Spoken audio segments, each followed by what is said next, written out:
So, ladies and gentlemen.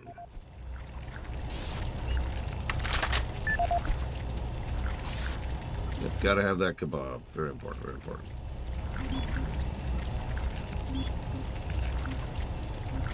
Audio log for Jack Smith, benefits analyst in HR 1024-2145. I just went through another batch of accident reports from the science team. We've had 5 more people hurt this week while working with the equipment. The most serious incident was when John Hughes, whose hand was caught in one of the plastic extrusion systems. He was performing maintenance on it and states that he unplugged it and had the safety key in his pocket. He managed to activate without an apparent power source and shredded his arm up to the elbow before someone got him out. It's been reported that the machine is still running and we can't shut it down. The cost on that incident alone is enough to raise the red flag, but this is just one in a pile. We're going to overrun our budget on benefits payout this quarter. And while it's not my department, I have to assume that the new equipment budget is going to be overrun as well, because according to these reports, the equipment's breaking down on a daily basis. Please mark this for review in the book. Nice shot.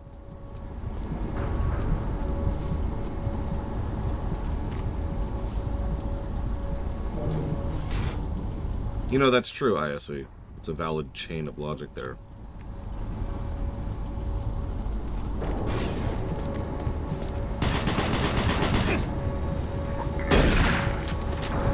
I did a little more, very small amount of research last night. As several people said, hello, there is in fact a headshot modifier, but it really is just straight up double damage. Nothing fancy or anything. And as pointed out earlier, there's no painting, no feedback for it.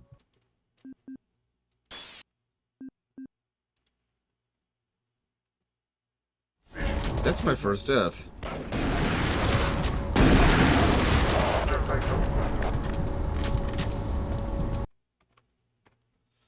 Anyways.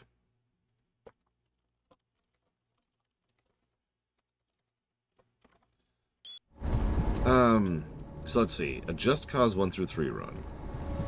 I've never played Just Cause 1, so I don't know what's involved in getting that running. And I'm not sure how streamable Just Cause 2 is, but I happen to know Just Cause 3 is quite streamable. So that's feasible, if nothing else. I could do some tech tests at some point. I'm not even sure I own Just Cause 2. Or 1, excuse me.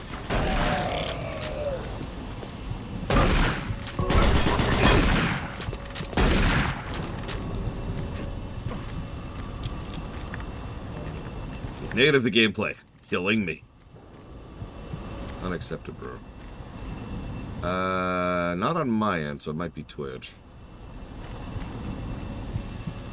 The shoulder mounted is fine for me. I don't have any real issues with it. Rayman 1 comparison block. I've never played Rayman. In fact, I think as of this moment I don't own it. So I don't know, would be my answer to both of those. Are all 3 of those?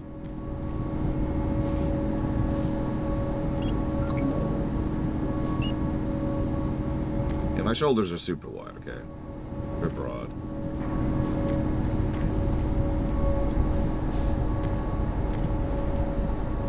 That's a hard nope. Look at that.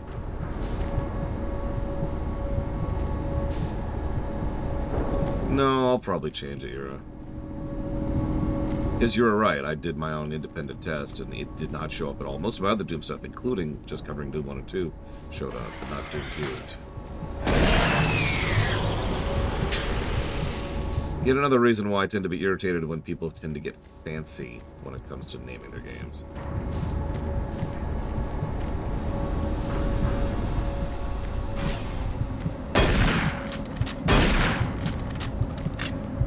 Oh yeah, by the way, fun little anecdote, which of course I can't show you because it's only in the original. But the corpses dissolve when they take damage as a corpse, right? Any damage. In the original, you could bat people with a flashlight. I'll let you put 2 and 2 together there.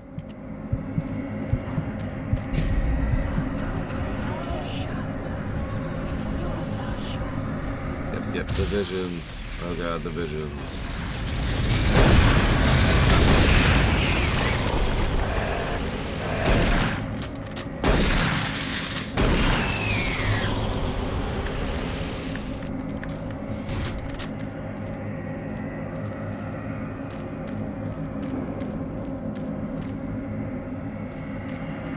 Hey, Dream Whisperer.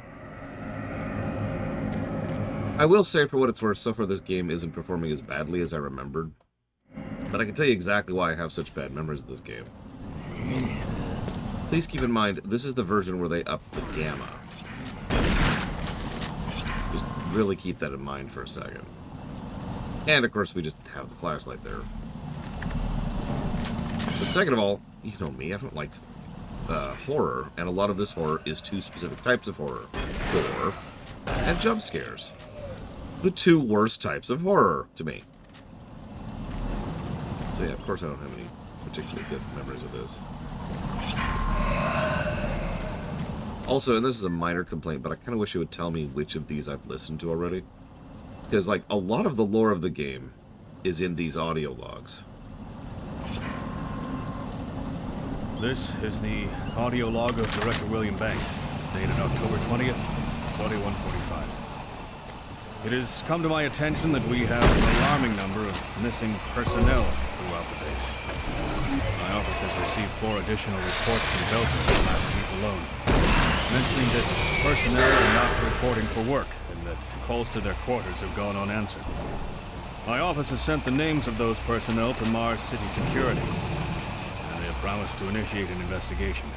But this news is very disturbing. Especially at a time when we have so many people in the infirmary suffering from sudden cases of schizophrenia and other psychological disorders. I hope there is no connection between those cases and these reports of missing personnel. You know, most people don't mind gore like I do. There's apparently a ladder.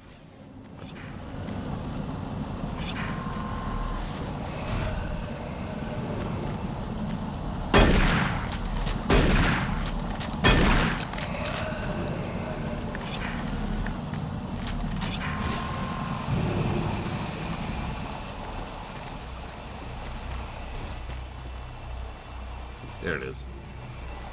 Oh my god. Thank you, Elizar. Always appreciate you. I mean, I'm kind of with you, Plutonia. Like, we had this discussion yesterday. It's one of those, hypothetically, you could have such a thing as a good jump scare, but I've never actually seen such an instance.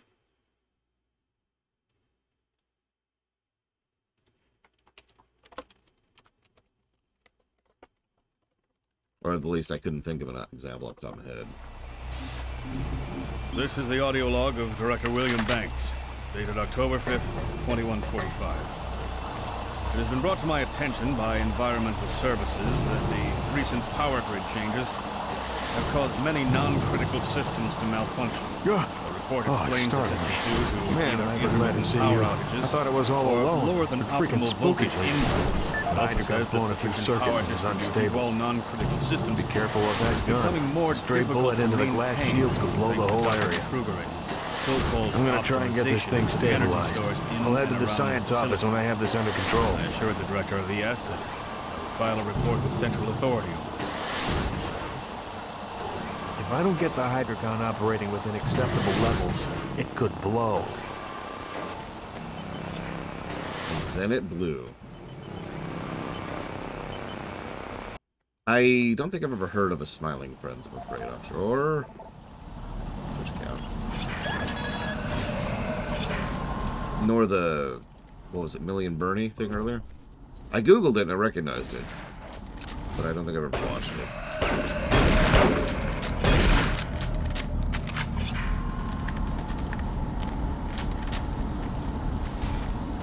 Oh god, PM Triox. I guess that counts as a jump scare. Anyways. What's really funny is if I didn't know better, I would look at this and say, oh, they're totally cribbing on Half-Life. Which, I mean, maybe they were. I don't actually know.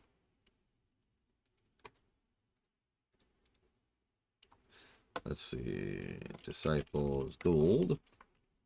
Pokemon Stadium 1. Yes, Kraken-san. Although that's a good point. Half-Life 2 came out like a month or 2 months after this. Half-Life 2. But no, like I said, I've done a little digging into the behind the scenes, and while there is probably some inspiration from Half-Life, near as I can tell, there was no direct inspiration. At the very least, nobody's ever talked about it.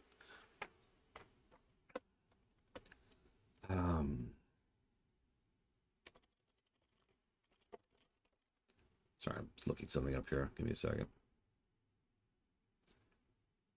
They did not mention Resident Evil, although that one is, I mean, come on.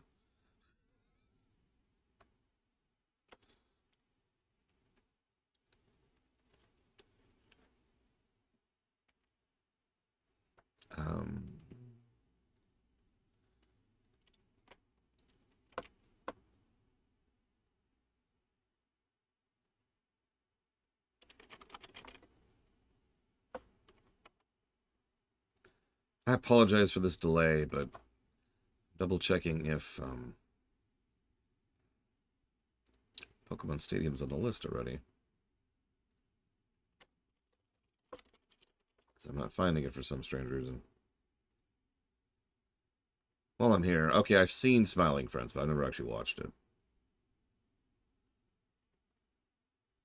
No, I think the reason they dropped the number is because people who name games have absolutely no idea what the hell they're doing. And I'm going to say that as bluntly and brutally as I possibly can. It actually legitimately frustrates me how much people have no idea what they're doing when it comes to naming things. Do you know why Doom 3 is named Doom to the Third? By the way, Doom Cubed. There's actually a specific reason. And it's not the fact that it's the third Doom game, because remember, Doom 64 is the third Doom game. The reason why is because it's the move into 3D. I am dead serious. That's the specific reason. There's Pokemon Stadium, but not Stadium 2. So I could put it for Stadium 1, but not Stadium 2, I'm afraid. Yeah, I know, right, Reggie? It's like, okay, thanks. And then, of course, Doom 4 is called Doom, because they're stupid. And then Doom 5 is called Doom Eternal, because at least there's a title there.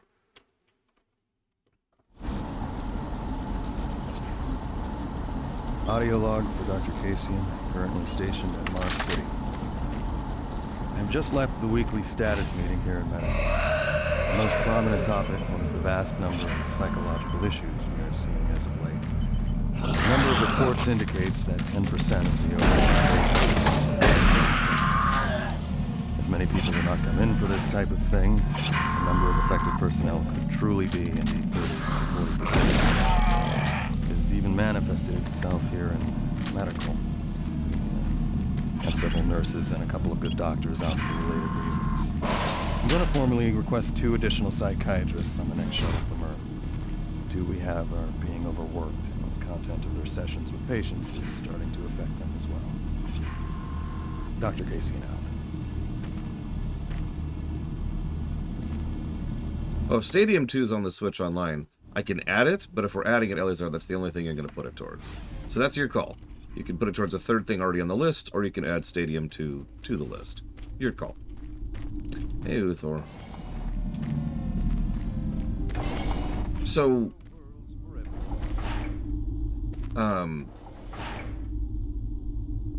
Czar asks a really interesting question. Let's say we've got a franchise which has Gaiden games. Doesn't matter what they are, just they're Gaiden games, right? Do we still number those? Now, the reason that's a significant question is because that changes perception on what is a main game versus a side game, right? Because there's a whole lot of automatic perception that main games matter and side games don't. That's a very, very, very common mentality, even when it's not true. Probably one of my favorite examples of that is actually Kingdom Hearts, where people mistakenly think that the Kingdom Hearts other games are side games, but they're actually not. They're main games. Now, that's Square's problem for not only having terrible nomenclature, but also putting their games on every system in the universe. But you get the idea, right? So that's the actual decision there. Do we go ahead and accept the idea of main game, side game when it comes to nomenclature? Or do we just name everything Game 1, Game 2, Game 3? My personal preference is, and always has been, game, number, subtitle, right? So, for example, Doom 5, Eternal. Probably Doom 5 : Eternal or something like that, but you get it.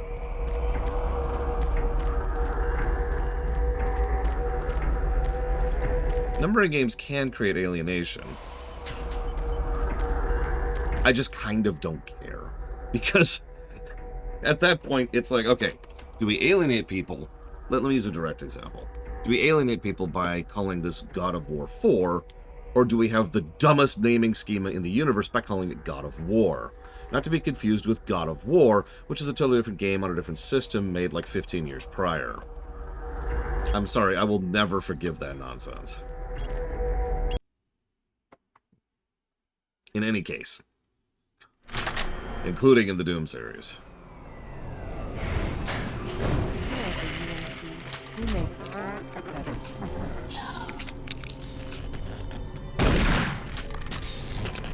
Well, that's a thing that just happened.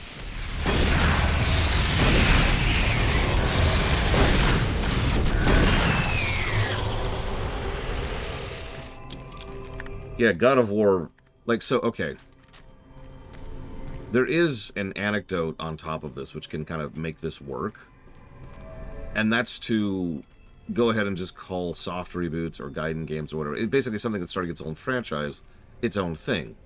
God of War Norse, and then God of War Norse 2, Ragnarok, right? Even though that is still God of War 5 or 8 or 15 or whatever the hell it is, it's a little bit more clear and a little bit less frustrating to deal with.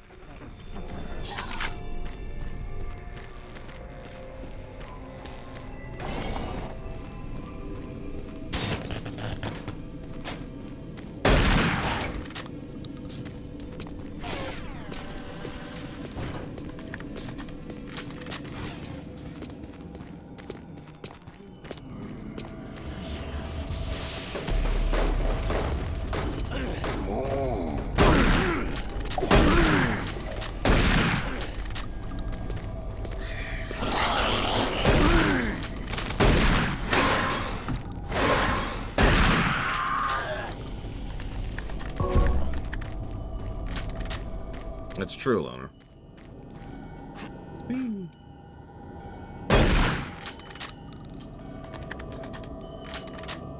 I just wanted to show that off because, first of all, there's the shoulder light. Second of all, in case you missed that, the reload animation's different. Check it out. Because, you know, that's not us. That's a completely separate render in the mirror.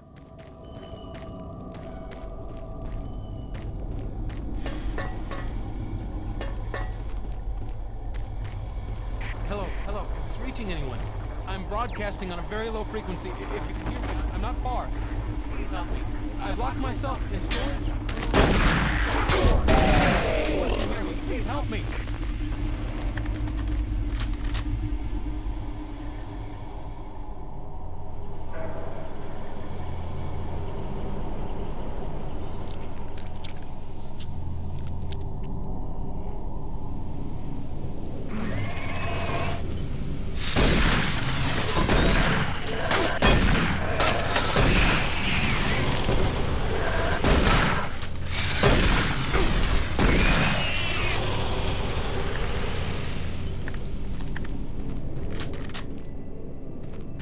I know I'm probably just old, Boothor, but it bugs the crap out of me. I mean, there's a reason we have come up with additional ways to explain what games we're talking about. Nobody calls it Doom. Nobody calls it Doom. Most people call it Doom 2016. Nobody calls it Sonic the Hedgehog. They call it Sonic 06.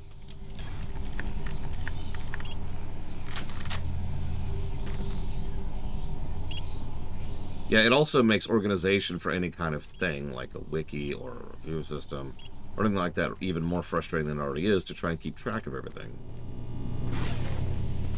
I mean, that's also ignoring more official sources, because you have to tag these things and license them, have copyrights on them, and blah, blah, blah, blah, blah. If you're going to have an entry in the virtual library for your specific game, clear communication is not a bad thing.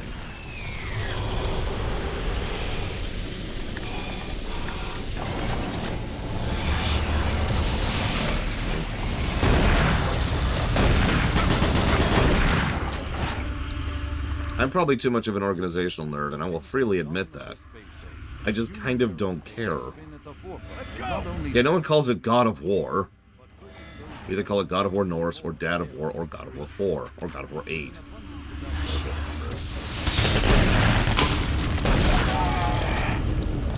Now, I know you could just say it's totally fine that we come up with the systems that they're not. But I just kind of find that to be an insufficient excuse for their laziness. Apparently it's 7, my bad. I couldn't remember. Because there's the PSP games, which are canon, by the way. They're even referenced.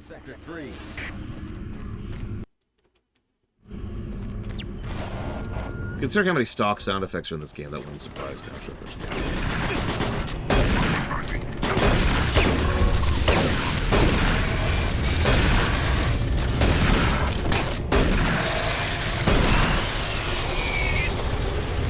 that's, you know, Takoda has a good point. It is not fine because everyone comes up with their own nomenclature, myself included.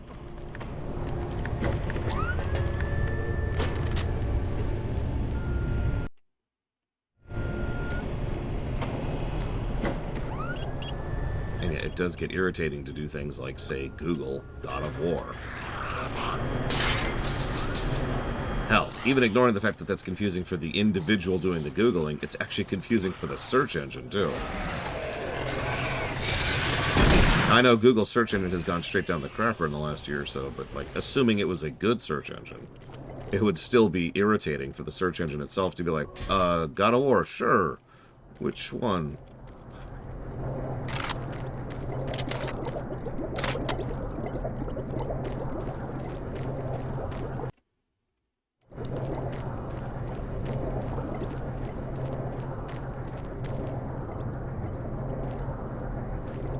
Favorite shuttle in fiction?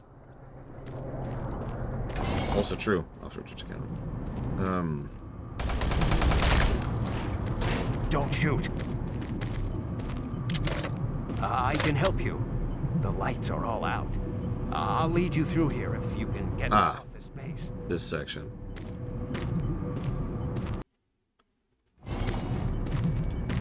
Actually, that's an interesting question. Let me pull up a non-logged in entry here and just search God of War. See what comes up.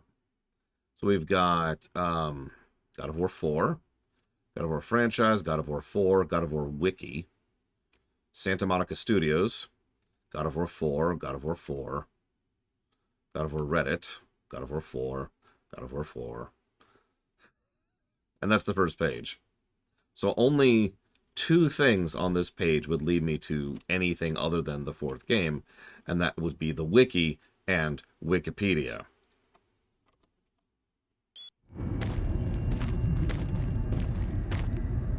Electromagnetic pulses have knocked out the electrical systems in this area. Watch out. A big one could knock out our lights. Probably Huthor. And I guess that's the final reason I don't care that they do that. Or I guess I should say that I don't like that they do that. It is deliberately deceptive for the purposes of trying to obfuscate and get sales figures. And that kind of deceptive marketing can go straight to hell in general. What was that? Stay close. Like, I'm sorry, really. If I have to trick you into buying my product, maybe there's something wrong on my end.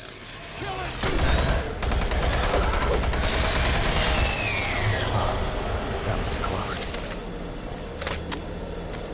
Yeah, my niece knows how to Google. My middle niece, who's 5.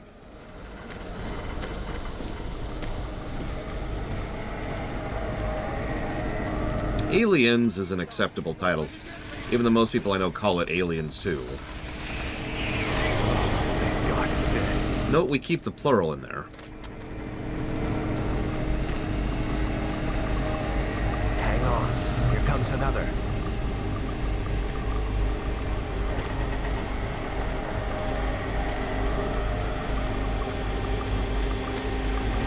Yeah, no, it makes a lot of sense, actually. Alien to Aliens is a logical naming schema, weirdly enough. It's when we get to 3 and onwards we start to have issues. Especially since, if I'm not mistaken, 3 is actually cubed, isn't it? It's been a while. God, it's dead. I kind of hated the third film. There's the exit.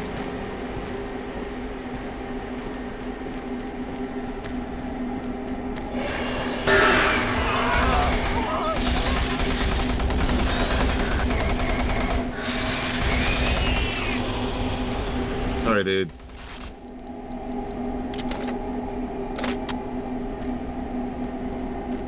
I mean, I suppose that's valid too. It's just, I don't know, maybe that's just more of a hill for me because I've studied marketing a lot in my life.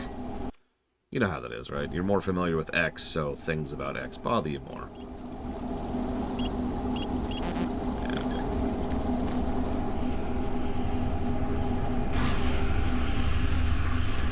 Like if you play piano, you know, on your spare time, and that's like your hobby, it's probably going to bother you more when you see people fake playing the piano in movies and stuff.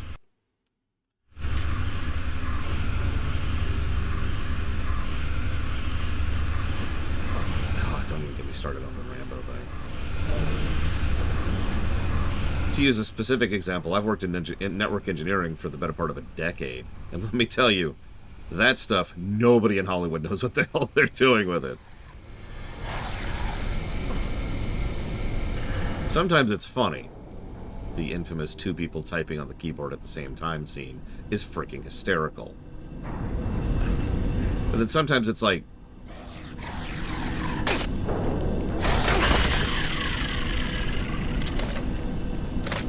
The first Rambo film is a film I think is a good film now. Make of that what you will. I'm not willing to comment on any of them after the first one.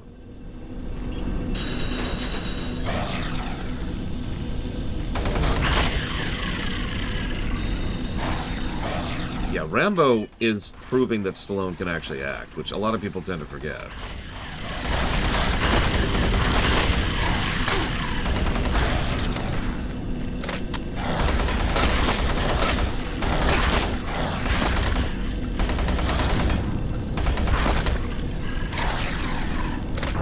Well, they're moving like crabs, because they're not bothering me at all, so...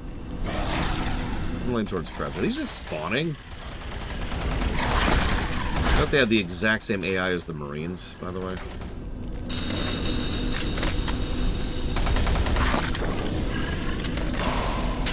I mean, we're already halfway there, Thor.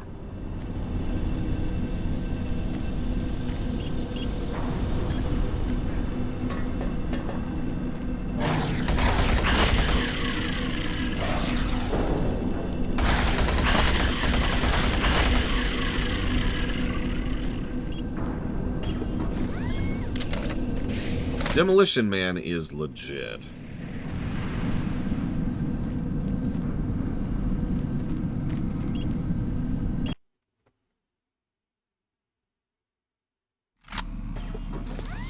Depends on how cheesy it is, Triaxia. Cheesier the better. If you're gonna have ridiculous hacking, at least be funny about it, right? Like Die Hard 4, for example. That one just amuses me. Because it is so hilariously impossible what they were doing.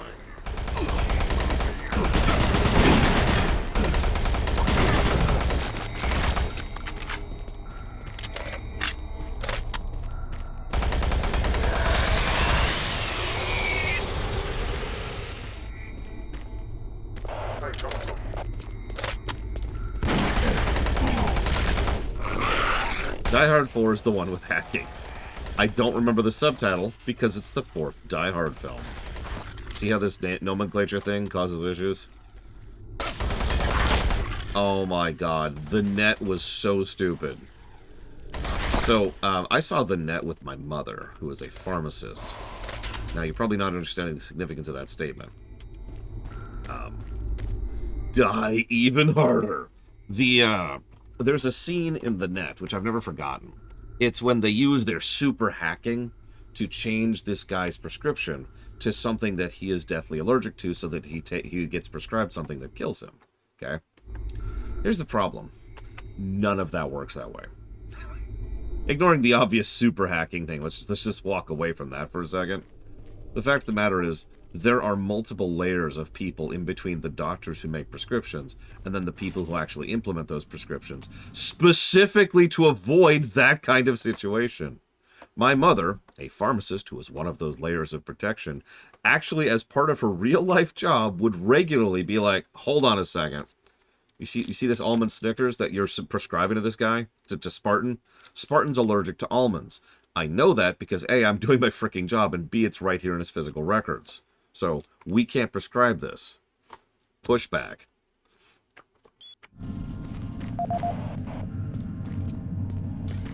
Now, I know what you're thinking. Well, maybe one person just slipped up, or more accurately, 5 people just slipped up. That's possible. This kind of things do happen. But in the film, what actually happens is the moment that the woman, like the nurse, is called on to the situation, like, Sandra Bullock's character rushes in and is like, oh my god, no, like, what are you doing? He's allergic to such and such. And the nurse just points to the digital file and says, but this says he's not, in like the dumbest face possible. Sorry for going off. It's really fun. It is. It's a Hitman kill. It's exactly what it is. But it's ridiculous. And that's the point. Those multiple layers are specifically there to try and prevent those kind of issues from happening, because otherwise they would happen a lot more than they do. But I'm getting way off topic. Apologies. Enemy of the State was also ridiculous, but not as funny.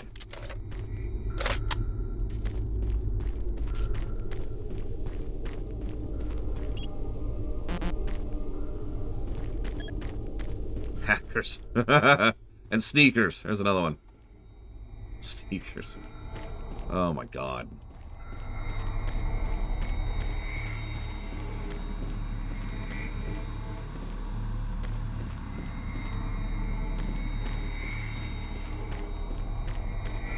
Yeah, ancient movies from the long, long ago of the 90s.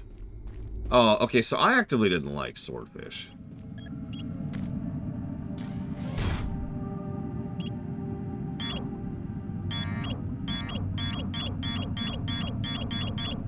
This is what we call a tech demo.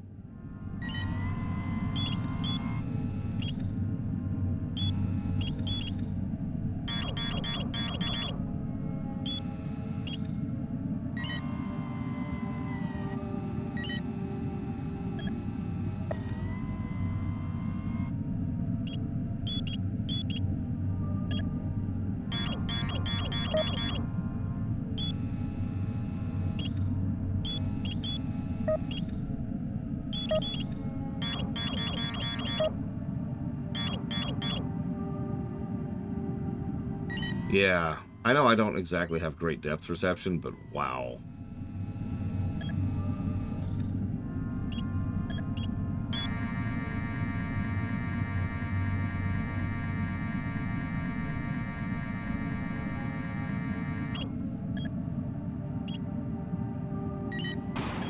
Nope. I should mention this is mandatory. I have to clear out that toxic gas so I can pass through this room. No, I'm sorry, Elizar. Do you mind repeating it? While I am slowly doing this wonderful minigame.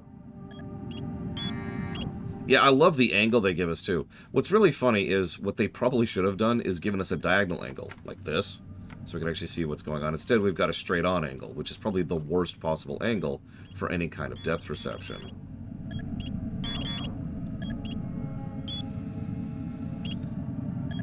Yeah, ignore the fact that we could walk out in the atmosphere of Mars. Just ignore that for a second. Nope, we missed it. Yeah, notice the shadows do not help at all. Like, I know there's a light there, but it is not where it should be. Okay, there, that should be it. Maybe? Hey, there we go.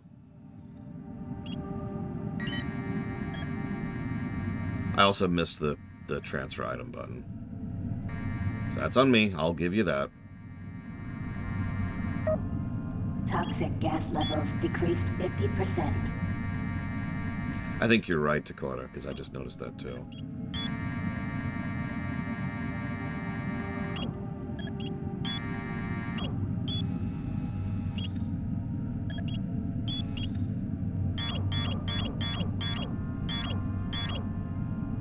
Yeah, look where the lighting is. The lighting's actually being produced right up there, so the shadow is being cast on the far end there.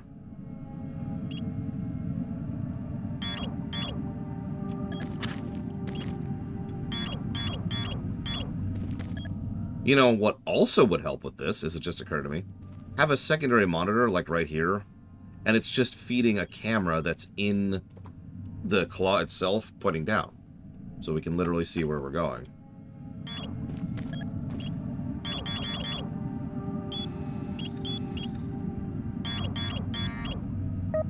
There we go. Don't mistake me, this could be worse, but this is a negative to gameplay. I'm sorry, this is stupid. I think Doom Guy would survive in WoW. Probably not. It's one of those interesting questions, because Doom Guy lives and breathes off of the resources he gets from everything around him. Those resources do not exist in Warcraft. He would run out of Disposal area now safe for entry. shotgun ammo very quickly. Got more men down. Bravo team is barely holding their own.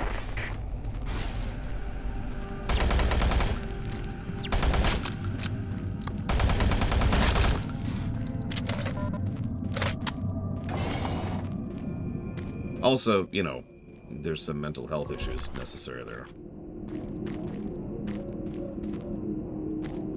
That's true. I don't know, I'm sure he could adapt if he really wanted to. Doom Guy is kind of a badass. We've seen what he can do with a shield, after all. What type of character do I think he'd play as? He'd just be himself. There's no class there. Do I think he'd be so OP he could defeat bosses all by himself? No.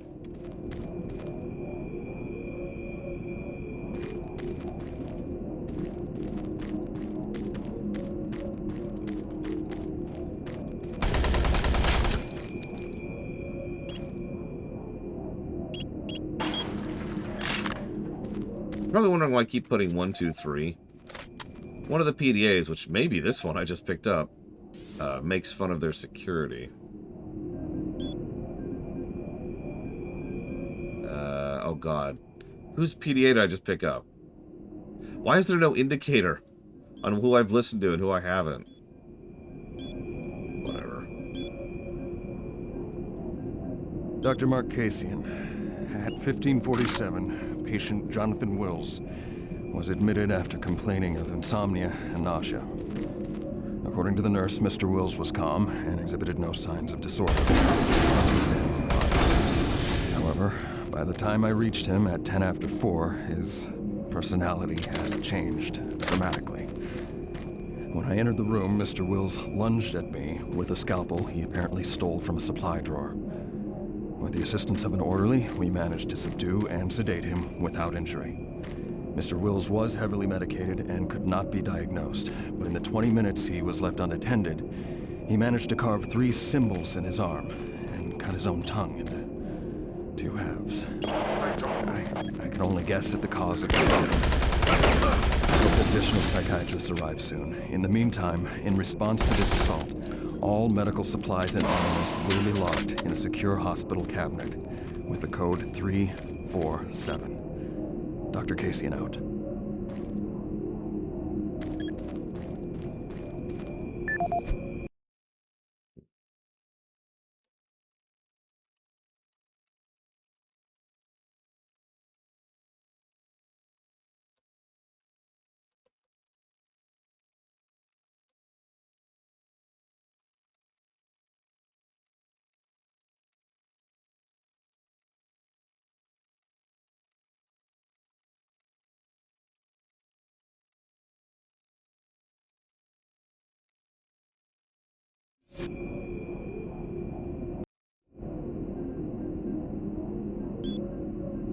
This is Mark Stanton, Manifest Controller currently stationed at Mars City. I'm not sure who to send this to, so I decided to send it to quite a few people. If you're on the recipient list, please take a moment to review this report. It is quite important. I'm very concerned over the shipping procedures out here. I am the Manifest Controller, and as such, I need to be informed of everything coming in and out of Mars City. Someone here is subverting my position and preventing me from getting data on things being shipped. This is unacceptable. Not only could this reflect poorly on my upcoming review, but this is my job and I'm tired of being out of the loop. I have no idea who keeps telling the shipping crews to allow things in and out without allowing me to produce or procure the manifest, but whoever it is, it must stop. One of the dock workers actually told me to piss off when I tried to stop one of the last containers from going straight to Delta. I immediately filed a report and will follow up with the transit manager next time I see him. End of log.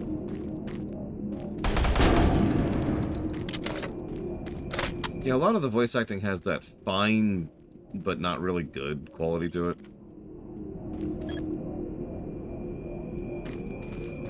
Okay, game, you made a big deal about me getting into this room. There's nothing here. I'm gonna just give up and move on. I'm probably blind and missing something. In about 20 seconds, I'm going to message saying, Lord, you're dumb! You missed the extremely obvious ladder. Why didn't you go up the ladder, Lord? You're so stupid!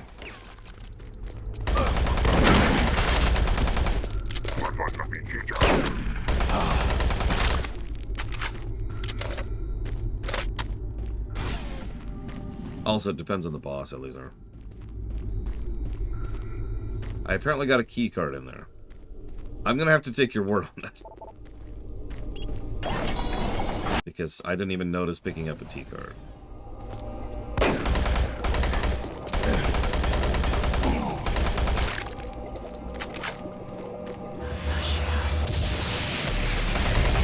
God, it's a demon!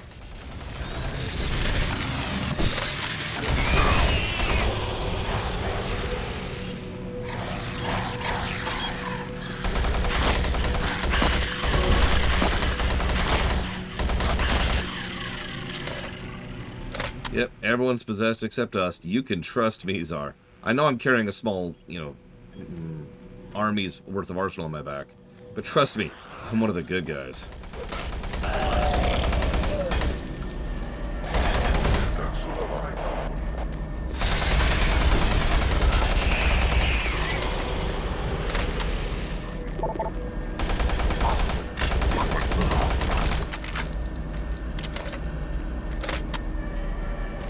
Paladin. That was, you had to pick between those two. Really, he's a tool user. He's a fighter. But that's a D&D term, not a WoW term.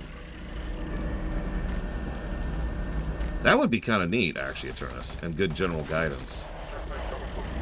You can't access this area yet. Get a keycard. Hey, now you can access this area. The bot's actually not up at all. I haven't put it up yet today. Not on purpose, I just woke up 20 minutes before I started streaming. Very late.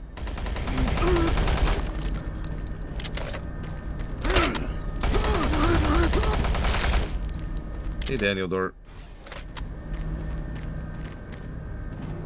You know, I realize there's at least one other reason why I sort of instinctively am going after their legs. Their ragdolling is funnier when you take out their legs.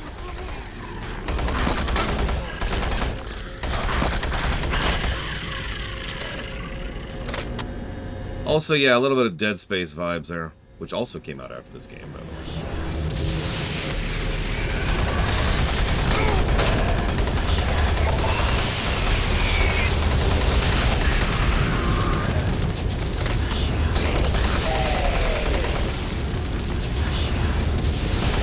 No, it's okay. They're demons. They have no dicks.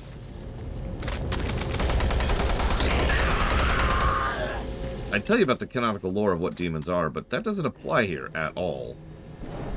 So I guess the more accurate answer would be there are none. In fact, Doom Cubed, rather specifically, was trying to make these demons. And I know what you're saying. Well, yeah, but no. I mean, like, Christian demons.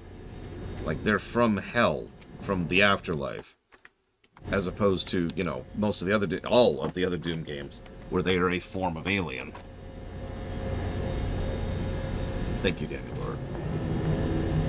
Yeah, we're actually fighting hell as opposed to monsters, or aliens, or whatever else you want to call them.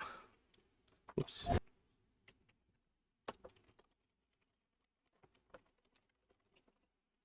Yakuza... Woo! I can type. Block 1. Yakuza, like Dragon. Opus Magnum. You got it. Thank you, Daniel Lord, very, very much.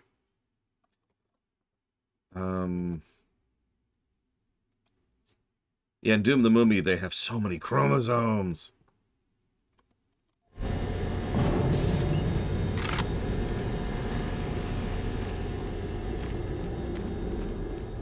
I mean, yeah, Plutonia, but that's just branding.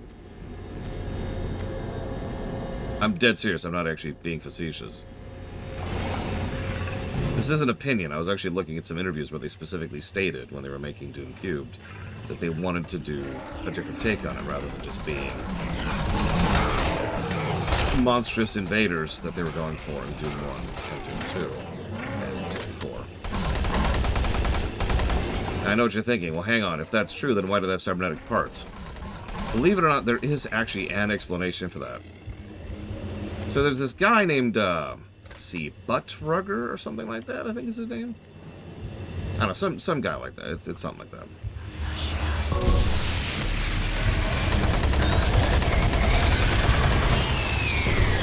Yeah, his name's Seymour Butts, I think. And yes, that's the cubed pinky. Guys.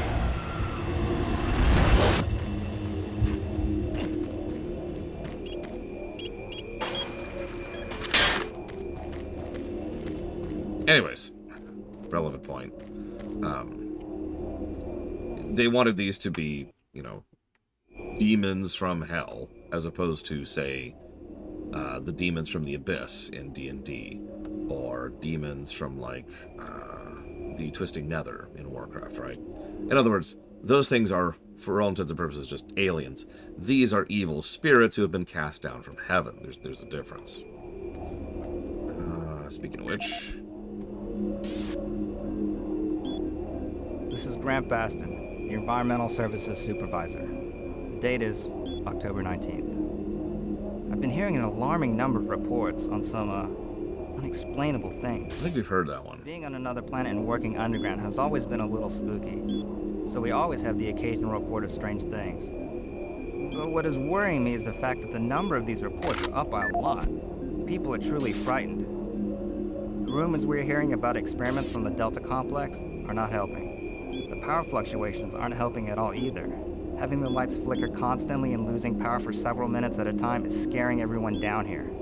I'm doing my best to keep people on track, but we're continually short-handed. Someone's reporting in sick almost every day.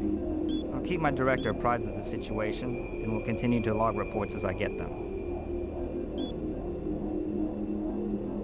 Most of these emails are little bits of background lore. If you'll forgive me for not reading all of these.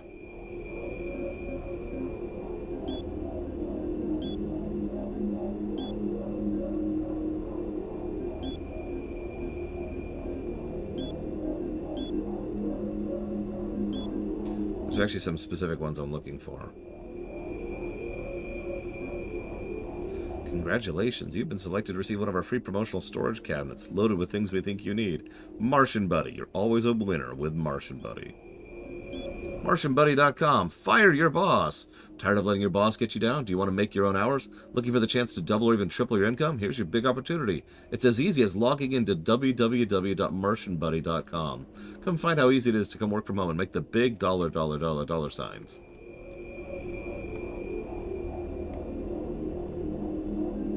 Well, I mean, not to spoil Doom 4 and 5, but there is no heaven because there is no hell. But that's getting a little ahead of ourselves. Online pharmacy. No doctor needed. We believe that ordering medication should be as simple as ordering anything else. We can ship drugs anywhere in the galaxy. Embargoes, banned pharmaceuticals, no problem. Go to MartianBuddy.com for details.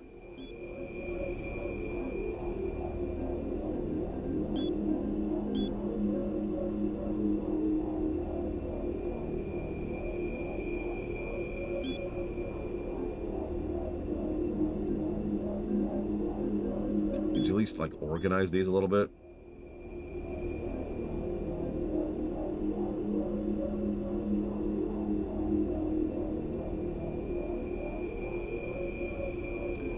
Wow. So several of these emails that I've not been reading out loud are about this one dude who's leaving the Yeah, it's redirected nowadays. Back in the day, Martian Buddy showed you several of the codes for unlocking the chests we've been going through. Anyways, there's this guy who's leaving the department, going back to Earth because he's having enough time here. He's like, you made an impression on my life. I want you to know I'm leaving Mars and UAC to pursue other opportunities. I miss you terribly, and will think of you often. I hope you'll join me in the Mars City kitchen for a drink tomorrow evening. Response, actually a forward to this guy. Who is this guy? I think he may be the funny-looking dweeb from Alpha Labs, but I always thought his name was Alan. You gonna have that drink with him? I wouldn't normally, but if he's buying, it might be fun. Those morons at Mixim have done it again. I requisitioned a crate of jackhammers. What we got were several crates of chainsaws and no jackhammers. What were they thinking? Chainsaws serve no purpose on Mars. I'm sending these back as soon as I can. In the meantime, I'd appreciate if you could lodge another complaint with Mixim and expedite the jackhammers when they do arrive.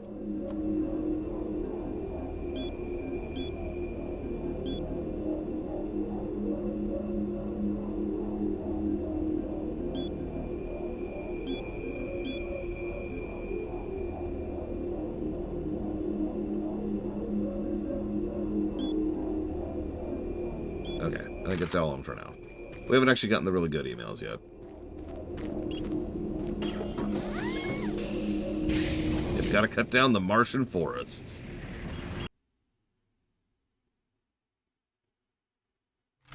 No, we're good, Uthor. Let's move on from that immediately. Systems are beginning to malfunction and shut down.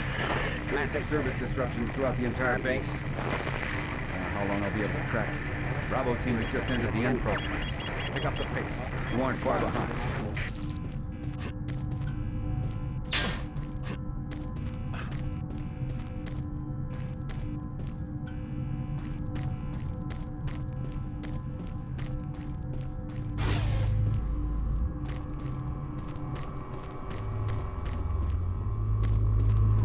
Hey you! Can you help me? I'm trapped in here. Release the door locks and get me out!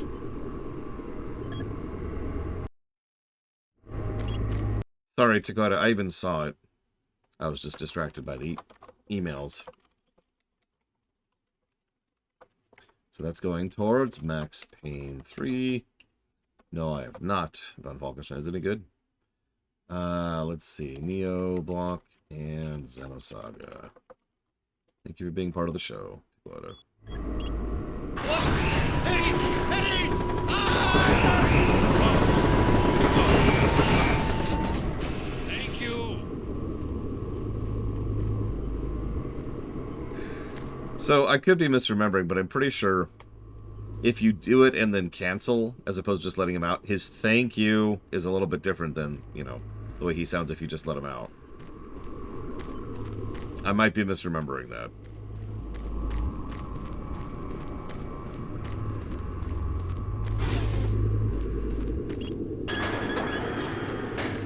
It's still funnier, so it's whatever. Thanks for getting me out of there. I got trapped in the chamber when the power went out. I don't know what's going on here.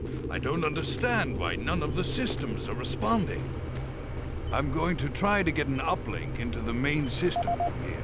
This is a secure terminal. I might be able to get a connection.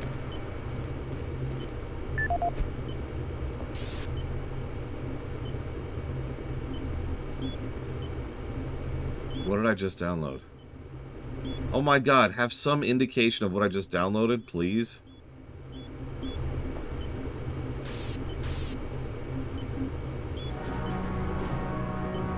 No, there was a PDA next to the video disc. Quest to provide armies with a well-balanced set of weapons. The UAC looked to the past when designing and manufacturing the newest line of Mach 2 chain guns. The retro style and mechanical sturdiness of the chain gun is a must for all hardened combat veterans. Early adapters have nicknamed it SAW. With its armor-piercing 30 caliber bullets, the chain gun is capable of literally cutting opponents in two. Packed with all the punch you need in close combat fighting, the chain gun delivers unparalleled reliability and functionality. Always on the forefront of technology, the UAC is making safer worlds through superior firepower.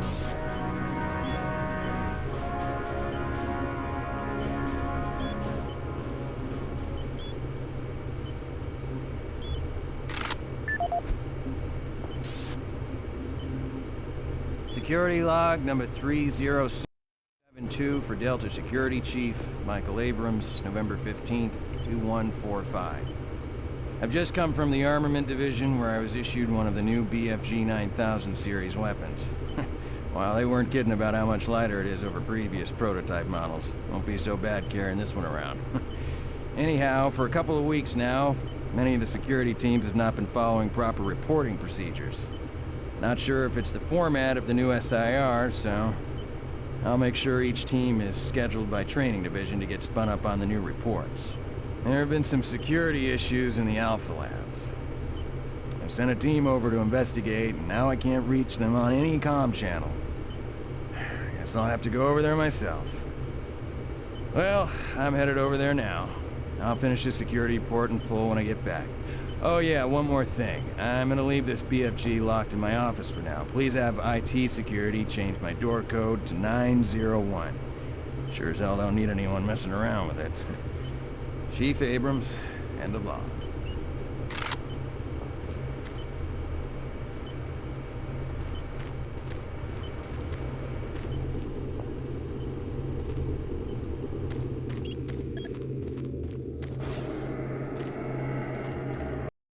That's a really good question, Eternus. Okay, whatever.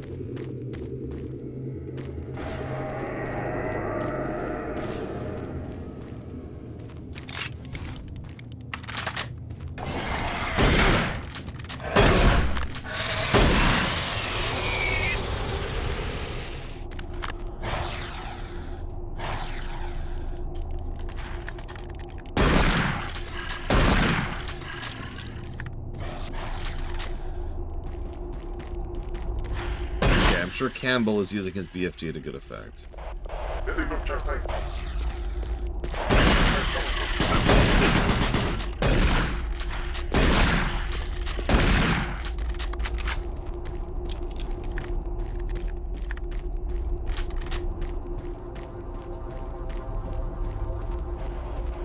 I'm just picturing what kind of wars the UAC is fighting. They are deploying BFGs. Plural.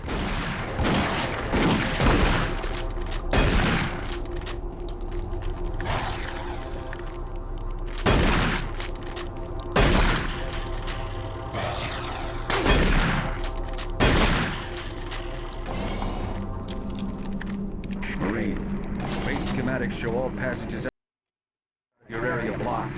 The only way through is by traversing the EFR, mechanical subsystem with 2 possible routes.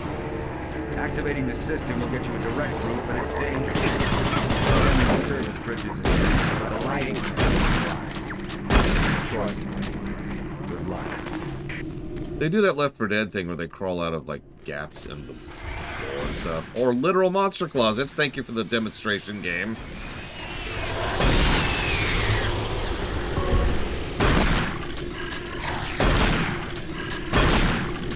Or out of the ceiling.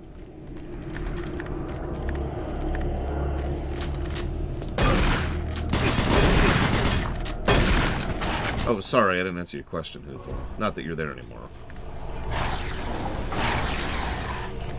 I don't want to know what's in your closet. Really? Yeah, there's another example crawling up from the sides.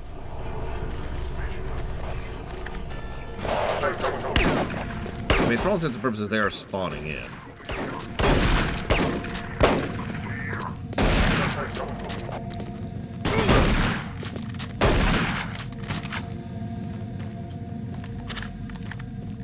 But they're trying to be clever about it.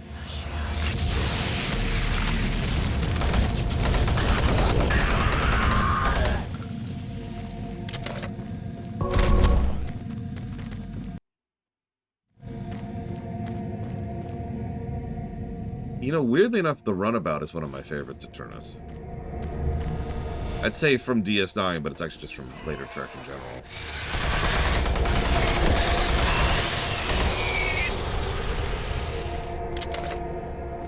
So do I. Visual distinction, lighting aside, not great in this game. Yeah, just the Runabout, but that might be too big of a ship to qualify for shuttle status. Because like the Delta Flyer probably doesn't qualify.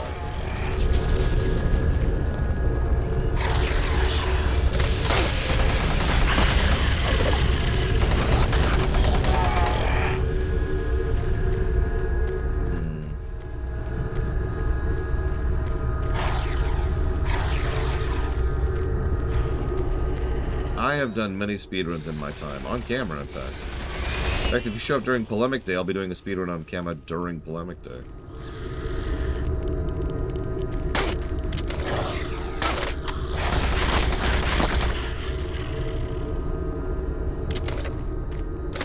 Generally, I speedrun platformers, to answer your question.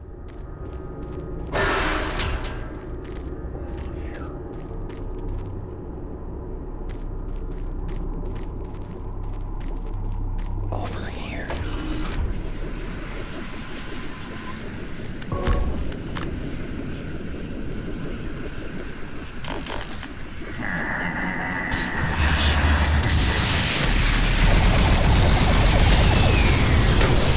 Here's the other machine gun we have.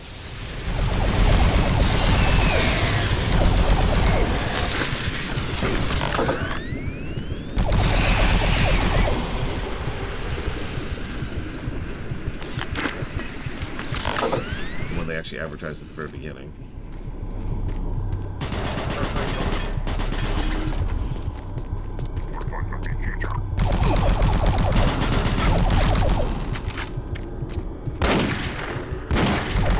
Oh, Doom won by a huge margin. The golden number at the end speaks for itself, I think. We didn't actually get the chain gun, even though there was one right there, and, like, he was talking about a code to unlock it, and, well, that's the BFG. I don't know. We even got the video for it. But I couldn't figure out how to reach it, so I give up.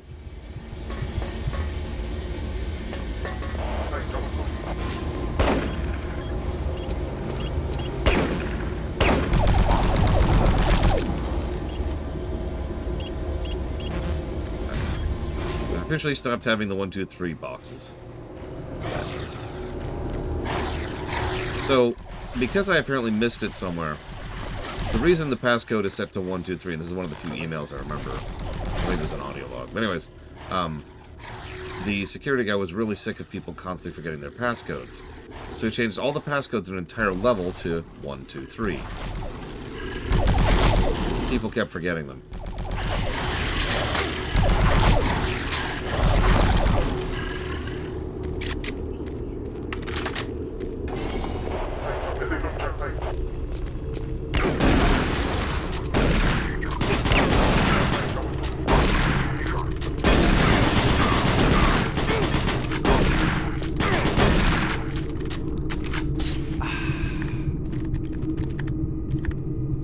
You know, I'm not actually sure, Peox.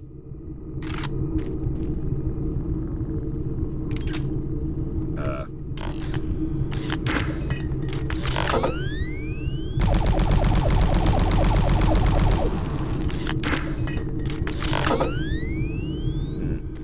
don't know. Oh man, the super nail gun is great. Remember, a lot of guns are going to boil down to the same general concept when it comes to gameplay design. What matters is making them interesting and fun to use. Usually on the audio-visual side of things. That's what Viscerality is all about, after all. And yeah, the nail gun...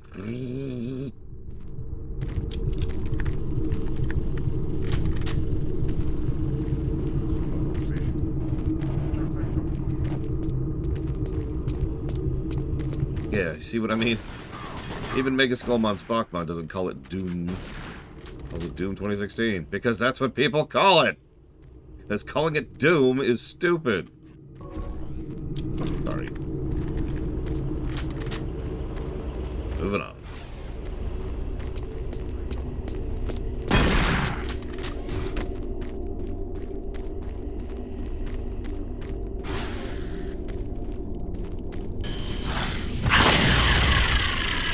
There's our showcasing of the BFG, as Campbell continues to escort Swan.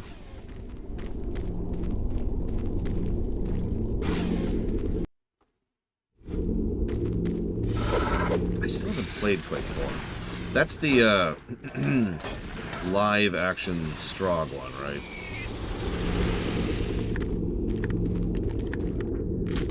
Oh, I have no idea why anybody would put that out.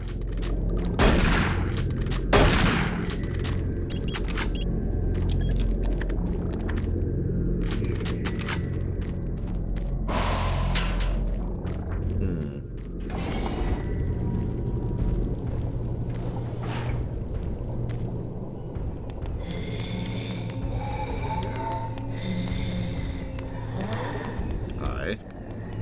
Can I help you?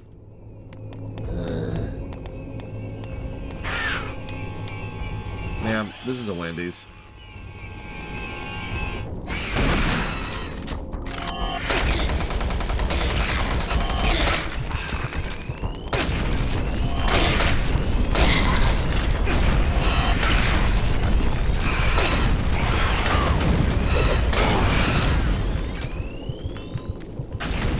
Okay.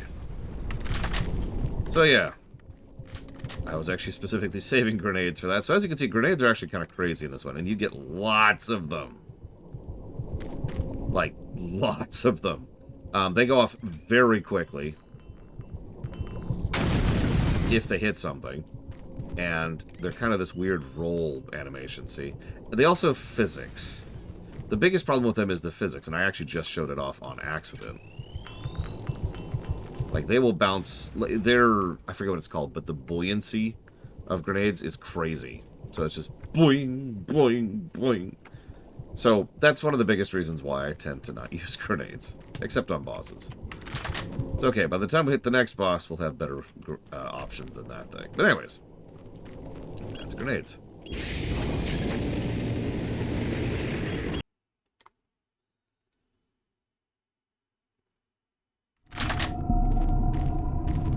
Bravo team, entry secure. Move in and take positions. Well, I don't know what it's called programming-wise. You know what I mean. Quiet. Did you hear that? This is Lane. I've actually usually heard it referred to as weight. Always clear. As in higher weight means less bounciness. What the hell? Son of a bitch! Lane, I'm swinging around ladder. No. So that's the end of Bravo team. We've been following them this entire time. By the way, I haven't really pointed this out, but one of the things I actively dislike about the story is that we're not doing anything. We're not part of the story. We still, as of this moment, are not actually part of the story. Warning. Coolant rod 2 offline. All we're doing is trying to catch up to the other teams, which are doing the actual content off camera ahead of us. Team is down. Their operating status is unknown. They were carrying a military transmission card. It's vital you retrieve that card as it contains encoded data needed to send a distress signal to the fleet. They're the last hope to get reinforcements. Find that card and find it fast.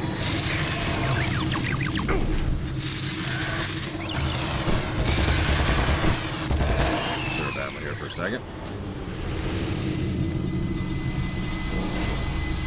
Yeah, Campbell is in many ways the actual main character until a certain event later.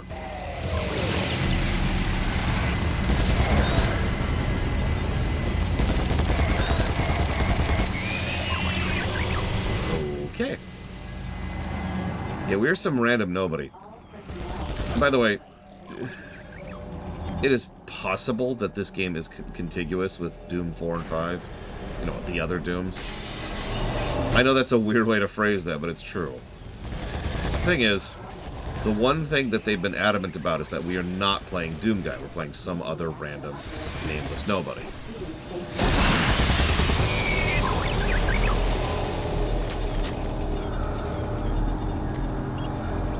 Gas leak stopped. Fire extinguished. Well, right about at this point in time, Doom Guy would be running into a trap, I believe, which leads to the beginning of Doom 4.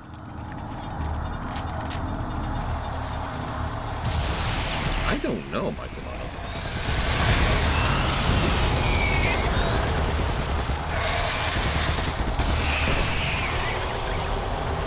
Anyway, sorry. So yeah, let's pause. I've already given a negative for the audio design because I'm sure a lot of you have been not noticing some of the story happening in the background because there's no subtitles. But what's been happening this whole time is we've got 3 major groups moving ahead of us, and we're just following behind all of them. We're kind of like, we're not even playing cleanup. We're just trying to catch up to the people actually doing the plot ahead of us. The Bravo team, under direction of Sergeant Kelly, is specifically trying to get to the communications tower in order to send out a distress signal to get reinforcements to fix that. That's Bravo team, the group we just saw. They just got nuked, so that's the end of that. Then we've got Swan, who's the corporate guy from earlier, and Campbell. He's the guy with the BFG. We actually just saw him a minute ago. We're not sure what they're doing yet, but they're definitely staying ahead of us and trying to catch up to the Bravo team, who, like I said, is the furthest ahead. And then the third group is, of course, Burt Truger. We don't know what he's up to yet, but we've heard a couple of taunts. He's probably up to something. We'll come back to that. Either way, narratively, we're not doing anything. And this can work, but I think it doesn't in this case. To use a specific example, in System Shock 2, for a fairly large portion of the game, we're just following behind in the wake of other people. However, during System Shock 2, we still accomplish things. We still do things. We are still part of what's happening. Rather than just Watsoning, like Dakota pointed out earlier, like, they'll do this, and then they'll do this, and then we'll do this, right? So all 3 of us are part of what's happening in the plot. In this game, they'll do this, and they'll do this, and we're just here, watching, for all intents and purposes. And I do admit that bothers me, because it completely de-invests us from what the hell's going on. Why are we even here, right? Now, obviously, we're going to be the sole survivor here, and we're going to be the one who ends up accomplishing things in the end. But that's only because the people in front of us failed, right? It feels bad. I don't know how better to put that.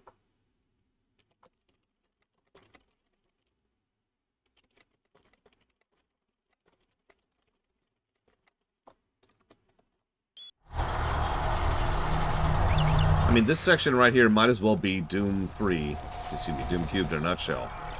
I'm just watching this guy do my job for me. No, they can still not spot me. There is a reference in the DLC of Doom 5 Eternal to Burt Truger.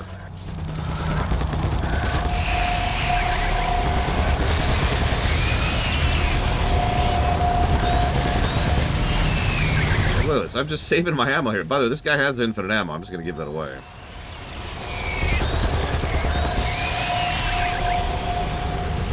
He's got this.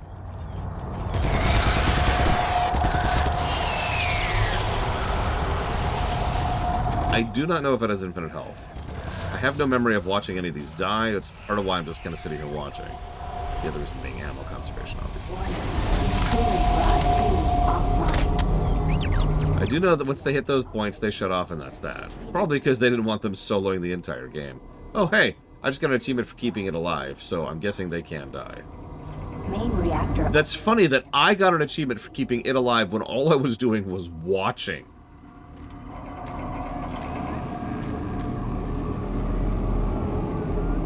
Ah, I think we're at this part of the game.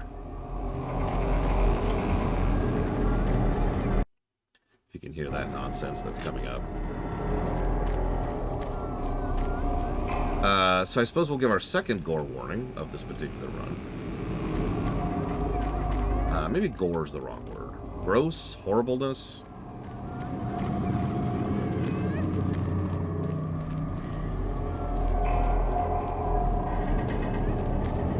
Horror?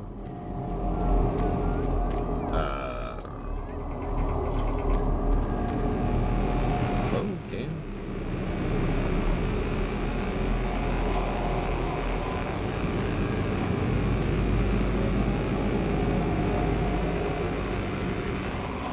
No, the intro is actually quite solid. Almost all of those story positives this game has already garnered came from the intro. But yeah, we've been meandering ever since. Things went to hell. And now, we're just here. I don't know what to do.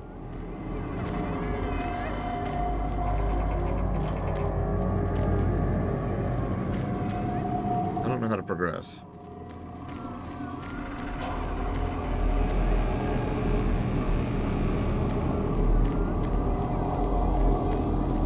There it is. God damn it. Look, I know I'm blind, but god damn it's hard to see in this game.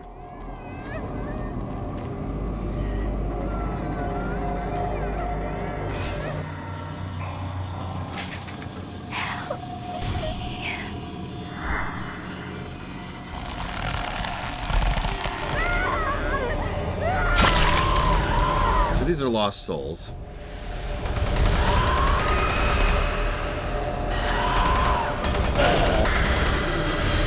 They're just as annoying as they were in Doom 1 and 2.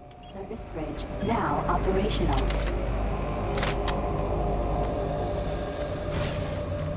That's actually not the moment I thought it was. We're just gonna... Whoa! We're gonna get knocked off the edge. Wow!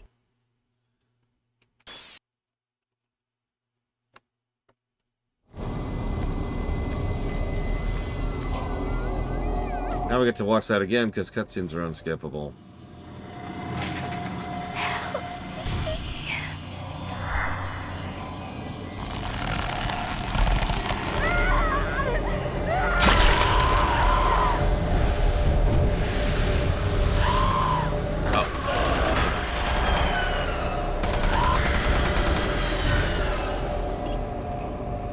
Service bridge now operational. Teresa Chisar.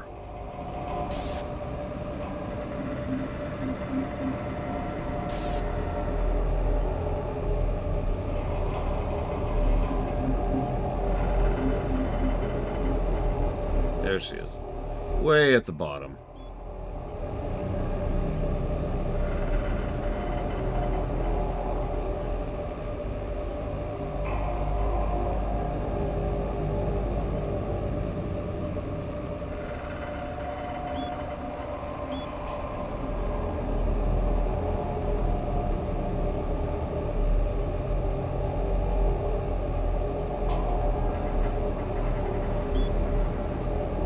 That's, gross. Dear Teresa, I hope you like your new office. I think you'll find it much easier to concentrate on the plasma gun project without all those dweebs and engineering drooling all over you. How pathetic, right? Anyway, I'll be down here from time to time if you want to talk or maybe get a bite to eat. You're probably sick of hearing it, but I think seeing you every day is more valuable to me than any amount of money I've gotten from working here. Believe me, being a supervisor, I make a lot. Your pal, Lloyd. Liz, Lloyd has really outdone himself this time. He's moved me into the office next to the trench in Yenpro. Does he really think by moving me to the most remote office in this wretched base I'll be more attracted to him? Wait, it might be working. Being isolated this long is getting to me. I'm a chatterbox whenever I get a chance to talk to a real person. I know what you're talking about. When I was still there, I felt like I was the only woman surrounded by a bunch of drooling men.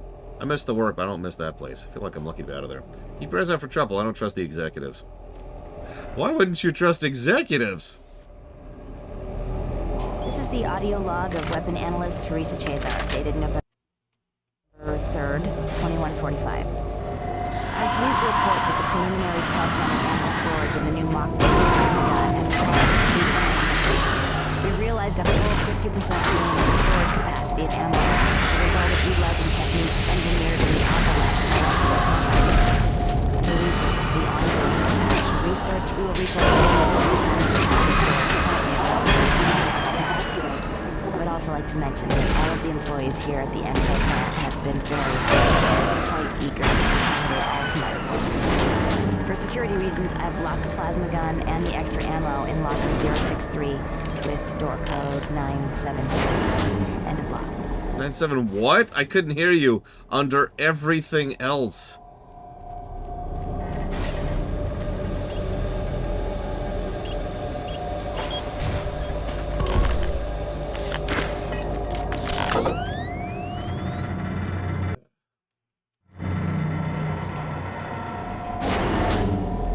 Listen, she may be a great artist, but have you seen those gazongas, Zero?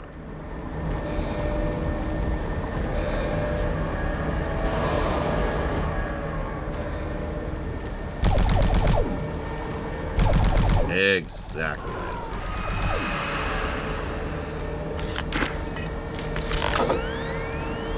Exit doors sealed. Please contact plant management for immediate assistance. Yeah, those are really slow plasma shots. Look at that. Warning. I think the lemon pellets are faster than that. 245 degrees Celsius. Yeah, imagine if this had actual, like, arena design or level design like Doom 1 or 2.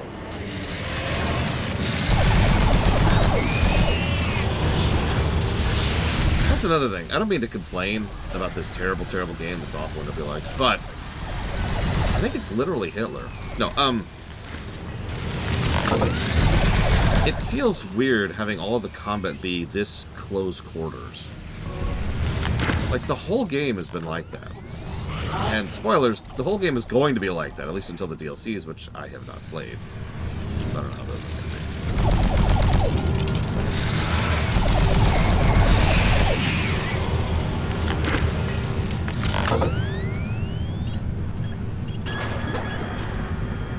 Yeah, everything is very cramped.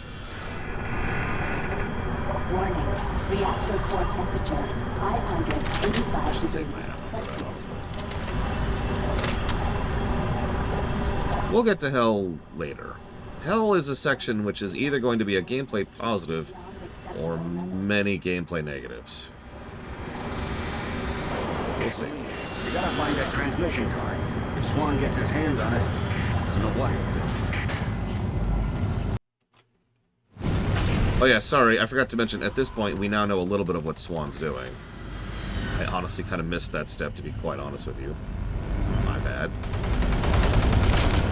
So, the Sarge is desperately trying to get the transmission card so we can send that transmission to Earth and get more people here. Swan is desperately trying to stop them from doing that. We're taking orders from the Sarge, obviously.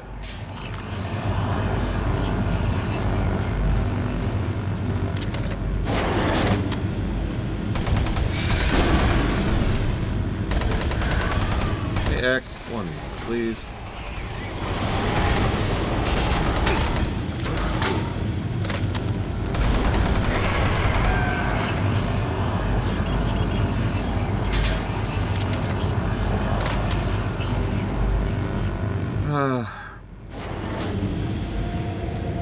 I know 4 people personally right now who are currently job hunting. Because the job market right now, in any industry, in all industries, is just terrible. And I should also mention that's not just exclusive to the country I live in, that's just in the world. So I hope you have good luck, Act, because that's about where it's at right now, is getting lucky.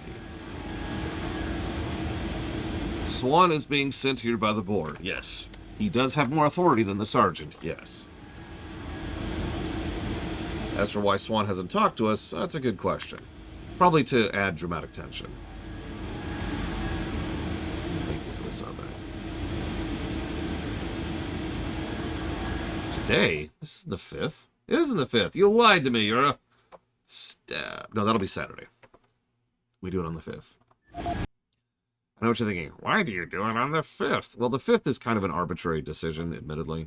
But it's there to make sure that there's enough time for the Patreon stuff, the paperwork, the banks, and the funding and the polling to all go through. Because once it actually goes through, then I have to manually make a list of real patrons and how much they've donated and when and how and where. Because Patreon doesn't give me that information. Thanks for that, Patreon.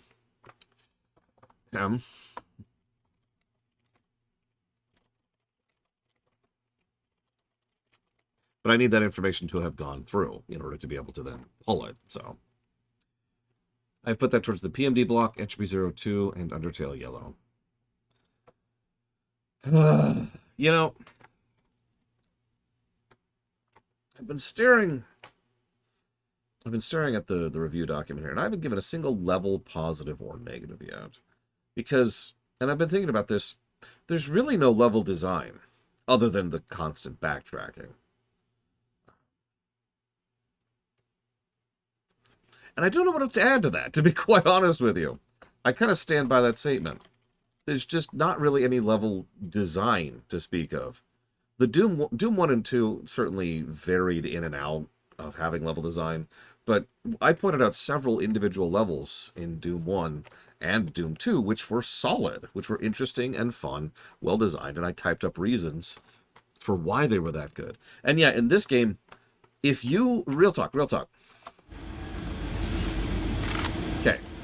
Look around here, right? Other than the absence of, like, the computers, does anything indicate we have moved more than 5 feet from the beginning of the game?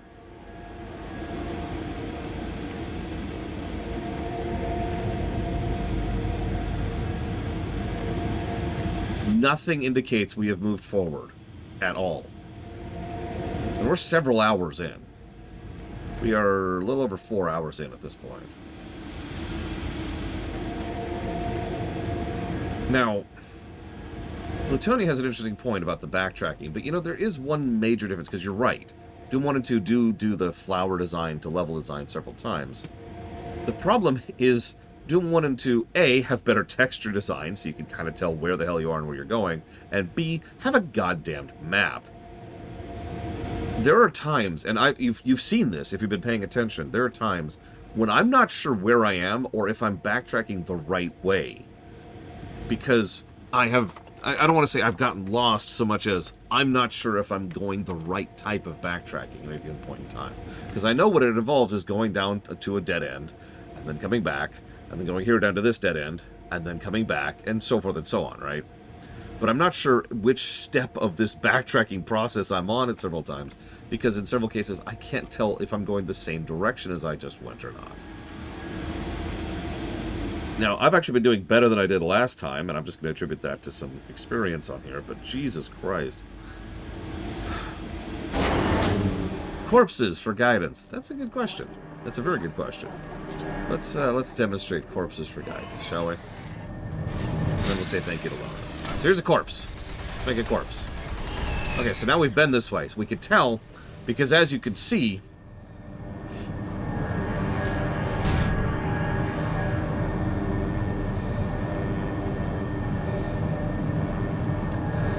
also, something else they haven't been doing is putting the items in a way that informs navigation. Of the Doom games I've played so far, I would actually say that Doom 64 probably did the overall best in terms of placing the items to inform navigation. Not just to tell you where you've already been, but to also indicate where you can go, right? But all three Dooms we've covered so far, 1, 2, and 64, all do that to some extent or another.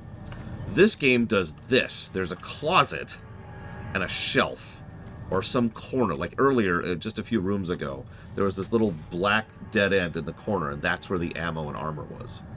It's just there to be a pickup. There's no thought put into it. There's no game design put into it. It's just there to refill you. So instead of having that itemization positive, it's more like it's just there, which is a neutral in this case. Thank you, Loner, very, very much.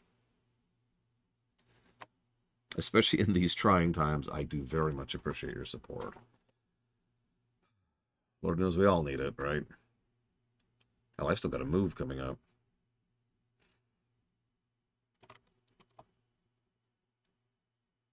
It's okay, I just got a bunch of new things of ramen.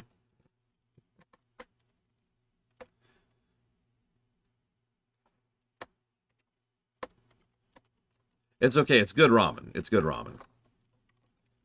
But that's going to be my lunch for the foreseeable future. Yeah, this is like $6 a thing ramen. This is not the 13 cents a thing ramen. Planescape Torment, Fallout London, and Conquerors, Bad Fur Day. Yeah, no, exactly, Plutonia. Shin, I think? Yes. Nogshin, I think. Longshin? I'm probably pronouncing that extremely wrong.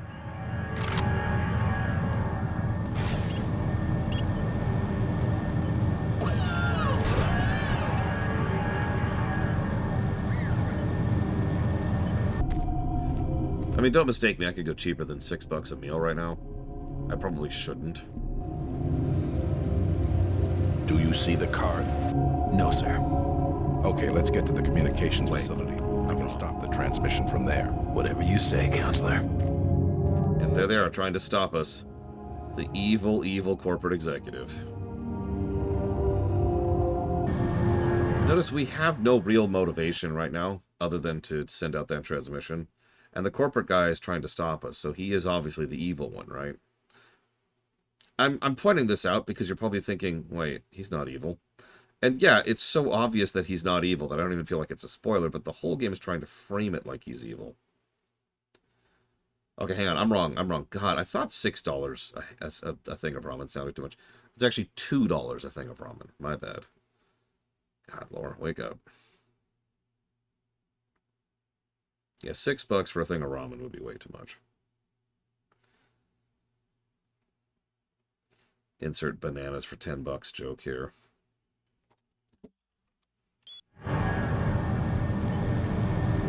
Coolant rod 2 on $8? Jesus Christ, here. That better be some really good ramen.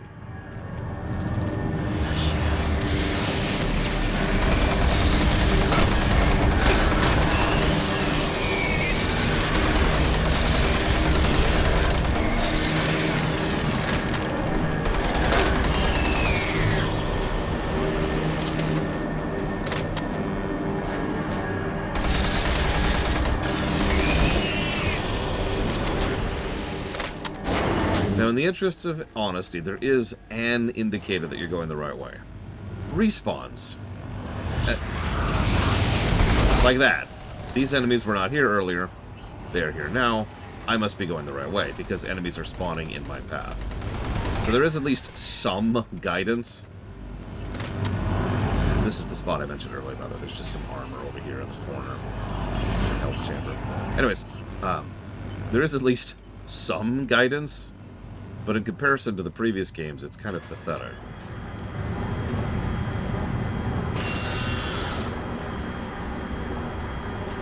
Which is sort of sad when the previous games came out not only a decade before this, but looked like Doom 1 and Doom 2.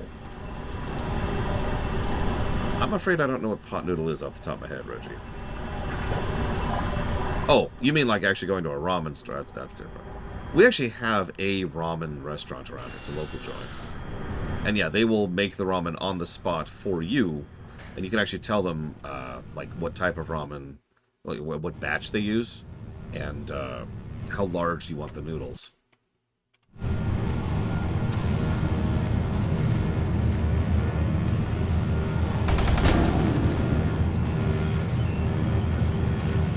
Gotcha. I'm not sure about that then.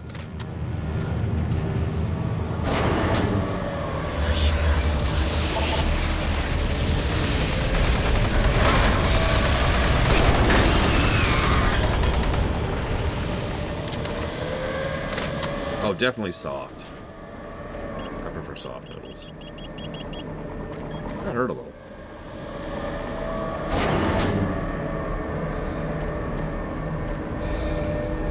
Yeah, I don't know how I lived through that.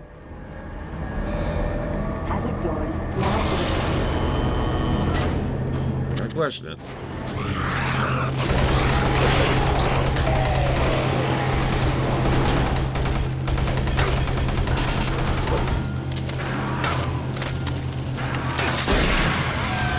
That's interesting. Did you see that? Can someone do me a weird favor and look up when Modern Warfare 1 came out? I know it's after this.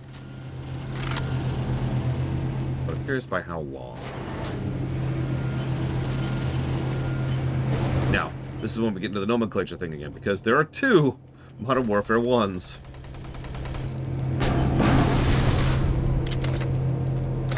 '07. That's not that far out.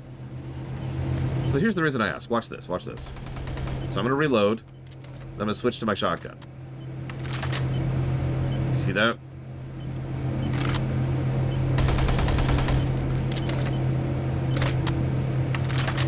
You are completely animation locked while you're reloading. Cannot cancel a reload animation.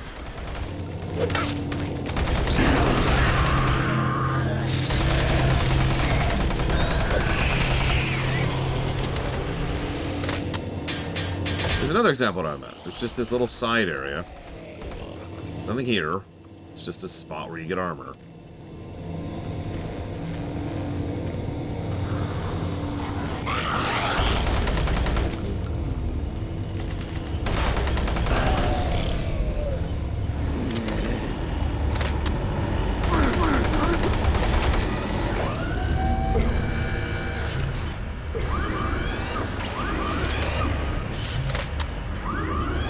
Here's a question I don't have an answer for. I wonder how much technology moved forward because of this game.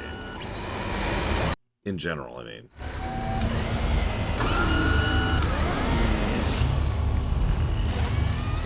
Like, we know Half-Life 2 kind of pushed the Source engine out, for example. And that's what Havoc started becoming really big.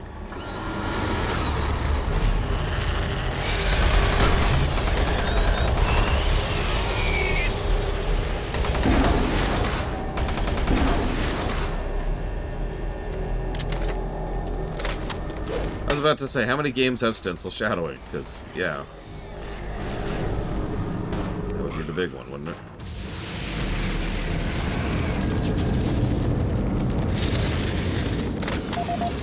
I might be misremembering. I thought that Half-Life 2 was what made the Havoc engine popular.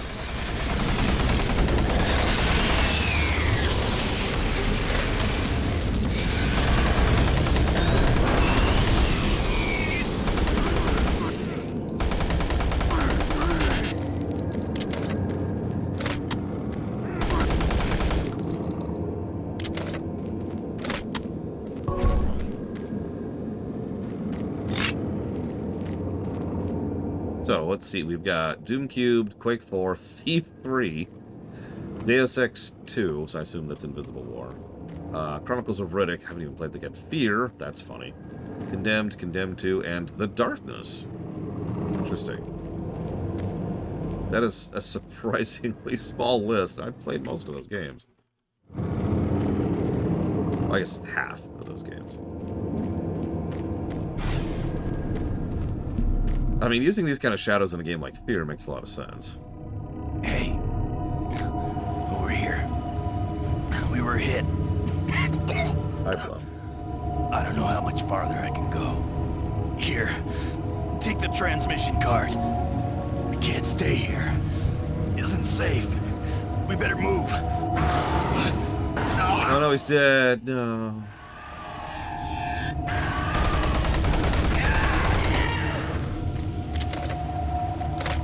That is at least 4 Blums I've seen so far. Or I guess heard? It's like a Blum sensor. Every time you get near a Blum, character voice by Blum, it just goes boom, boom.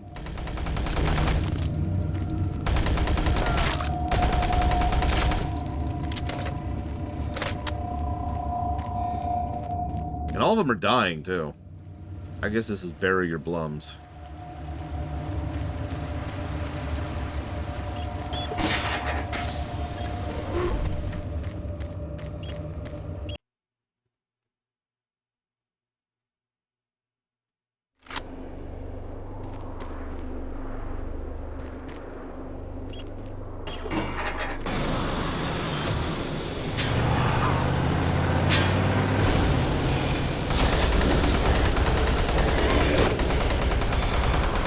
These are cacodemons, I believe. Also, I don't want to complain too much, but is it just me, or does this feel very Half-Life 1? Here's the surface. You can tell because of how cloistered and claustrophobic it is. I know that's a really strange complaint to make, but it's always vaguely bothered me in several of these games, where the outside just, you know... game. Okay. Where the outside feels like inside, but painted. There it is.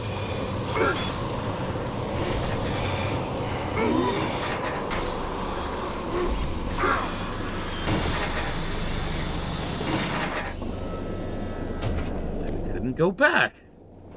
Green, get your ass to the communications facility. Gotta get that message to the fleet. Man, I gotta kill some zombies first.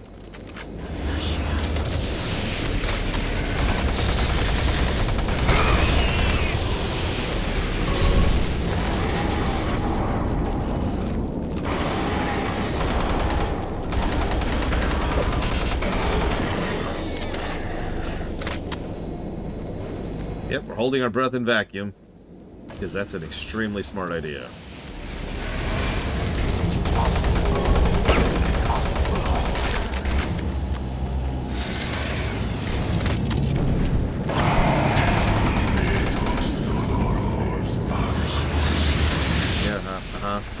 Yep. Evil, evil, evil.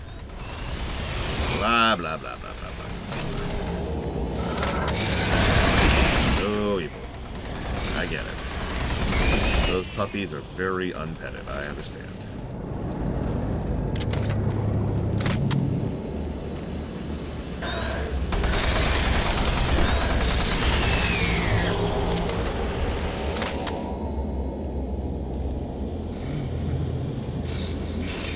God, that skeleton moved! Sanity lost. You know what's really weird? In two extremely different ways, Doom Cubed and Doom 4 both feel more Quake than Doom. I'll discuss how Doom 4 feels that way when we get there. But, like, they were really trying for, like, the slow insanity Lovecraftian thing with this game.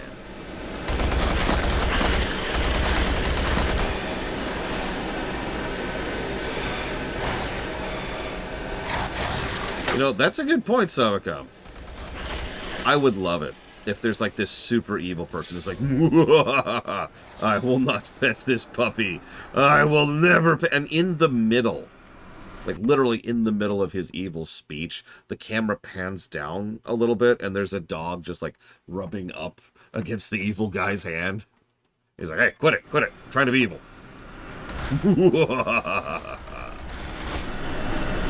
And the puppy's just licking him.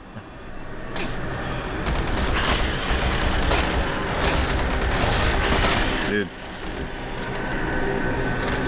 Hang on, animation locked.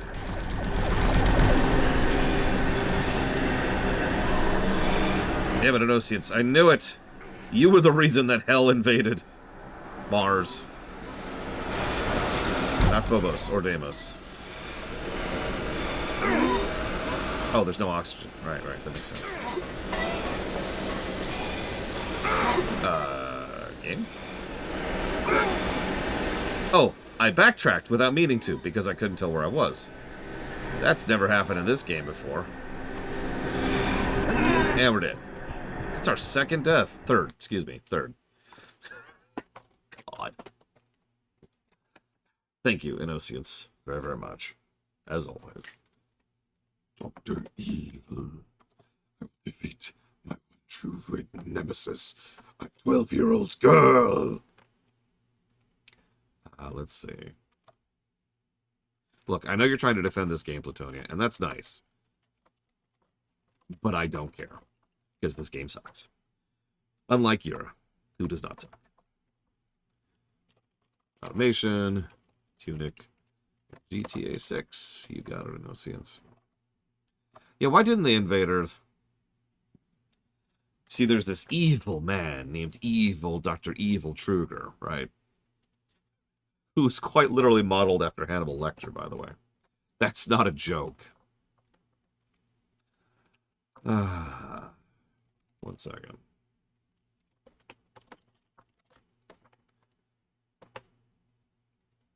Oh, I forgot to answer the earlier question. Yeah, so the reason they have cybernetics is Dr. Evil McEvilson has been using his portal technology to go into hell and attach cybernetics to demons.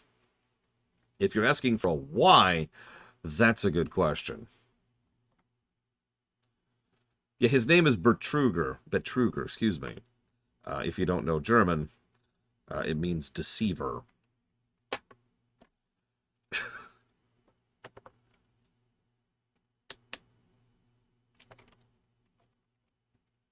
Or betrayer, apparently.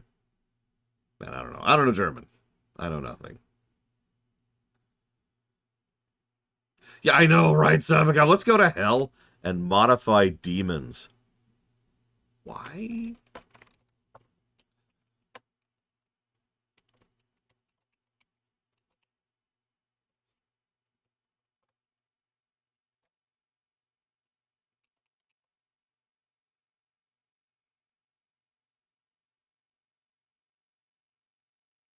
It'd be funny for 5 seconds. You know what? That really does describe a lot of human history, doesn't it?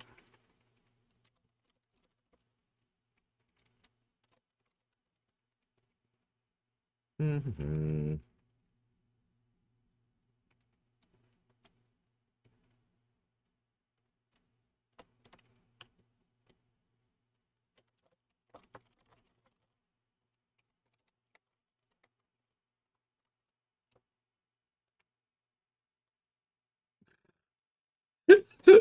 I mean, that's just the start of so many stories, right? And then she tried to summon a demon. Maybe don't. You know, maybe step 1 of your list is the problem here.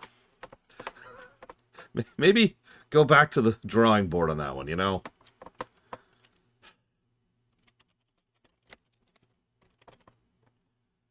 It reminds me of, if you'll forgive me for a second. See if I can find it quickly. I probably can't. Now, there it is. Every Resident Evil scientist memo. Page 1. I crossbred a silverback gorilla with a praying mantis and gave it AK-47s for arms. Bob has been poking it with a stick non-stop for 80 hours now. Hopefully it doesn't escape. Page 2. It escaped.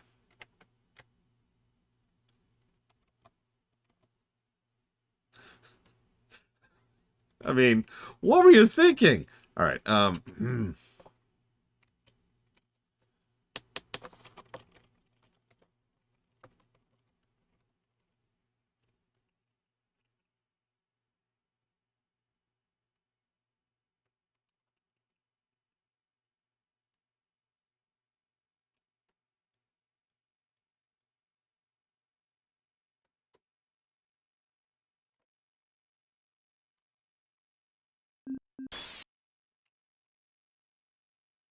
Well, then you are just a better player than I am, Platonia. With the mystical ability to divine how to navigate bad level design. Oh, we're back here. Whatever's Cacodemon. So I'm not even going to fight at this point. There's no reason to. It's not like Doom 1 and 2 where there's like a kill counter and there's like a enjoyability of clearing a level. Green, get your ass to the communications facility as quickly as possible. Gotta get that message to the fleet.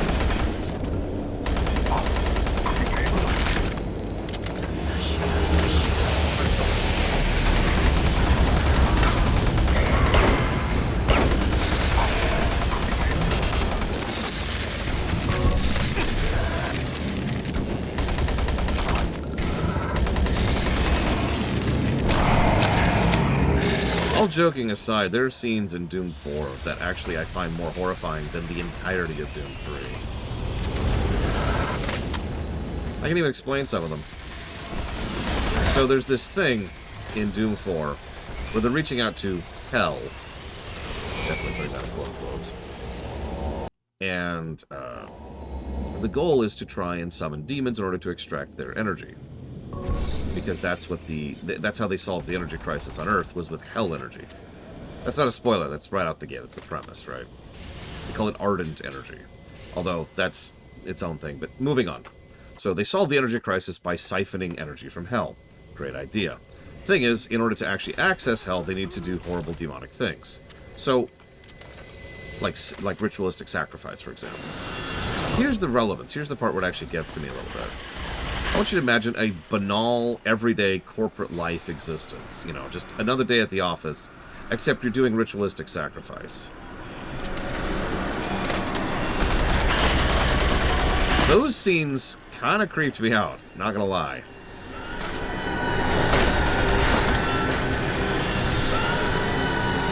Like, the casual banality of it, I think, is the main thing that made it so much worse for me. Also, better animated. Better voice acted, better sound design, actual subtitles, I can tell what else going on. Yeah, exactly, Sofacom. It's just a Tuesday. Alright, Sally, we need you to get into the circle. Okay, here we go. Could you jot down into the quarterly notes that we're going ahead and sacrificing Sally? Yep. That's going to go into her, benefits her family fund, or whatever they call that. Yep, okay, cool. Let's see, I need to put this knife here, I think? Yep, nope, that's the right spot. Jeff from accounting, you have been selected for today's sacrifice. Your contribution to the Earth energy crisis will not go unnoticed.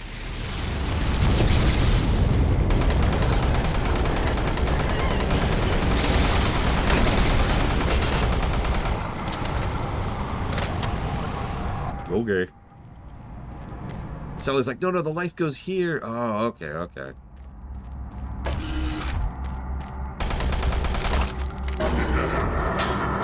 James Holiday.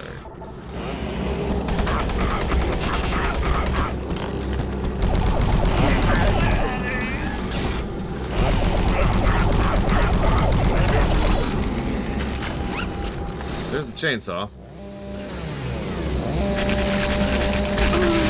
If you don't know what a chainsaw does, you're in the wrong genre. We're fighting evil things. That's what the chainsaw does. It fights evil things. Because it's a chainsaw.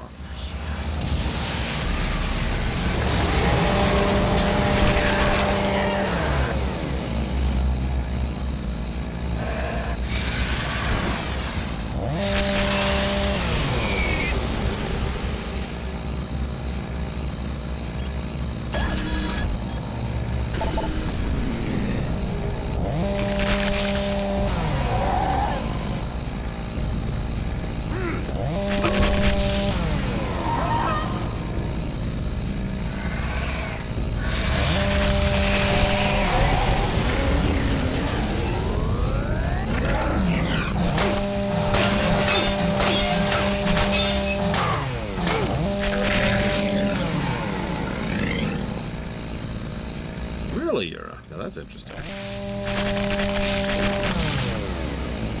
I'm assuming that's why there's that pause when it does the save. I wonder if that's a tech thing, if it's trying to freeze the game state so it can pull a save state.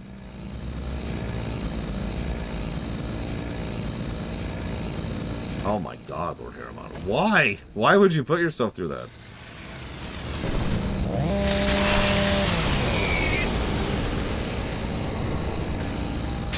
Hey, Family Guy. One moment.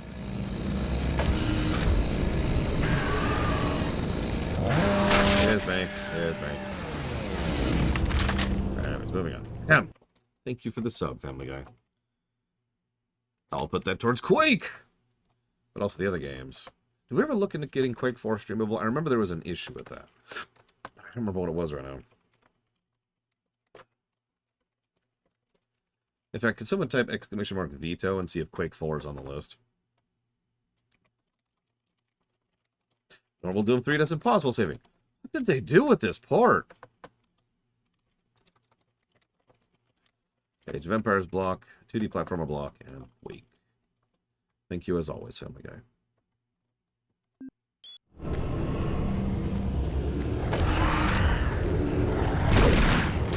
Can I help you? The Portal of Doom's expanding again.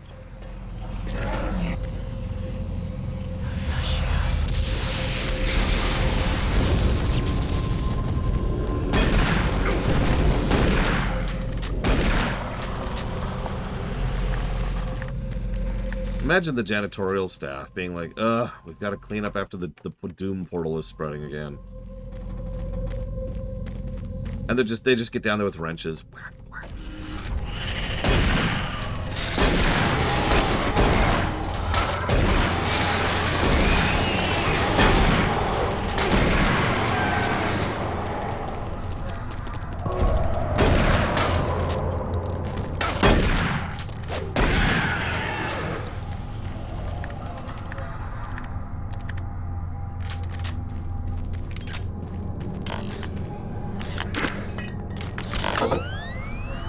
That's true, they do have a lot of chainsaws.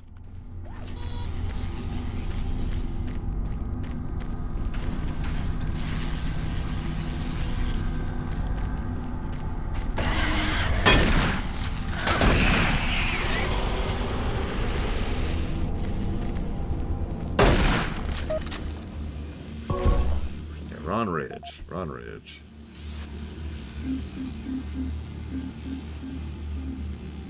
This is the audio log of Officer Ron Ridge dated October 16, Service 2145. lift called to station. Recent transport tunnel accidents are causing major headaches in both supply and maintenance. Each accident causes an estimated 1 to 3 hour delay in what are mostly time-sensitive shipments. It's becoming evident that certain junctions need safety adjustments as well as recommitment to driving safety by all personnel. The MPRO to Com Center route has shown a big increase in accidents over the past 6 months. Safety signs and improved lighting are needed throughout the main junctions over the stretch of tunnels and paths.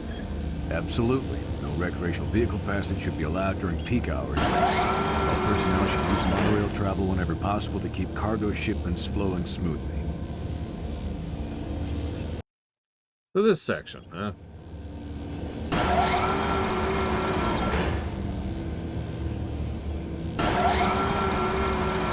Oh, Nunwu. They make fun of it.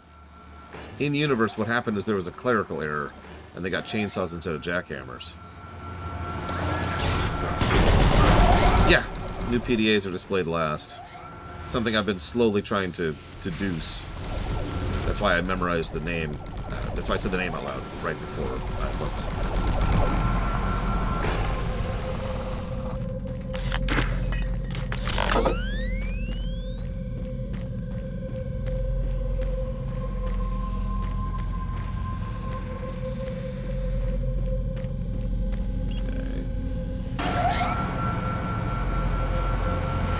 No, you were right the first time I come out. That's why I was checking, because you mentioned that.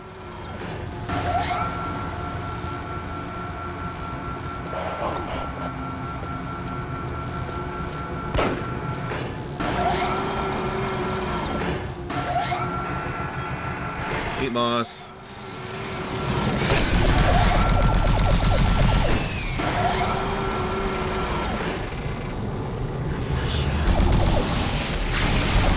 So, here's an interesting question. When you attack the meat moss in this game, it gives the same sound effect as if you're hitting steel bulkheads. Do you think that's on purpose, or they just didn't come up with a separate sound for hitting the moss?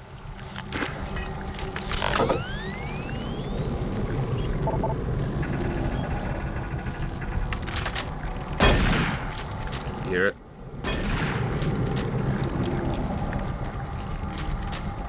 Really distinctive clank.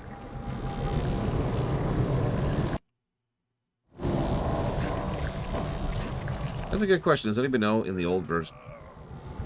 That's a lethal fall? That's a good question, Plutonia. I don't know.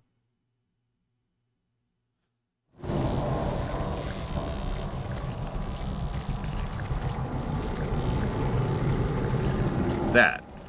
Like, that's a pretty bad fall, but I could do that in real life if I was careful. Okay.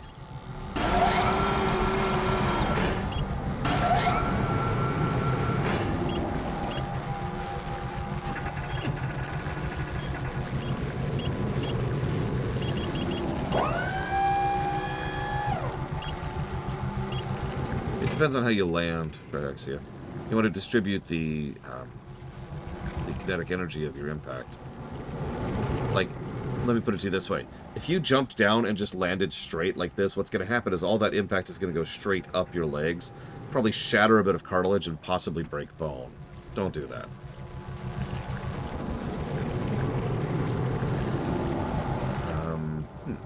Okay.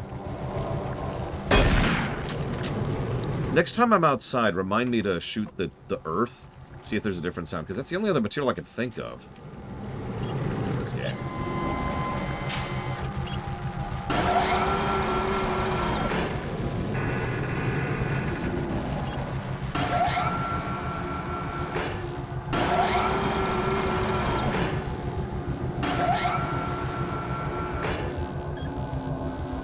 Yeah, I'll try rolling. That's a good trick.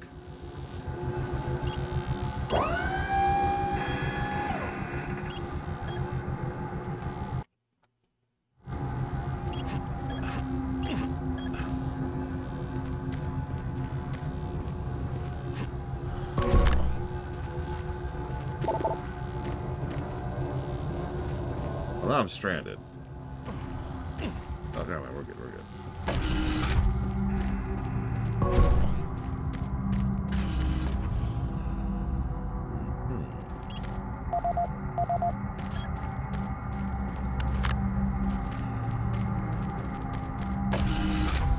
Yeah, no, I think I see the direction you're thinking of, Plutonian. I think you're right. The whole game might just have the same metal, irony sound or impacts.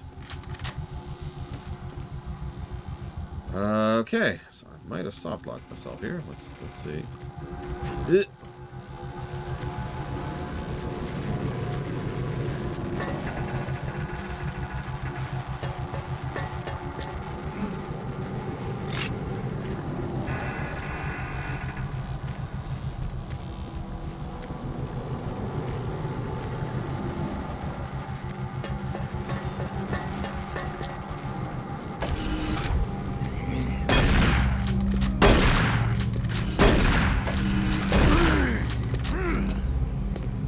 I don't mean to quibble, but how are you making sounds? In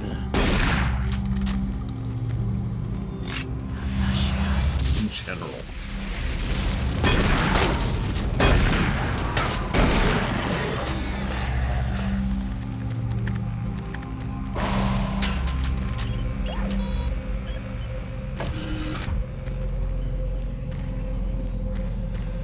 Because this is back here. Service lift called to station. Oh yeah, at some point I should probably actually turn the bot on. Hang on. Yeah, there should be some gurgling.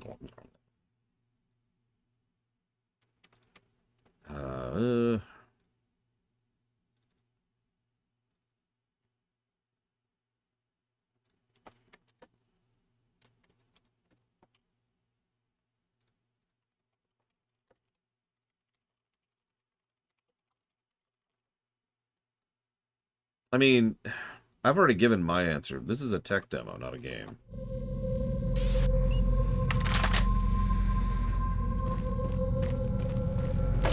If you mean why is it a horror game? So there's an interview by, I believe it's John Carmack, where he specifically mentions that this is what they kind of had in mind all along for Doom.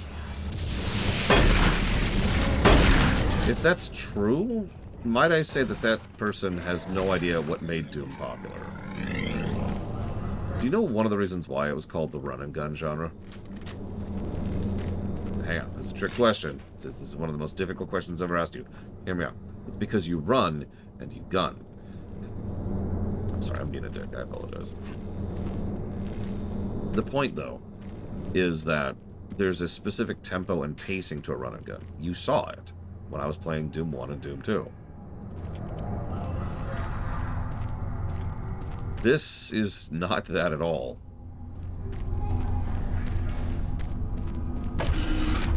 Yeah, we call it a run and gun because you move like molasses, and there's jump scares around almost every door and corner. And yeah, exactly, Dakota. This is all a bunch of grain of salt here. But the reason I'm bringing all of this up is because of that direct contradiction,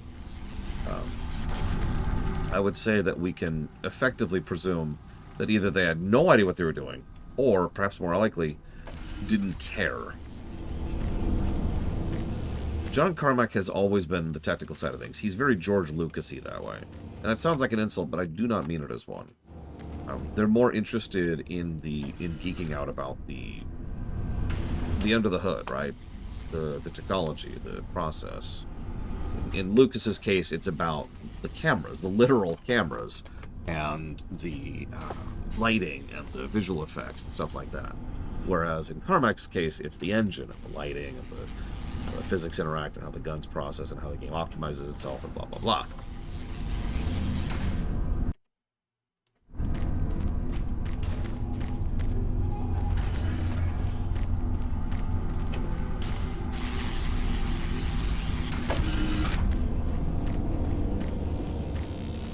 Service lift called to station. So this is pure speculation, based solely on analysis of interviews, inconsistent information, and the games in question. But I would imagine that what happened was that Doom 3 was made because the people who were primarily in charge of the company and in charge of the design of the game, the central document of the game, didn't care about what kind of game it was, so long as it was doing what it was supposed to do.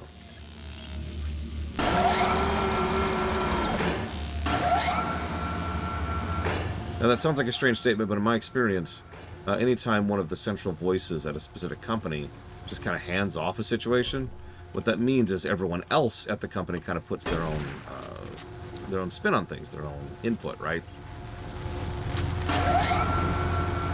So we get different stuff. Good, bad, or in between, doesn't matter. It's different. So I know I've already been there, and I know I've already been there. Let's try this way. Yeah, exactly, Dakota.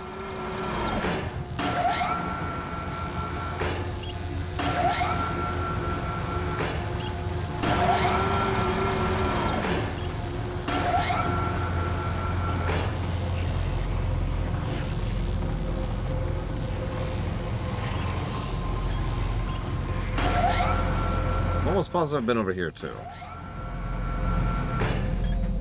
99% certain I've been over here as well, so I'm not sure where I'm going at this point. Cool. So this is when Plutonia can flex on me again, because I am thoroughly lost at this point. I don't even know where I'm going, never mind how to get there. Okay. Oh, hang on. An enemy spawned. That's a good sign. Maybe. Maybe. Oh, it's already unlocked, so I already hit this. Yeah. Maybe that's what we were here to do? There's this area again, which we've also already been through. Okay. Just in case I missed anything down here.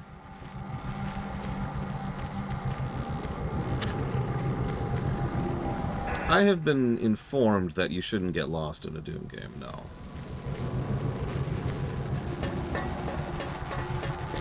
However, I've been lost in every Doom game that isn't the modern Doom. Actually, that's not a bad idea, Plutonia. Like, have a thing right there on the wall. You are here. Like, little label. Didn't Half-Life do that? Or am I misremembering? I swear there's some older FPS, like late 90s FPS, that did exactly that.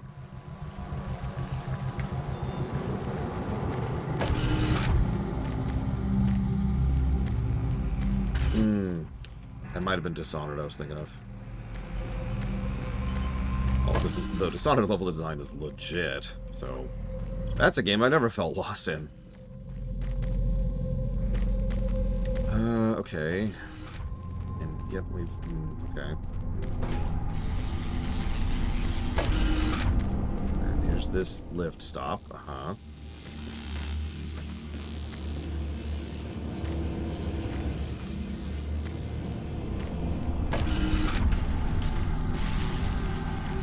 Eating breakfast is good. And we spawned. That's a thing. Whatever a trigger going down here. Oh. Of course.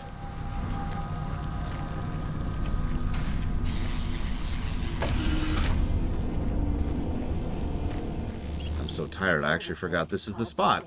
This is the spot. I was telling you about it. There is one part of this game I've never beaten without cheats. You're staring at it. When I played this game last time, I turned on no clip and just went to wherever the exit was. Now, the doubly funny thing about that is it actually still took me a while to find where I was going.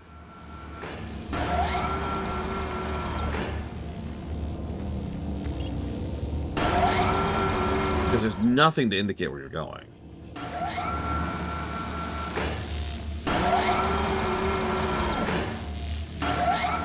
So I've been to all three of those spots already, PM Triox. Now, it's entirely possible that one of them is where I want to go. But I've already been to all three of those. Yeah, I feel like I have to go up, but because there's an up thing, right? Like, that's just logical. But I haven't figured out where the up is yet. If this is the up, I'm going to scream. If this is it right here. I have not been up here. I have not been up here. Oh my god.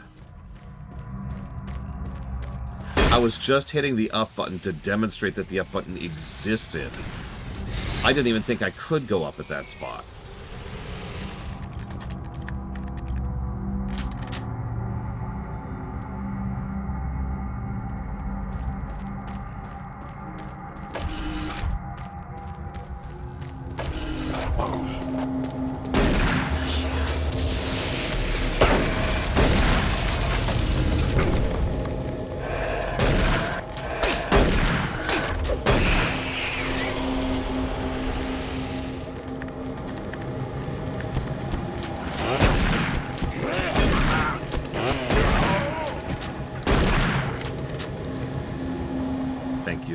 Triox.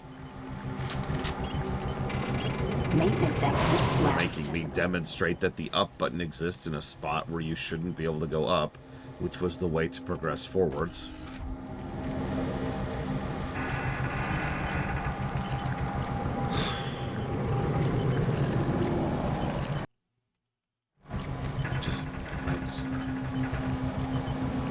Thank you, Colgrim, for the sub, as always. Now that September is only. Well, no, see, the problem is, I'm not actually being facetious. I'm not playing up to the crowd. I knew there was an up button. If you were paying attention earlier, I'd already played with it several times. But I couldn't find anything up, right? There was nothing up. So I just was like, okay, well, now I need to find a spot to go up at. And I never saw any place that looked like going up was the correct call. So I never really did it again.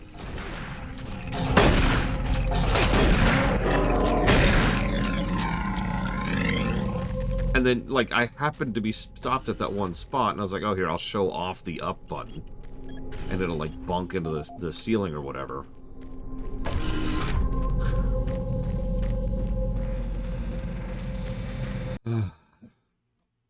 You got it, Colgrim.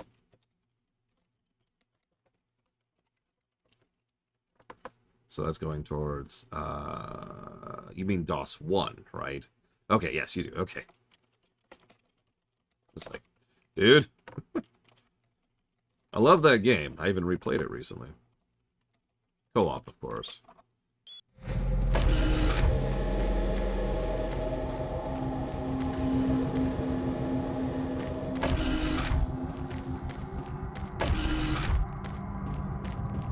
What does this lead to? Ah, this is this spot. Okay. Yeah, it's going to be called DOS 3. Oh,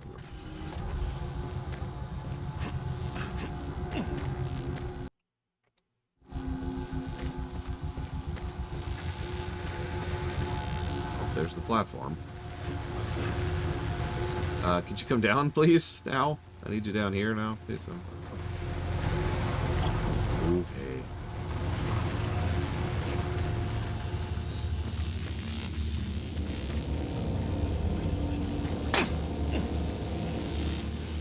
Yeah, I remember the Fallen Heroes thing, which was actually being farmed out a little bit, if I'm remembering correctly. Called to station. Thank you, Cycloud, as always.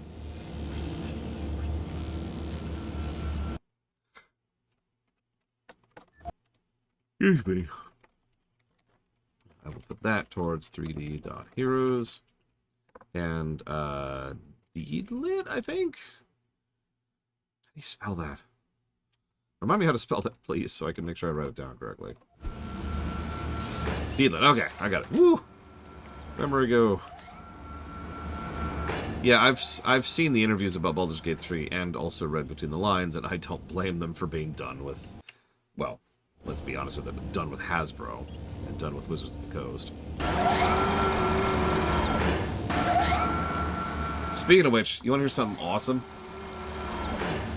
Thanks, I appreciate it. How do you think you mod Baldur's Gate 3? I don't mean make the mod. How do you implement a mod? How do you install a mod in Baldur's Gate 3? If you know the answer to this, don't answer.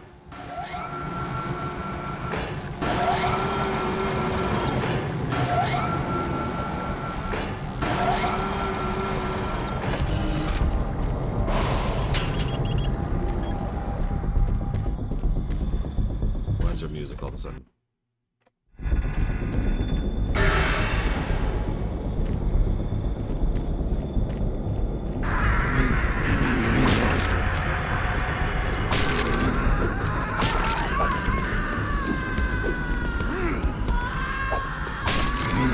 Oh yeah, this is Berserk, by the way. I don't know why there's the screams or the raspberry jam. I don't know. Don't ask me.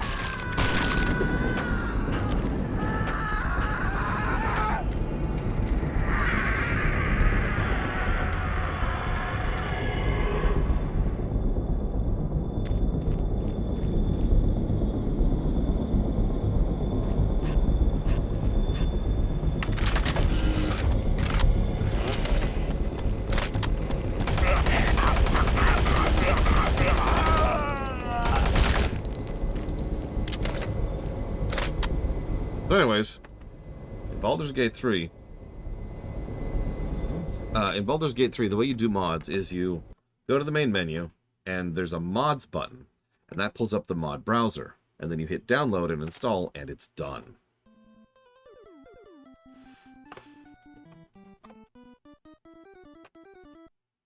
It's not quite at the level of Factorio, but it's one step down from it. It's one of the most smooth and intuitive mod accessibility features I have ever seen. And thank you again, Cycloud, very, very much.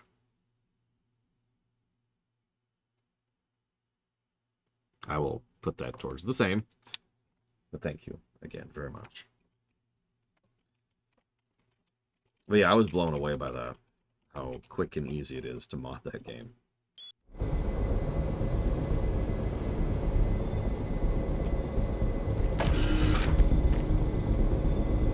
I believe the mods that you pull into the game do have to be approved, because they go through Larian's own launcher.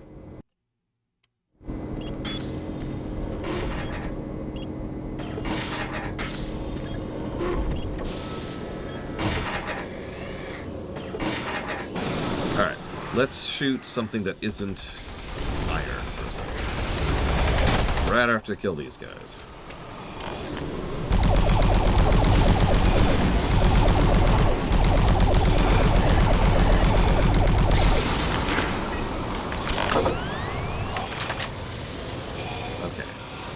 Concrete? Nope. Okay. Rock. Let's try it. It does sound different. I'm actually a little surprised by that. It actually sounds like it has no sound at all.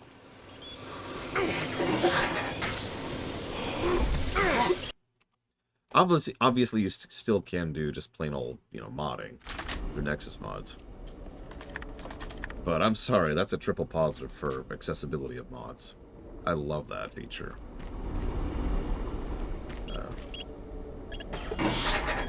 Marine, are you at the communications facility yet? Yes. You gotta get that message to the fleet now. Watch out for Campbell and Swan. Those don't give a damn about what happens to any of us. I gotta move on. So, there's the vehicle that Campbell and Swan have been driving ahead of us this whole time. Please try not to think too much about the fact that they've been driving a truck through these bases, and we've been on foot, and we were right behind them to the point where we could literally see them entering this base right ahead of us. Like, we just run that fast, okay?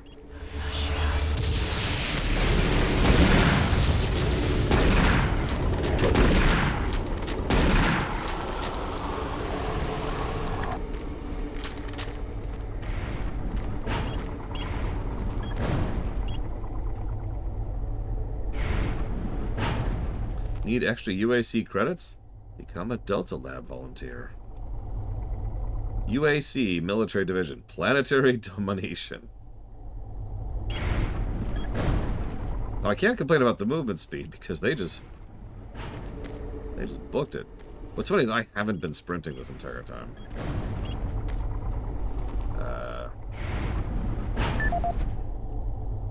One second.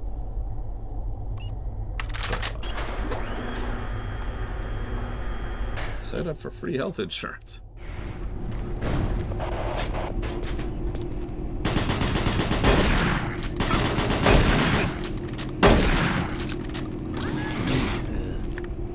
Oh, I think they get like at least one extra ration a day at Trahexia. Possibly two.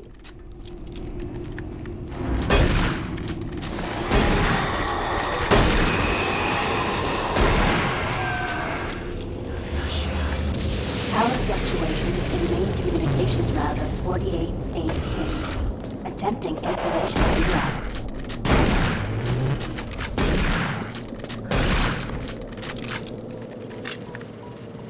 I think I just missed the chain guns. That's on me.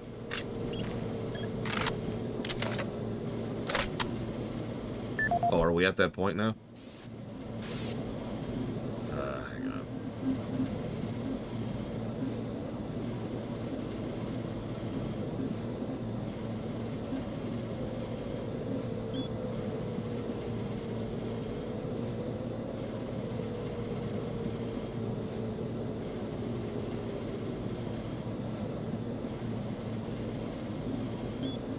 There's so many spam emails on this stupid base on Mars. It's the most realistic thing about the whole game.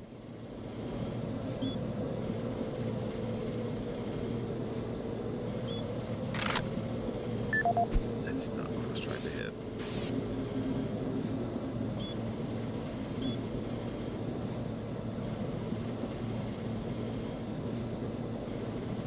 What do we do with all those chainsaws? We got 2 shipments of excess medical equipment coming in very soon. I'm going to need the space.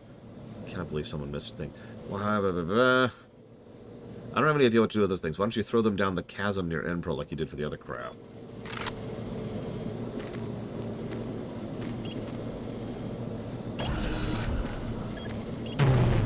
Primary construction tasks. Attempt to configure secondary tower. Failed.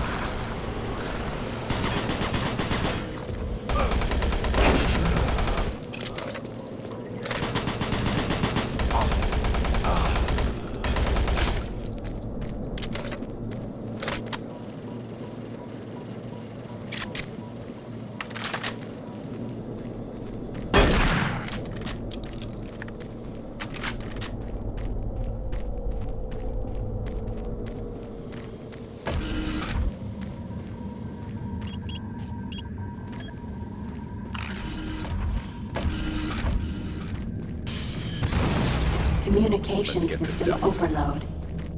So there's Campbell and Swan, Shut down. who just destroyed the communication center so we can't send out the message. I don't know who this Swan is and why he's so evil. Never mind, he's a corporate stoolie. Of course he's evil. Oh, hey, we finally have S.H.I.E.L.D. guys.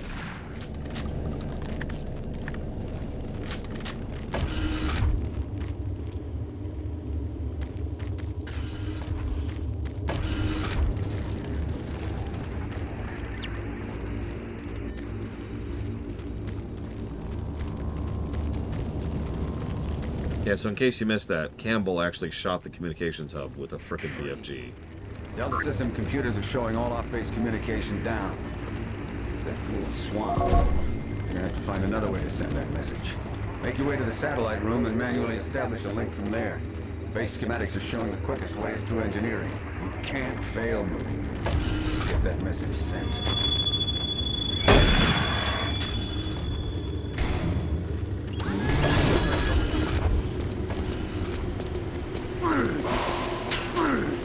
Can I help you?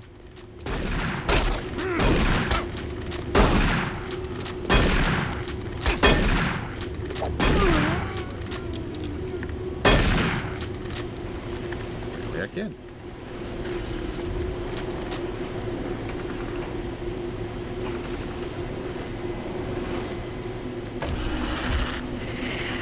Does this game have music? Well, so far we've heard, I think, a grand total of 2 songs. Remember, I can't turn off the music without also turning off all audio. Actually, I did. But... And my other gun had like a 600 ammo count or something like the, this thing.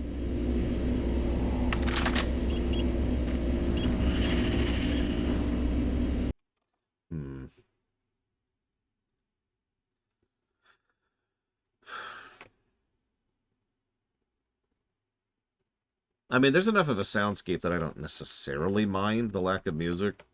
But I do kind of mind the lack of music because, well, they're not really using the sound as well as I'd like. And, well, it, you know, duh, I suppose. But I get it. They were going for more of a horror thing. That horror games just don't generally use music because music generally interferes with the atmosphere of a horror game. I get that. Not going to complain about that. I'm just probably not going to give a plus to music when there is none.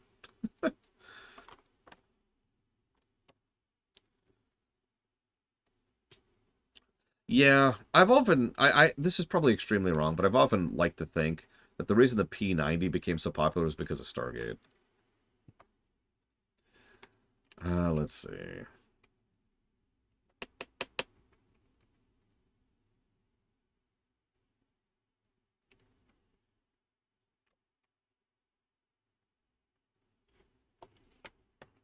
I mean, the P90 just started showing up a bunch in this era. It does look cool. That might just be it. It might just be it's a cool looking gun. And a lot of prop designers and costumers and whatnot were like, that's a cool looking gun, and just started using it.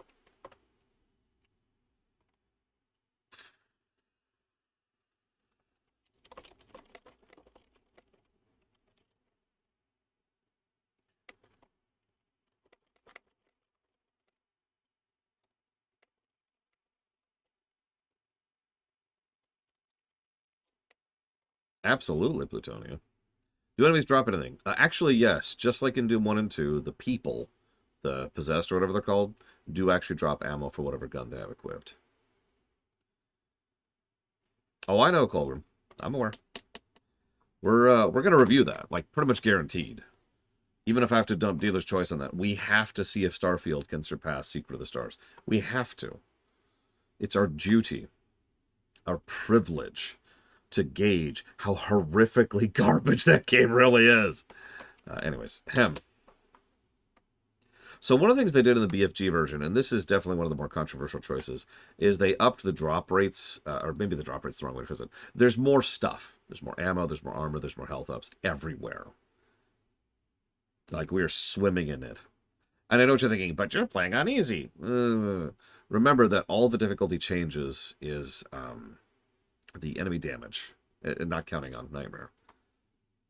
Am I sure about that? Well, now that you've questioned me, no. However, I'm going to go ahead and double check something here really quick, because I was reading up on this just last night.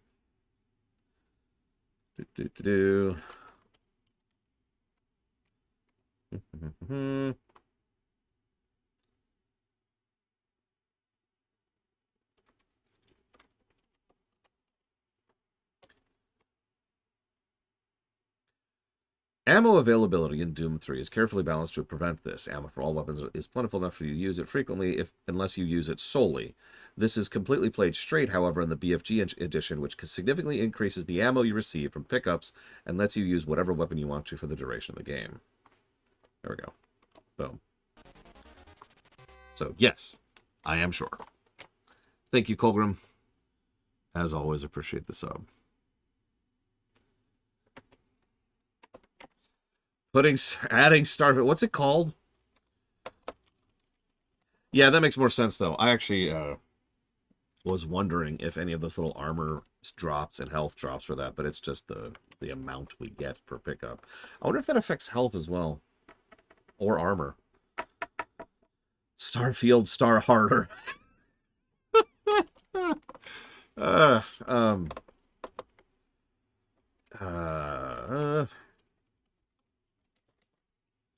Shattered Universe. For real, what's it called? I was just looking at this, and I need to put the actual name there for this kind of crap.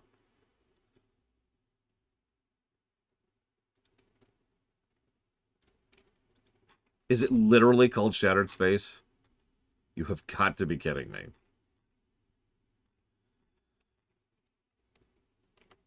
Oh my god, there it is. It is literally called Shattered Space.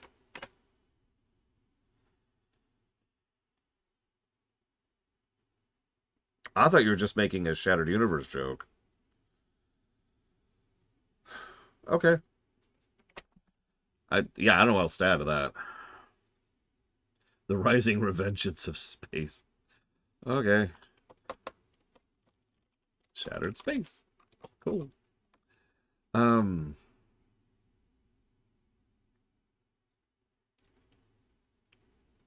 do you like about this game, Black Malkin? Help me out here, because I've been debating, I've been chewing on that for a while now. And so far, my own opinion, is not updating on the HUD.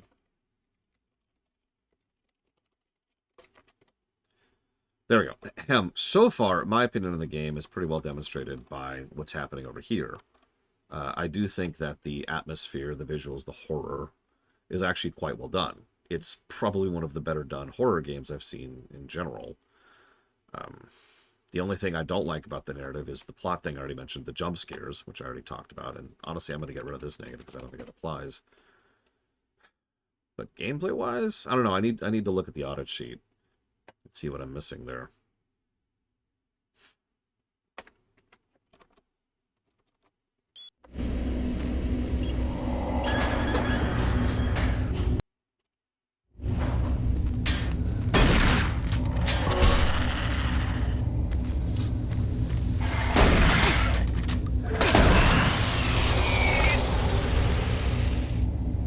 Sure, Act. Hang on a sec.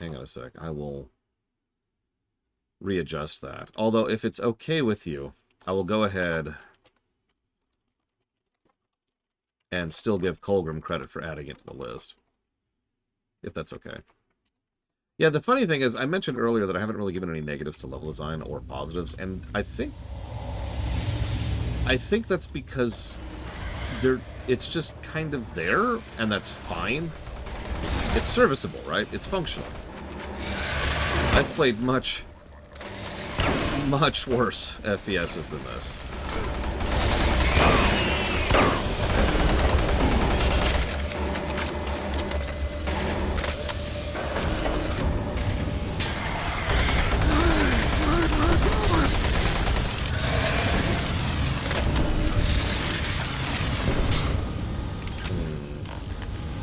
Well, we've been getting a decent amount of ammo for plasma lately, so let's poke around with it. I do like that sound effect.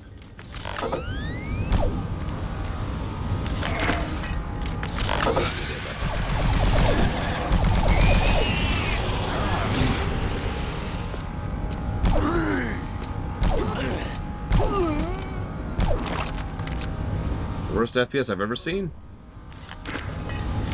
That's a good question, actually. Obviously, Wolfenstein Youngblood is definitely in the running for that.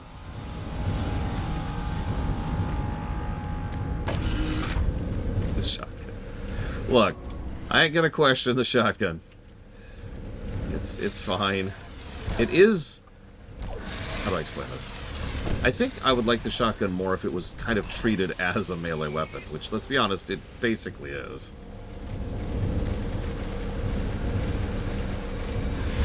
Like you were mentioning earlier.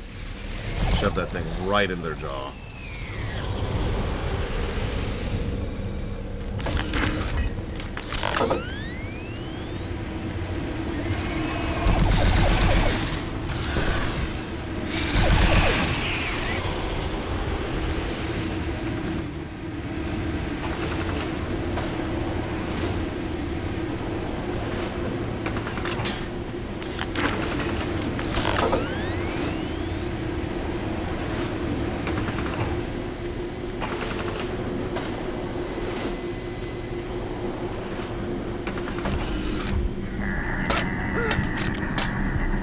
What? Huh?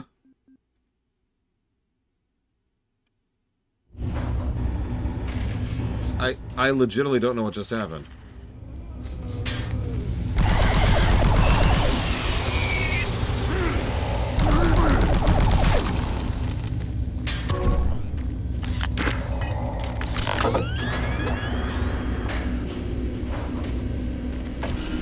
Did the door crush me? Is that a thing that can happen in this game?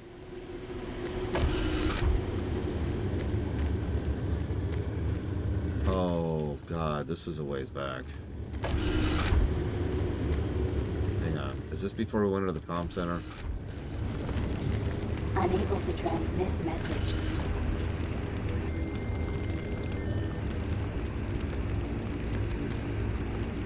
Okay, no. But this is right after we hit the comm center. This... Oh, God, we just lost some time. That's on me. I'll accept it. Still don't know what killed me.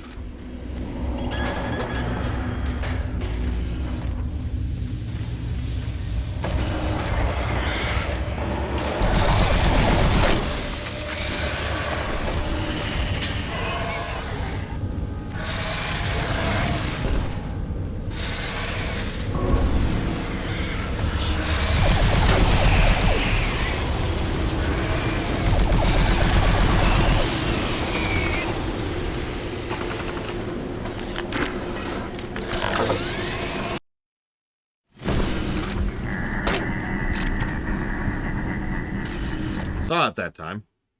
We really did get crushed. But it wasn't by the door.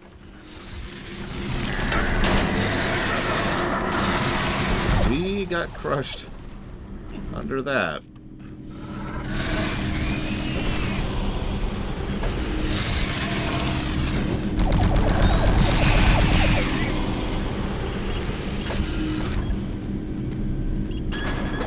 That's a first. For me. Although I have a weird feeling that killed me again last time. Killed me, you know what I mean.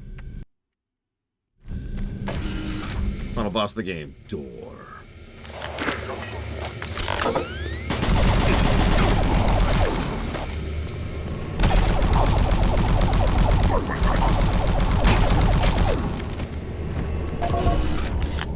Ben Wolf.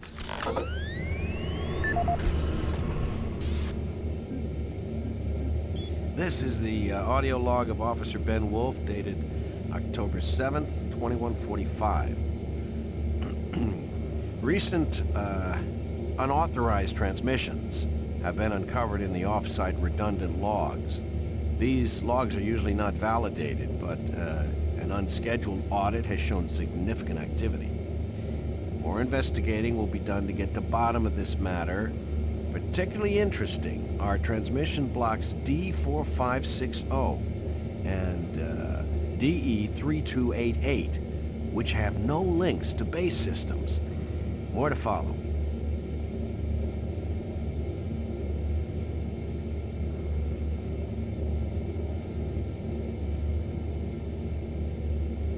Oh, nice, Blick Malkin.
Invasion was from the main portal here in Delta.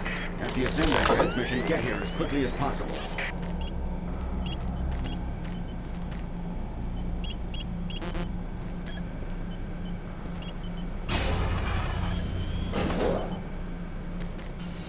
Alright, Sentry. Escort me. Escort me to victory. Escort me like your French girls.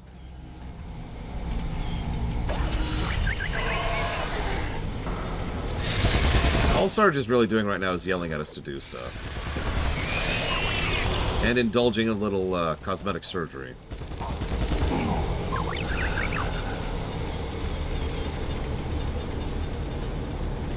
I mean, honestly, if we could just have these 6 sentries, we'd be sad.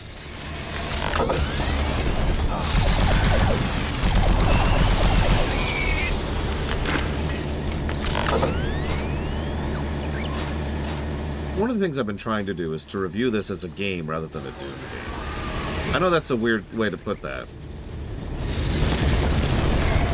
But I think you understand what I mean when I say that, right?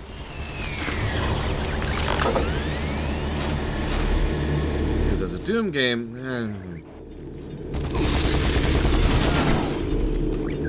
that also gets into debatables. I've said for years I don't mind when a game decides to genre hop, too.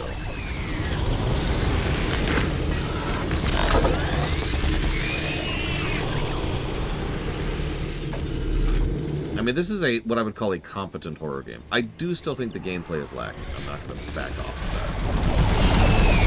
that. A lot of it is simply function. That's what I want to use.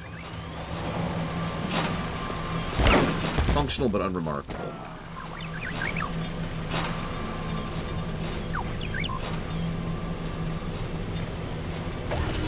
Having said that, we have no precedence for giving a game positives or negatives for sticking to the genre. I don't even know what I'd put that under. External continuity is a thing, but that's in the narrative axis, because that's how that's applied. I am hesitant to open up the door on giving games negatives or positives for genre cohesion, because that opens up a lot of doors when it comes to many franchises.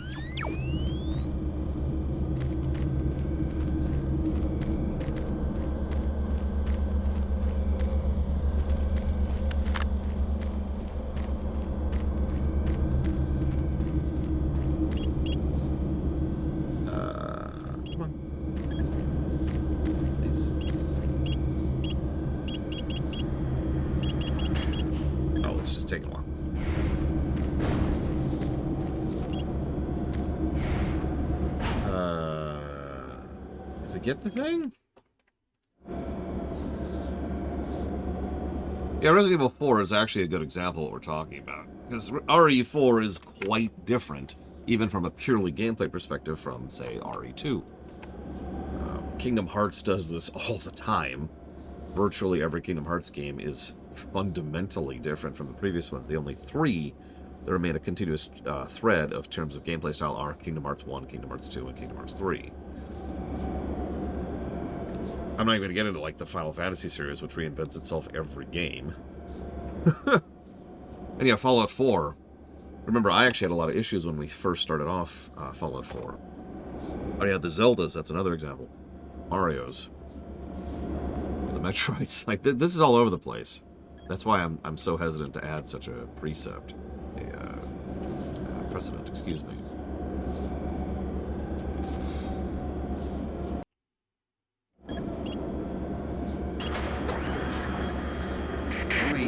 Computer system shows Swan and Campbell are still in the area. Watch out for them. Get that transmission sent.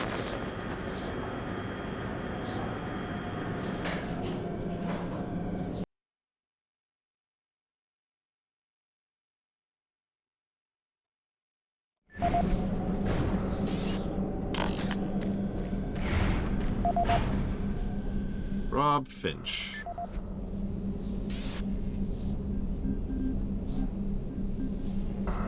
No audio log. Email, maybe?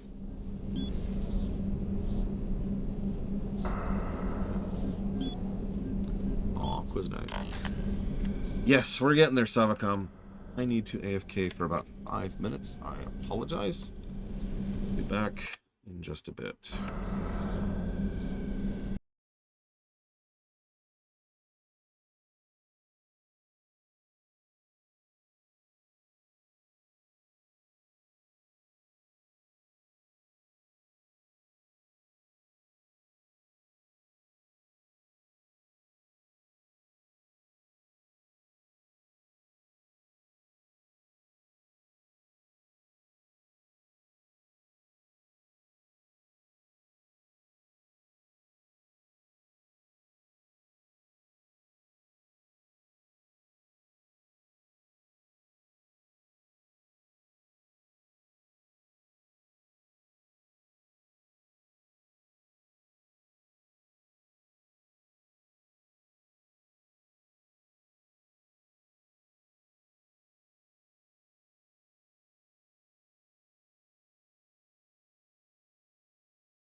Look, the chair's eyes are up here, okay?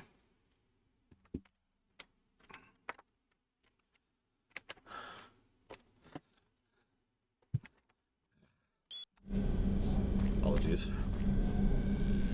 Okay, what was I just doing?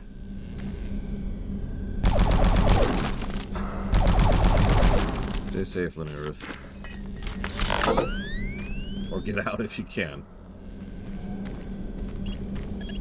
Okay, I think that's where I just came from.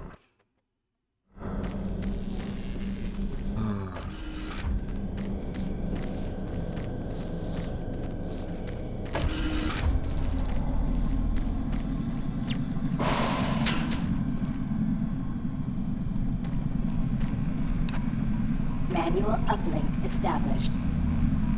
Marine, you hear me? Back off from that console. Do not call for reinforcements. We don't know what the hell is going on here. And until we do, this area remains under UAC control. Cancel that transmission. Satellite connection established. Well, here's the decision. I'm just going to spoil that this is not... like, this doesn't change too much, but this is an actual choice. This is a real decision that's going to affect things. So what do you think? I know it's kind of vague, but so far we haven't had a lot of information on exactly what's happening here. Our leader, our head, the sergeant, has flat out told us we need to go ahead and call for reinforcements. And the corporate stoolie has told us not to. Corporate stoolie says, don't do this. This is still UAC property. This is still UAC situation. We don't know what's going on.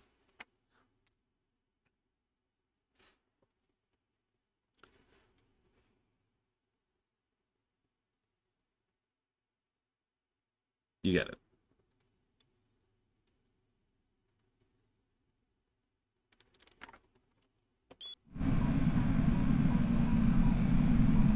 Reinforcements required immediately. Hostile forces engaged. Loss of primary and secondary military units. Extended civilian casualties. Research technologies compromised. Require full fleet engagement. So, chat has voted to go ahead and call for reinforcements. I'm going to go ahead and give away that that is the incorrect call. However, as Taquita pointed out, as several people pointed out, nothing really indicates that other than just general thought process. Like, for all intents and purposes, like, think about every horror movie or game you've ever seen. What's one of the primary goals of the protagonist in almost every single one of those? It's calling in the army, right? It's calling in the reinforcements. It's calling for help, right? So it makes a weirdly large amount of sense here to actually try to call for help. That's ignoring the fact that, again, we have no real reason to doubt our orders. Nothing that the sergeant has said has been sus on any level. Why did you leave our Discord, Linerith? Not that I'm questioning you, it's just that feels like a strange choice since I don't even see a thing. Also a thing, Black Balkan, depending. Either way, we're going to go ahead and transmit because you guys said to transmit, so we're going to commit to that. You fool. You have no idea what you just did. If the creatures get hold of those ships, who knows what can happen. You might have endangered all of Earth. I'm going to Delta to stop this. Don't get in. Transmission successful. Excellent work, Marine. Reinforcements will be here soon. I'll wait for you here at Delta. Get here as quickly as possible. Also, I know it's hard to tell because of the audio design, but if you're paying attention, the Sarge's voice has been slowly changing over the last few transmissions. That one we just heard is probably the most obvious variance there. Brigwin can usually help you with that, Lunaris.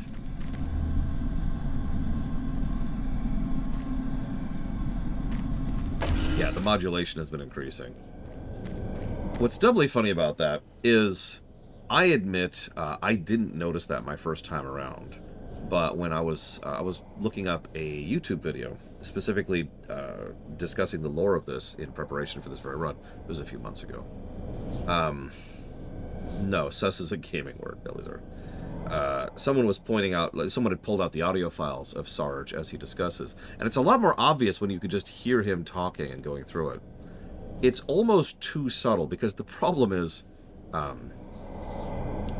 right at the beginning, if you're paying attention, there's this thing where Kelly mentions, that's the Sarge, excuse me, Sergeant Kelly specifically mentions that the audio transmission is having issues, and so and there's some scrambling on it. So you don't really notice the modulation, because the modulation is covered by other sound design, which is making it sound weirder and rougher and worse. And yeah, he's also just kind of talking, you know, blah, blah, blah, blah, blah, blah, blah, blah, blah. So, like I said, I freely admit I never noticed that until specifically listening to just the audio files.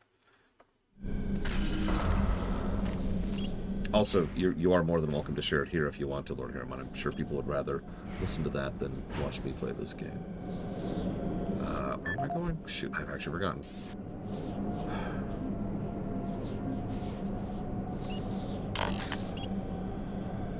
I think we're going to 2 for that? Maybe down to 1? Maybe to 3? Hang on.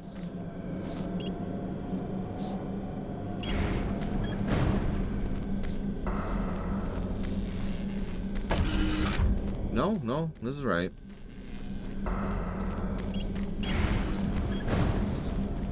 Hank.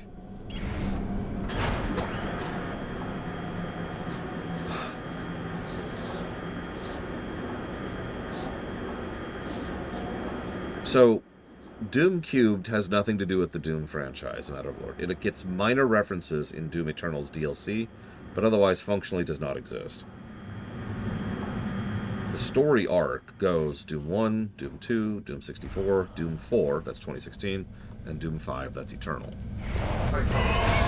Now, it should be noted that the majority of that story arc actually comes specifically from Doom Eternal. Canon welding is what they call that. They try to graft multiple canons into a single story arc. So none of that was intended. That's why, as so many people have asked, we're not covering Doom 64 for this. Because we already did.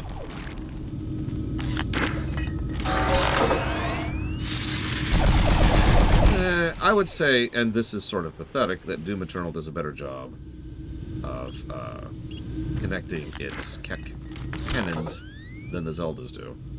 Yeah, Doom 3 is an Elseworld, or a what if, whatever you prefer to call that.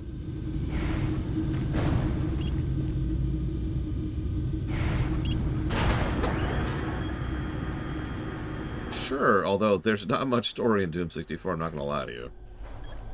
But the good news is most of Doom 64's events are actually neatly summarized by the very beginning of Doom 4. And we'll talk about it throughout the course of Doom 4 as we learn more in Doom 4 of what led to the beginning of the game.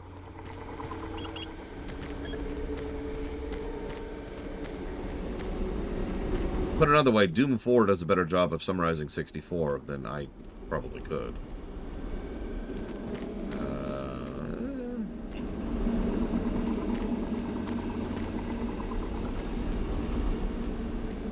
I hope this is the right way, because I don't think I can get back up from here. Oh, never mind. Coming wrong.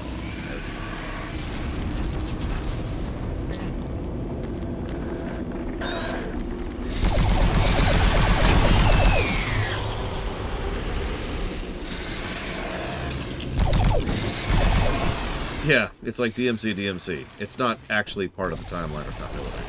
It's over there, doing its own thing. A Gaiden game, you might say. And I know what you're thinking. Why call it Doom 3 then? Because it's in 3D. No, that is the actual reason. That's the... There's him.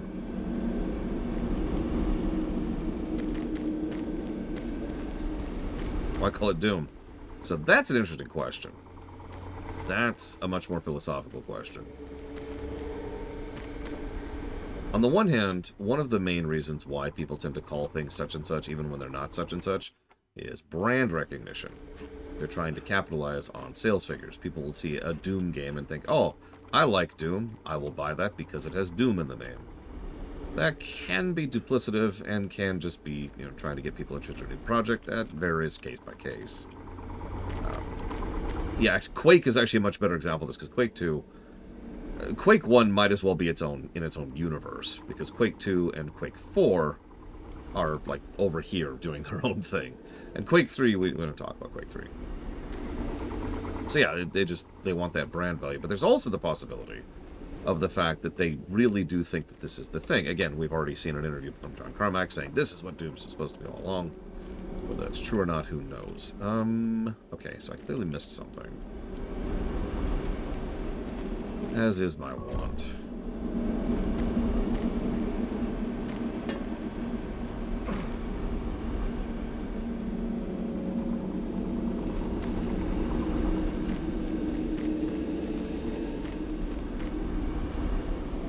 Is it?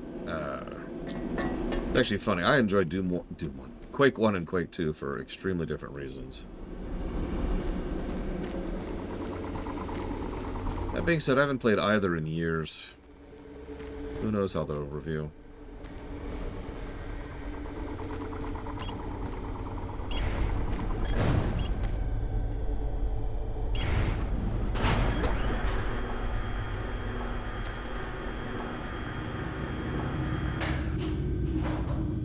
Go to communications though? Like the monorail exit was at the comm level, isn't it?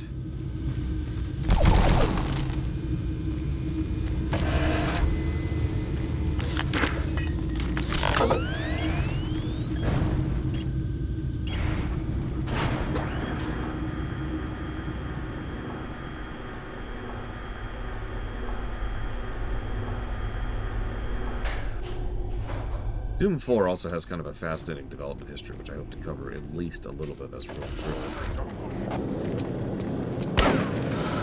Can I help you?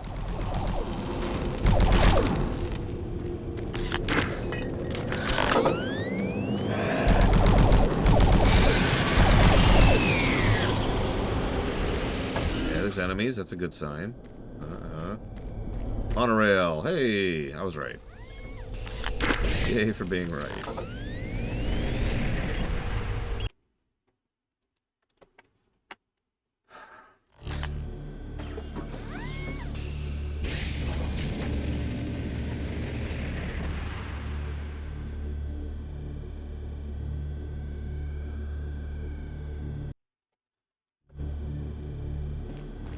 You're on, Mad Overlord.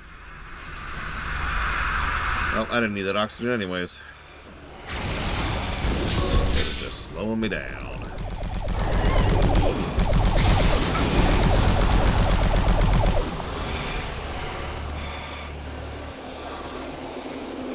Yeah, I believe there are 2 guns in the vanilla game that we have not used yet.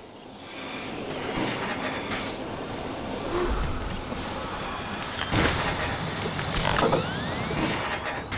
have to switch guns for a bit because we're running low on ammo. 320 rounds, Jesus.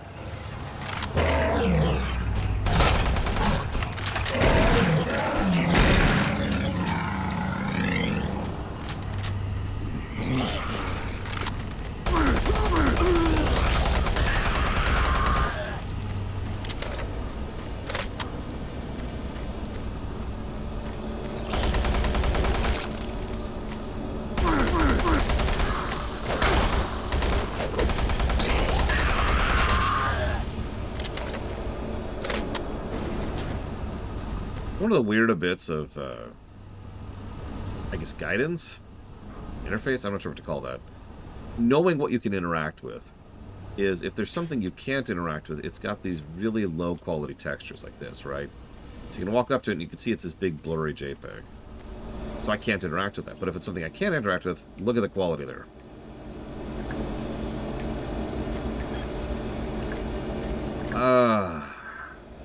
I have given grenades a chance, actually. We fought Vagary, the spider boss, with nothing but grenades.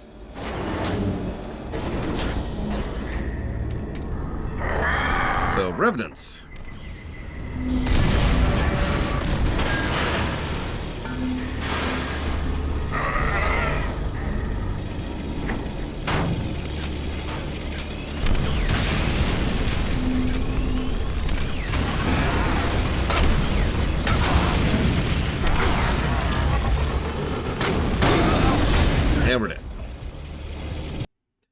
not sure if we'll give Dragon Age 4 the first game tag. I'd say it's at least in the running for the possibility. Hang on, we're gonna watch this again now.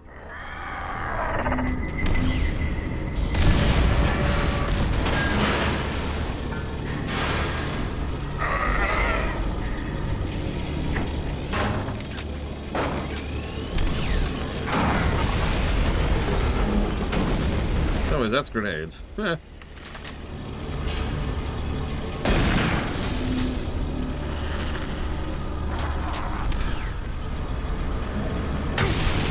Need is for you to stay alive for the next, like, I don't know, 80, 90 years, something like that. If you could do that for me, I would be really appreciative.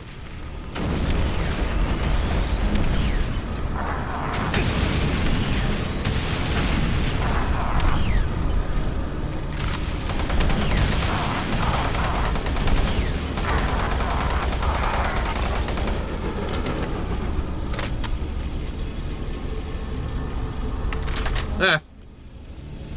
God, Black Malkin. So that's the grenades. We're gonna walk away from those pretty much from this point onwards. Although, what I always found weird is, like, 7 is the... So check this out. So, punch, right? That's 1. Makes sense. Okay, pistol. That's 2. Shotgun, that's 3. SMG, that's 4. Nothing is on 5 yet. Grenades is on 6, and plasma's on 7.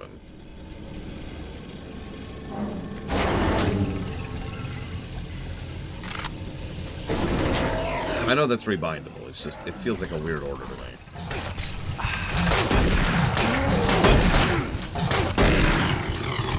Although I'm probably biased because I'm used to grenades being their own button. I don't remember when that became standard.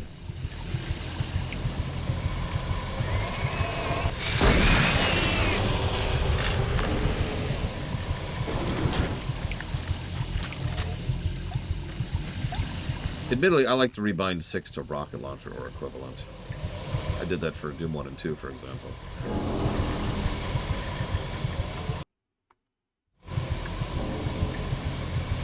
That's true, Dakota.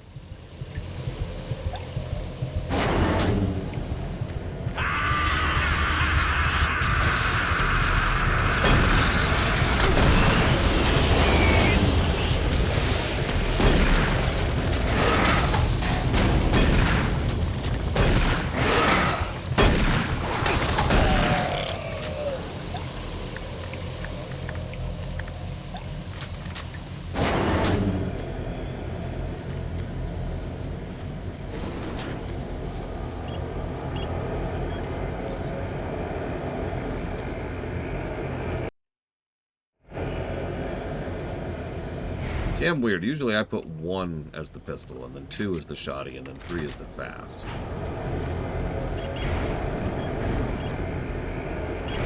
And yes, I know, I can rebind it. Like I said, I'm weird. What are those strange laughter I keep hearing is the background? It sounds like somebody having a good time, whoever it is. Sounds like a good guy, whoever it is.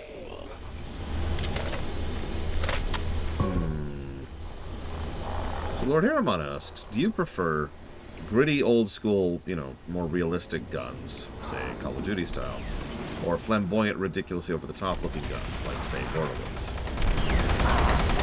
Purely aesthetically, not in terms of gameplay.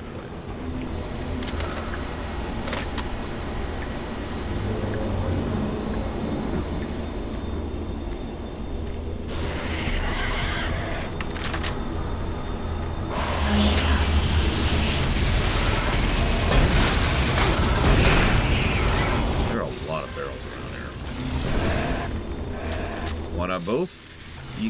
So first of all, they are mutually exclusive, at least amongst the individual gun.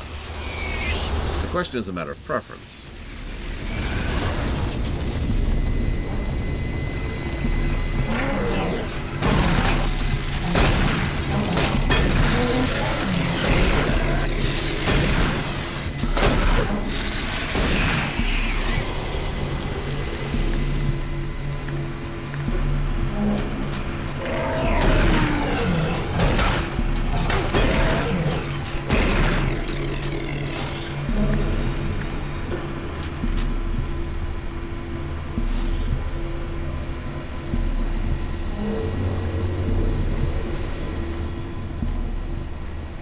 mean, there's a gun that shoots other guns in Borderlands 3. There's also a type of gun that every time you reload it, it spawns a turret that shoots for a few minutes. They're not as good as you'd think in gameplay, but they are fun. That's sort of the point. In terms of raw gameplay output and DPS output, the best gun we ever found in Borderlands 3 is the Doom Super Shotgun.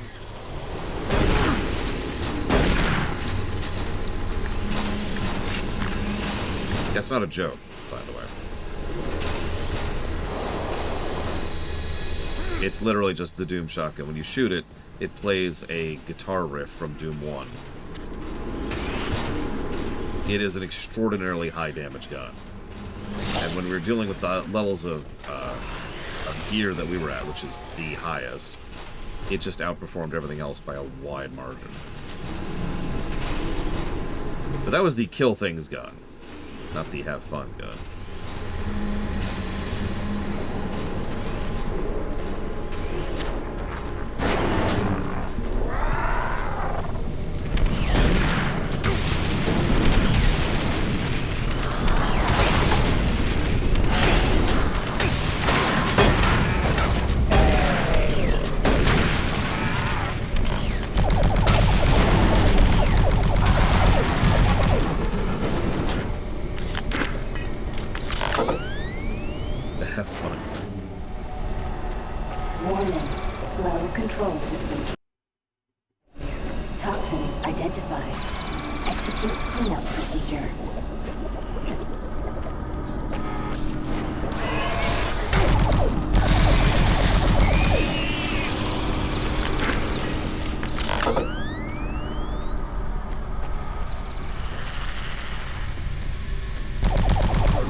I mean, from the Ratchet & Clank game I played, well, two I played, but the one I really cared about, gun design was pretty decent.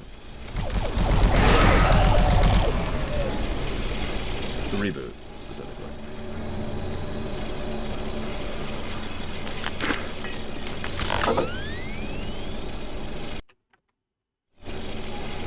The Tibetan War Cannon. I don't think I'm familiar with that.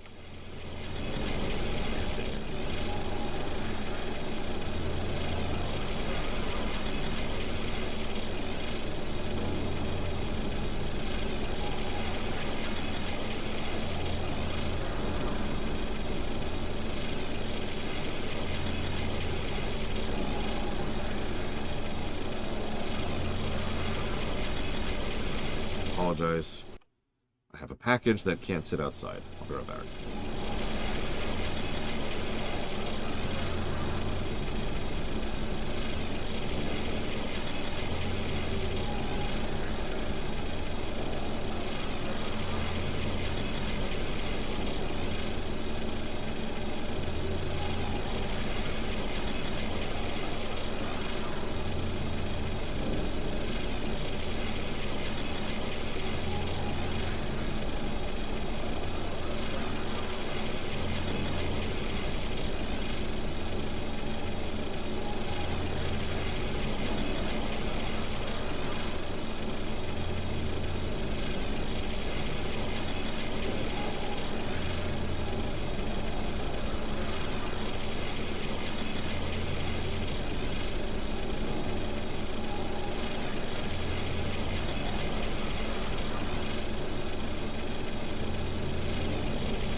Me?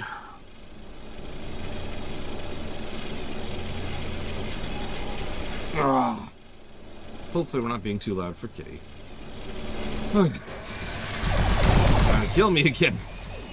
Freaking collision damage. You know, I will give them credit. This area has slightly different textures than the gray. It's like this greenish copper looking thing.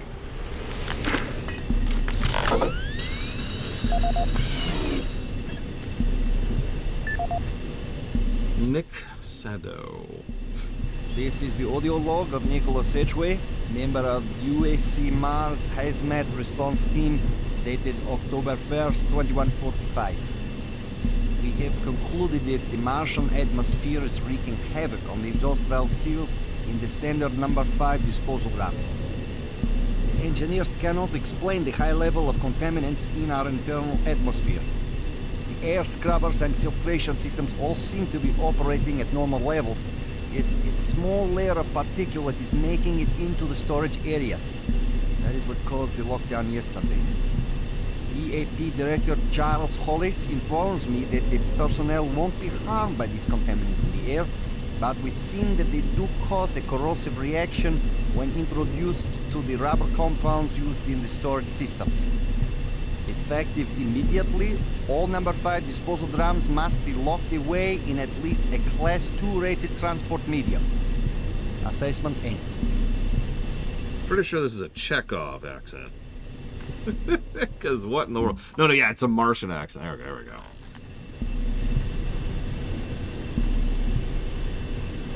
I mean, that is a very me answer, Lord Herma. But no, I actually prefer fantastical.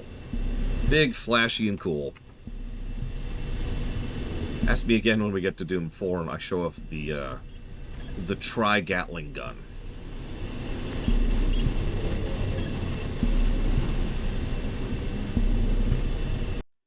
Yeah, the stake thrower and painkiller.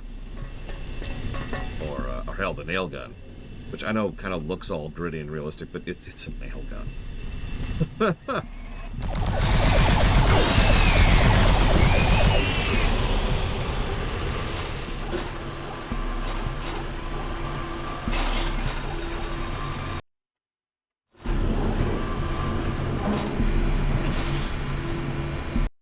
So let's try that again.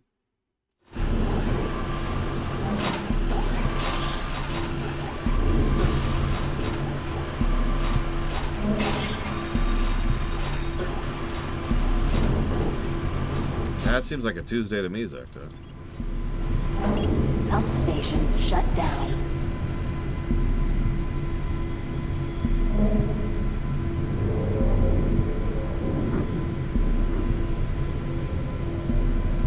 Good. Oh, we're almost out of ammo, too.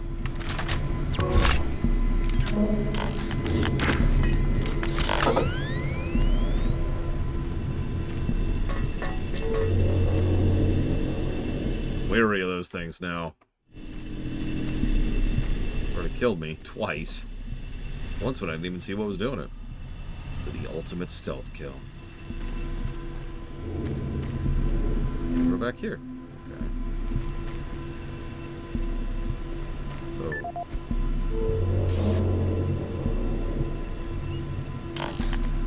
Okay.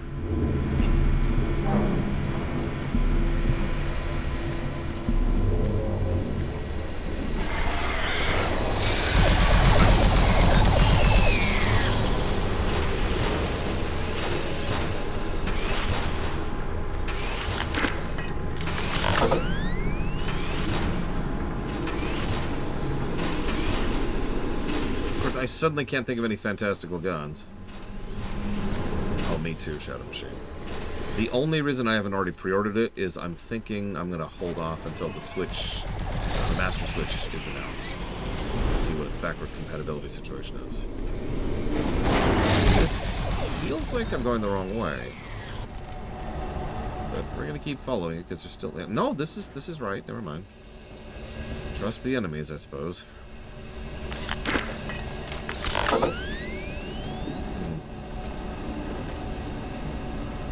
I also admit I'm one of those losers who really enjoys the idea of unlikely weapons. Things that really have no business being a weapon. And that's sort of the point.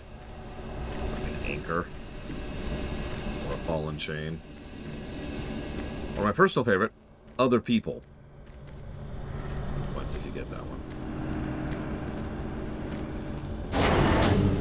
Hell, even just the basic scythe, you know. Not exactly an effective weapon, but I don't care because it's a scythe.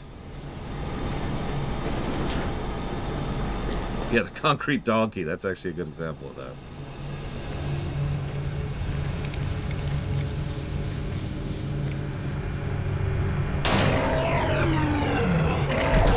You know, I know this is a me problem, but I have no idea how far through this game we are. I've played this game. I just have no vibe for where we're at, you know? A life-leeching scythe. See, that sounds awesome to me.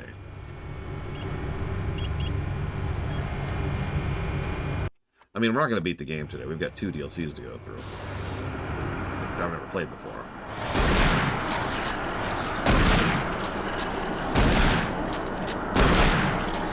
What game had... Oh, what was that? That was Far Cry New Dawn, I think.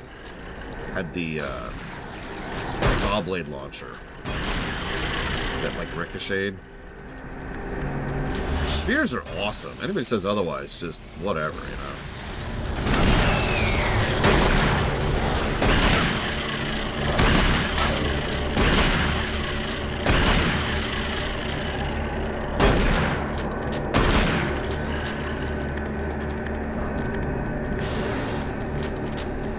More games where I could use a spear.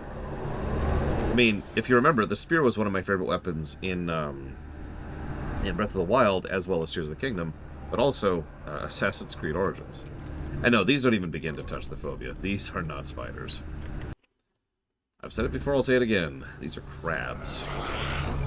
Most games go the crab route with making things not look like spiders. Wow, that's some homing. Did you see that?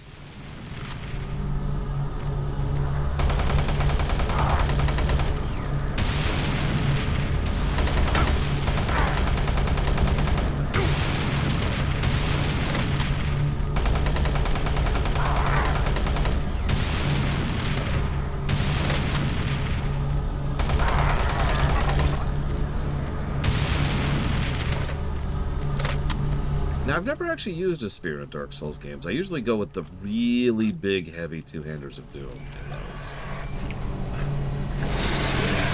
I don't have a specific reason why, it just tends to fit my playstyle. Actually, you know what? Now that I've said that for like 3 seconds and thought about it, I think the main reason is because I like to feel like I'm actually doing damage.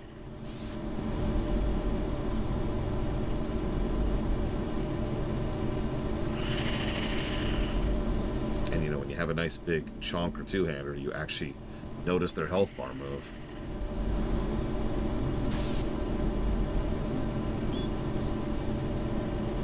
Are you tired at work often? Do you feel like you have less energy? Introducing the new and improved Sleepaway Pill. Now, better than ever, the new Sleepaway Pill will keep you refreshed and going strong all day. For more information, visit www.martianbuddy.com. MartianBuddy.com.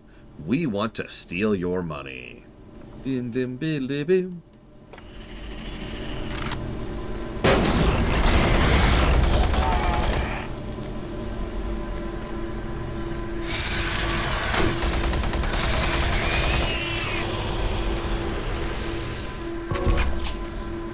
Oh, there's our rocket launcher. Well, that was a minute.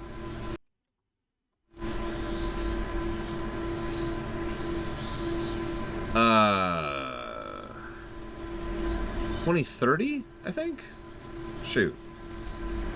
I think this is set in 2030. Which is funny to think about.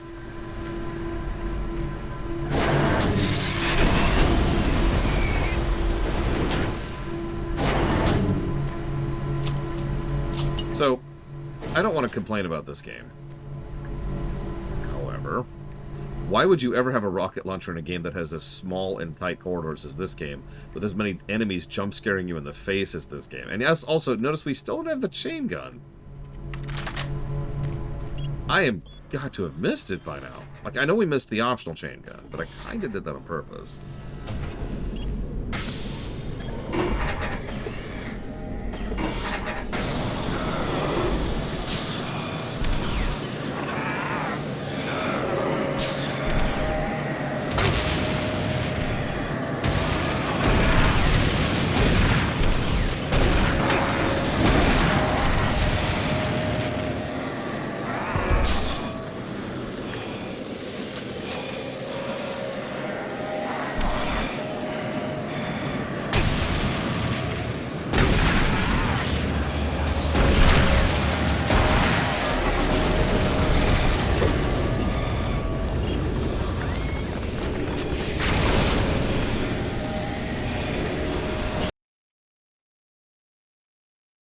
Yeah, that would have been a good time for the rocket launcher. Naturally, I used the closest range weapon I have.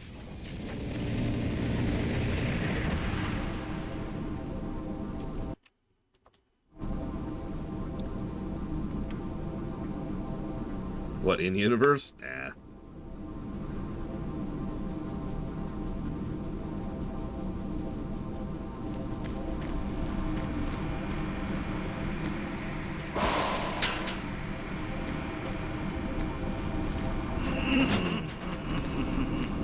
Wow, there's that strange voice. It's the same voice as earlier, too. It sounds like my friend. I trust in the voice. Believe in the voice.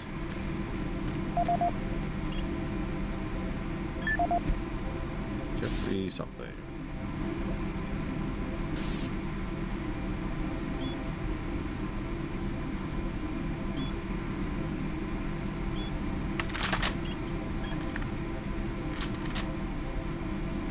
Yeah, I thought there was a grenade launcher, but I'm clearly misremembering. Because the grenades are actually pretty legit in this one. Oh. Making progress, are we? And in such a hurry to find us, to find me. There's no need to rush. I am everywhere, and everything here is mine. We thank you for alerting the fleet, for warning them. You're such a They're racing here, racing to us, and we are waiting. Waiting for them to fall into their worst nightmare. They will join my legion, and with their ships, I will bring this hell to Earth. You won't live to see it, and you will die long before you have a chance to warn them.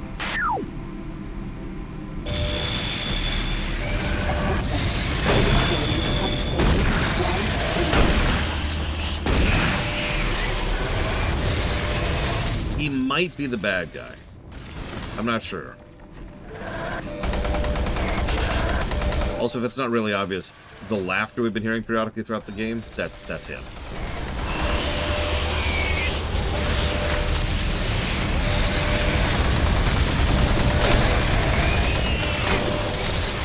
Yet you found me out! My machinations lay undetected for years.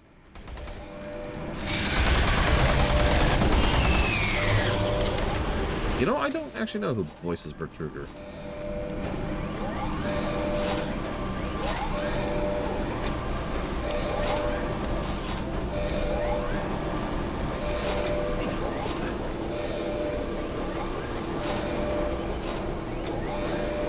Warning. Air filtration system offline. Toxicity level increases.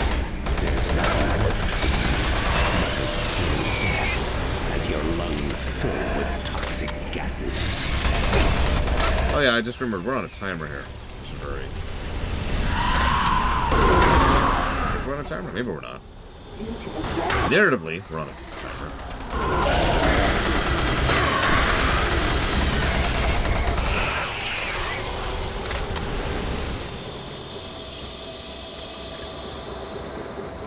Attention. Due to the threat of Can you not, please?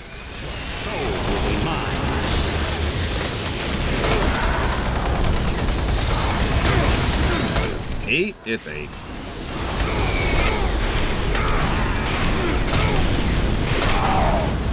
I know there's something shooting me in the back. No time for that right now.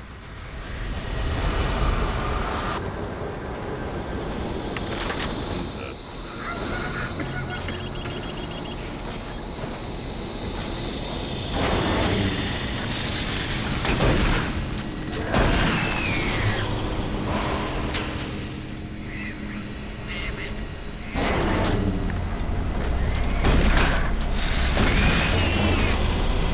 warning. Danger level yellow. Hey, Cord. Unsafe toxicity level detected. I have nothing to add to your internet being out other than that sucks. That will get fixed reasonably soon.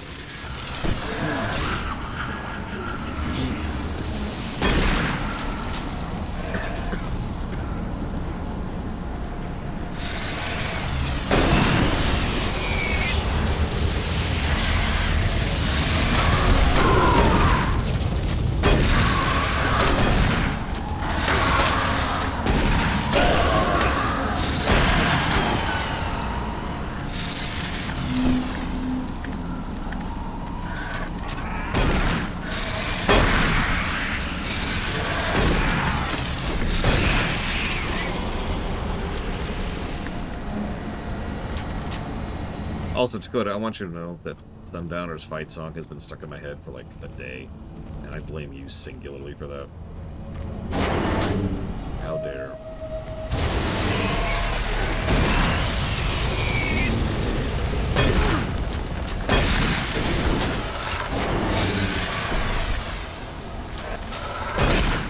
It was a good song. Like all of them are in MTR.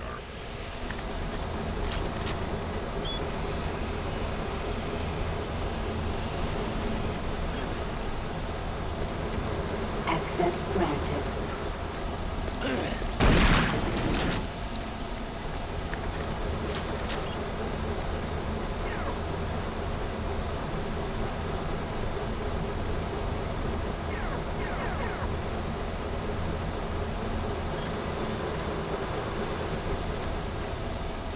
The United States internet infrastructure is trash, is how I would describe it. And getting worse, actively. Every year.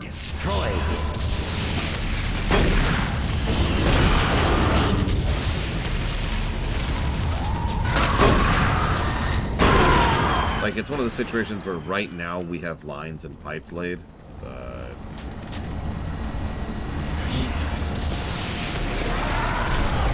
those need some maintenance.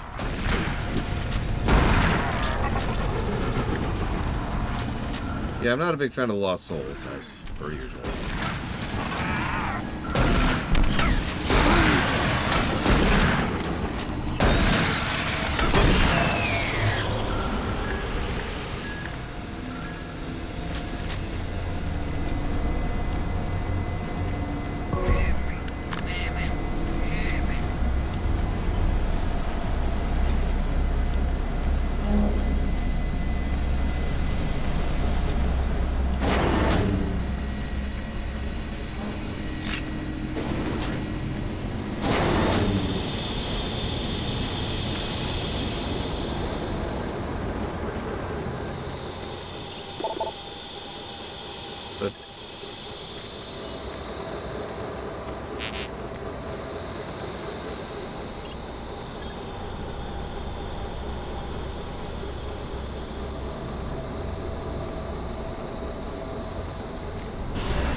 So, we went up top, turned off the gas, and I thought that would allow us access to the monorail, but there's still gas coming out, and, well, yeah. Like, that says area clear, but that says toxic levels indicated, so, huh?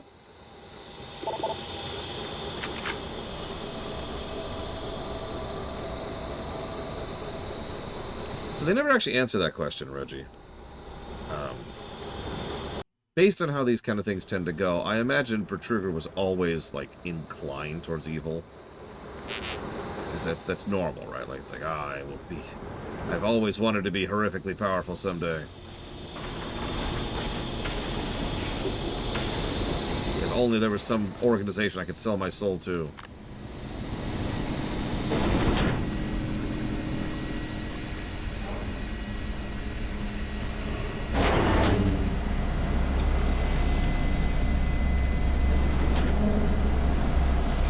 But yeah, who knows, honestly. I'm not even sure the developers knew. He's evil. That's all we need to know. Like, not to spoil too much, but Twitface over in 4. It's pretty clear she was always a little messed up, but she got a lot worse when she started making deals with demons. Go figure! Pro tip, Will, don't make deals with demons.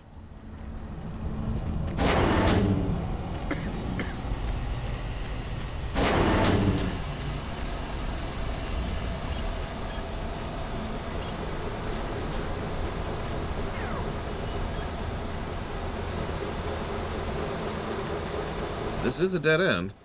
This is where the first switch was. Okay.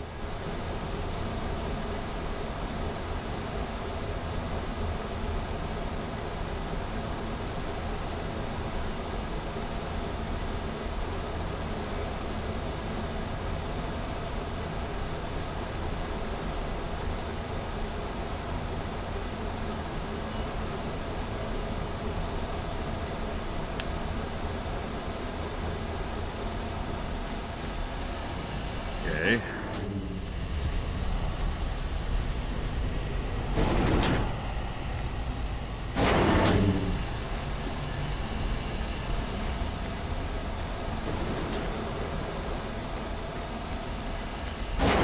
I also notice enemies aren't respawning, which means I've probably already been wherever I need to go. Wait. Wait. Wait. For a second after I say that, I swear.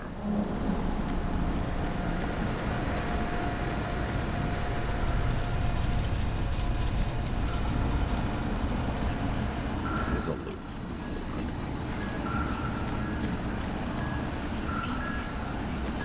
That's where I came in.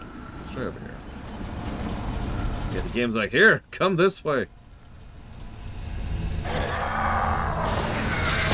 Hey!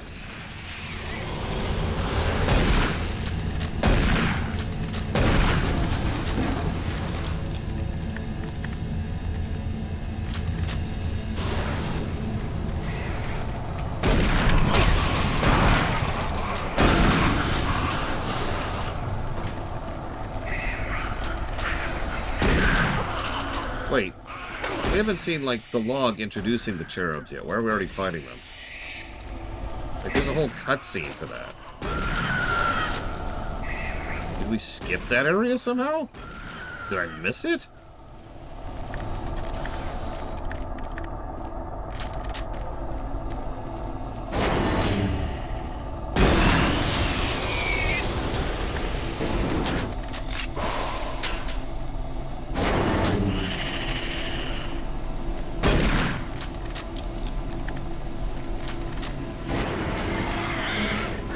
I imagine Will qualifies pretty well since that's what brought it up.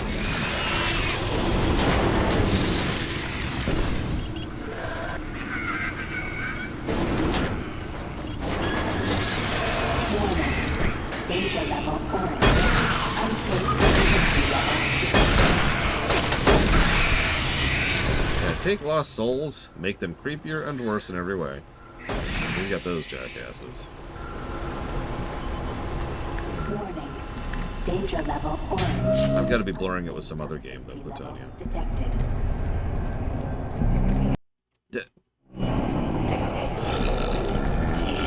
Speaking of the Macubi, maybe I'm thinking of Dead Space. God, I don't know.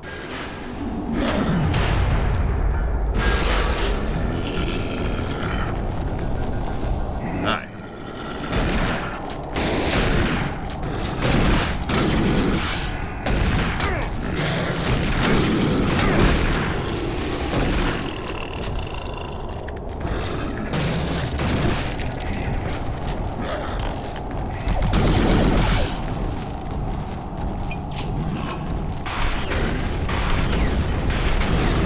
Look, a relatively open room.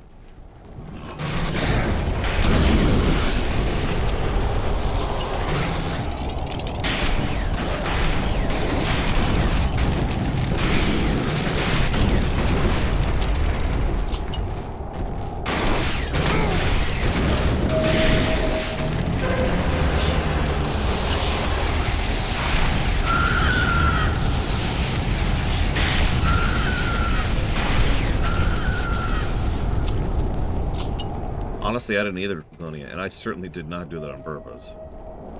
Which is a claim I did. I'm not a very good liar.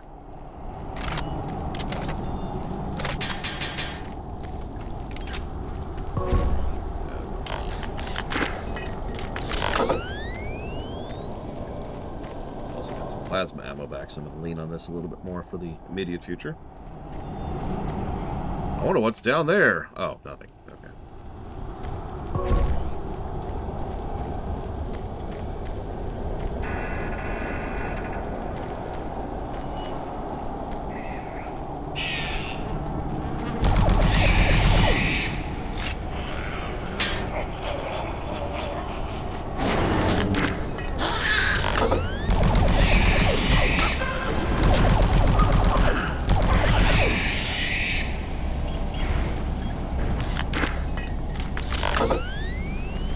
Death will not be your end.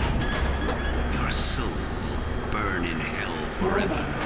Danger level red. Lethal toxicity level. Yeah, hang on 1 second.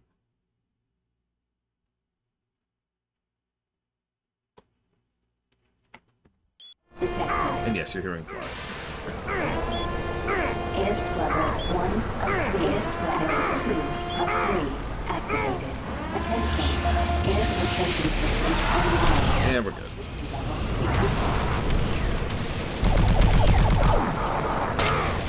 Wow, that homing. Just followed me around the corner there. Okay, so now his big trap is disabled. Yay.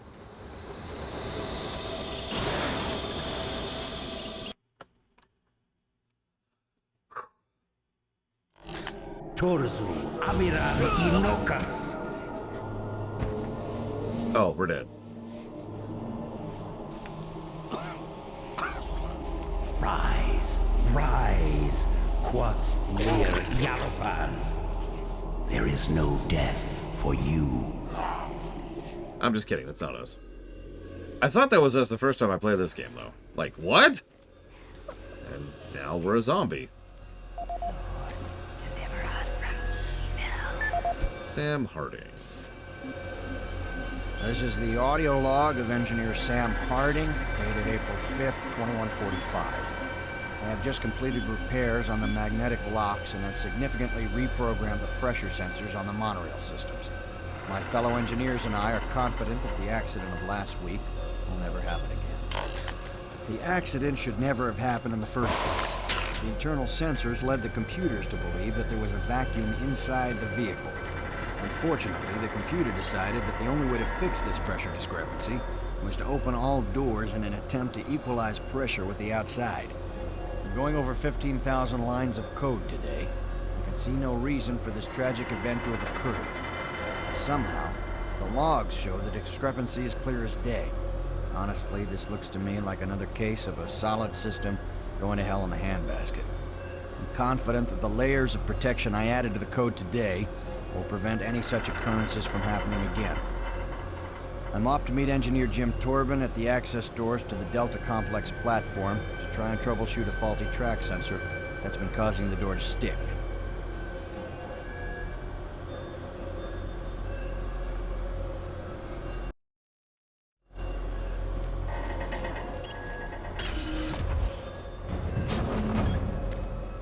Now leaving Environmental Reprocessing Center. Next stop, Site 2. Who are you? What are you doing?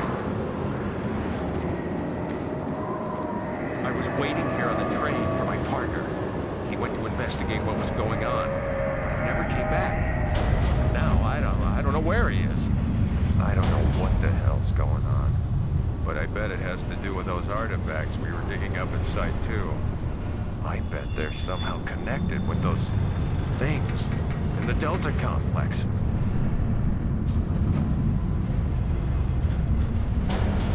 The Delta Complex isn't safe. Remember, You're crazy if you're going there. Please do not exit the vehicle without wearing proper If you're wondering, I'm not moving. It's just, there's no, I forget what that's called in programming terms. You know how some games will have a thing where your feet are adhered to a specific object, and then you can move the object, but you can move around on it while you're going on it, right? Well, this doesn't have that, so we're just bouncing around as the train is dragging us along with it. and have a nice day. See, hands off.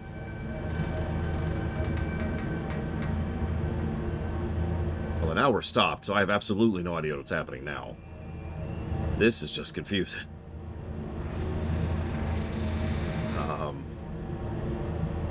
Danger.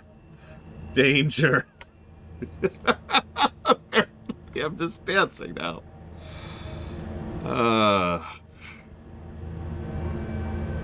Excuse me. I don't understand the question, Cord. If you're asking, do I think... Oh my god. Okay, there we go. I stopped. Nope, I'm still drifting a little bit. What is going on?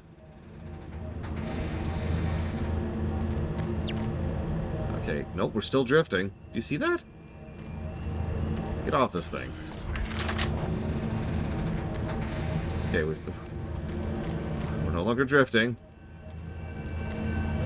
You stay safe there, buddy. Maybe I'm wrong, and that's just a straight-up bug. Sorry, I was assuming it was dragging us along.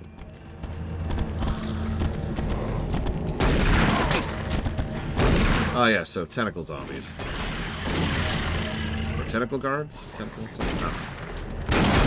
Tentacle marines.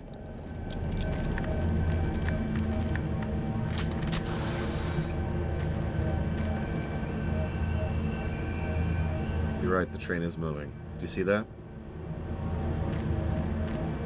You see it? Look at that. Look at that. What is going on with this train?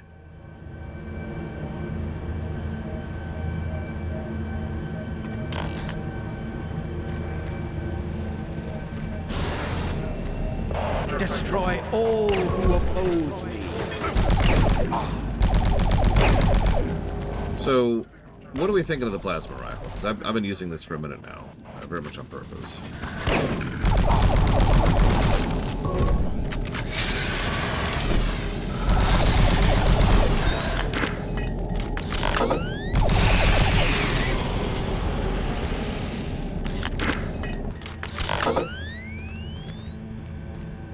I do think its projectiles are a little slow, as I just demonstrated. But as with most guns in this game, it's a little bit better point blank. I will give them credit. Most of the guns work better when you're right up in front of something, and most of the enemies are right up in your face.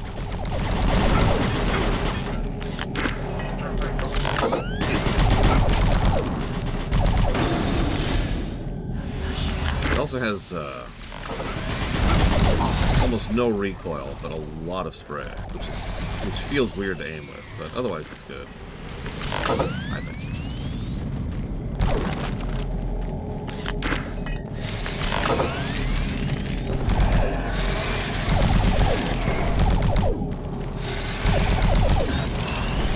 Oh, maybe it has no spread at all? Never mind, I'm wrong. There's no spread at all.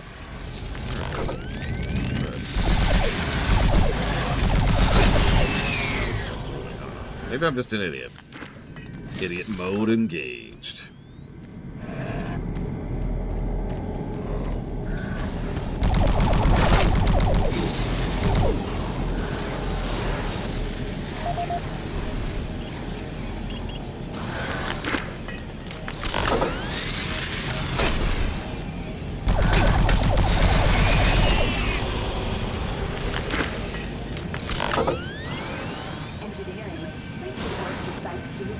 Like crouching? Really?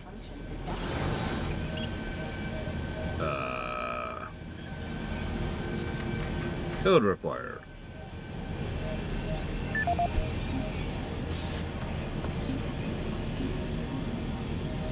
This is the audio log of Charles Hollis, EAC Director, dated September 5th, 2145. In order to conserve current life support resources, effective October 1st, 2145, the Council has made a decision that all environment processors be brought offline in the general area. Tomorrow, I will be sending out emails to all team leaders asking for an update on their asset relocation program to Site 3. We feel that we have unearthed enough usable material as it pertains to the project from Site 2, and choose to now devote resources in the exploration of Site 3. End log recording. Engineering, please report to Site 2 access ramp. Airlock malfunction detected.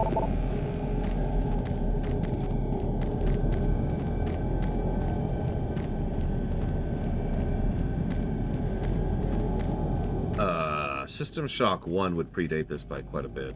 Risk-O-Born. And System Shock 1 did have audio logs. Past that, I'm not sure. I'm not sure if anything predates that. Anybody know?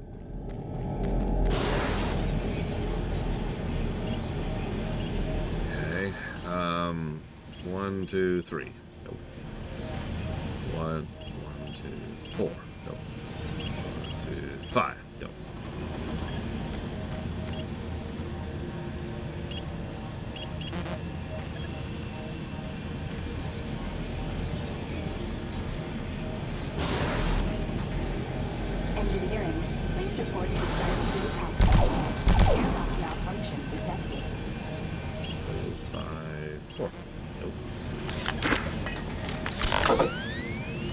The problem is, I see an audio log.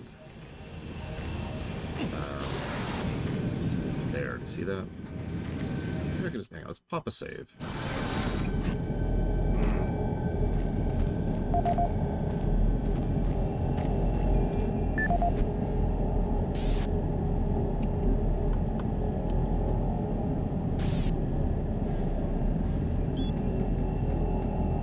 Eight to 6.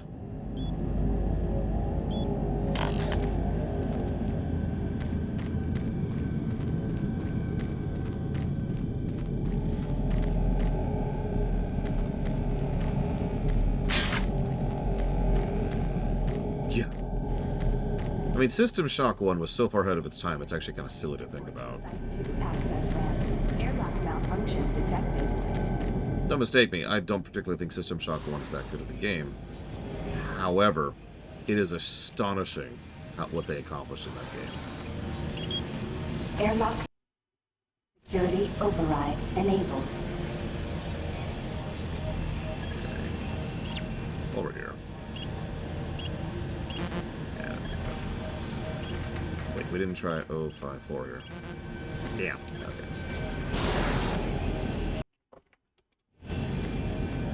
System Shock 2.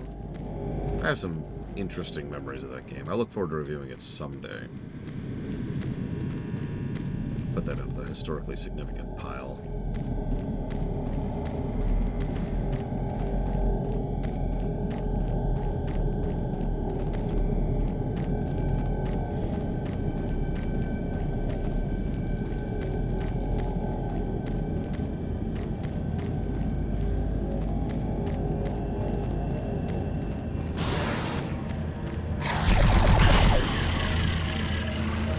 You okay, buddy?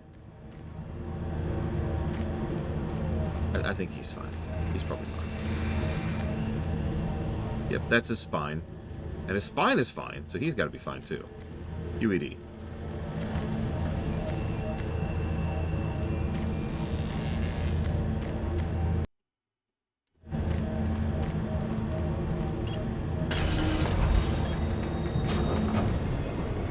Now leaving Site 2. Next stop, Delta Complex.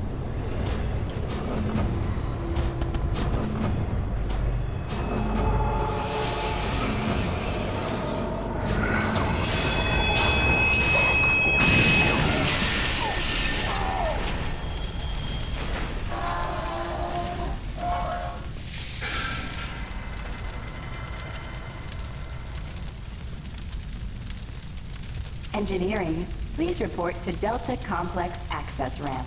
Track sensor failure detected. Yeah, you need to pay the spine fine. I'm gonna need about 25% of your spine annually, obviously.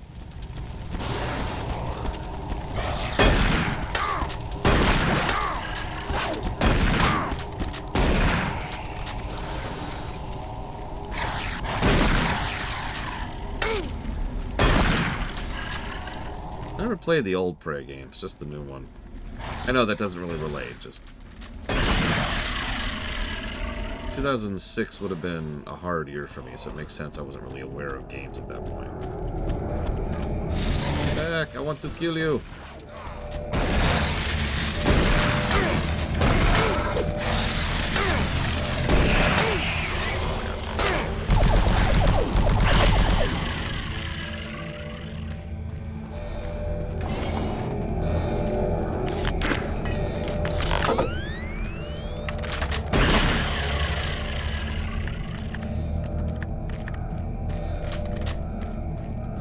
It's okay.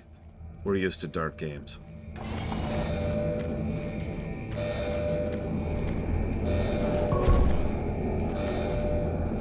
Guns and nachos. Guns and nachos.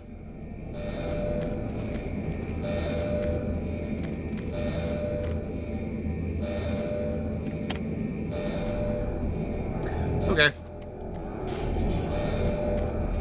No, I'm not gonna question. I'm not gonna question.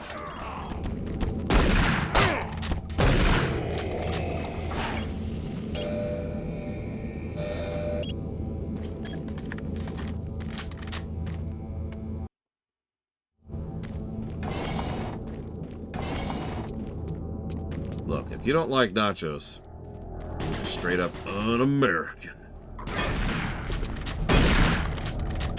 Nothing says American like Italian food, Mexican food, and German food in the same place at the same time.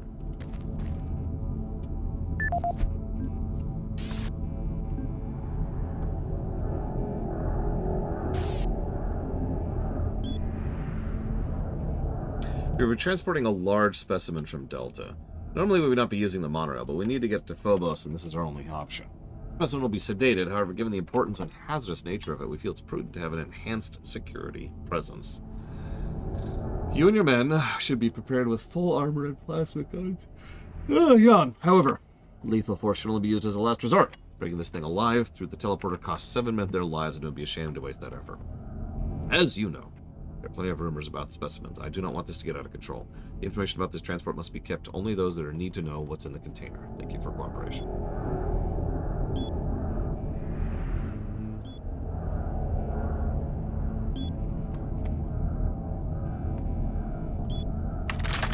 So there's an automated turret coming up too. And 864. I have no idea, Friscoborn. What's a magazine?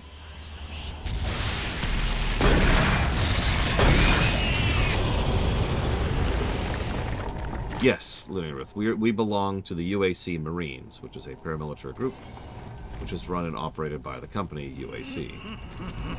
Union Aero something. Yes, Reggie, that's a magazine.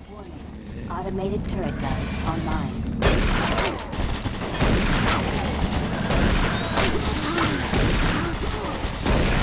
Jeez, those Marines are aggressive as hell. Warning. Automated turret guns online.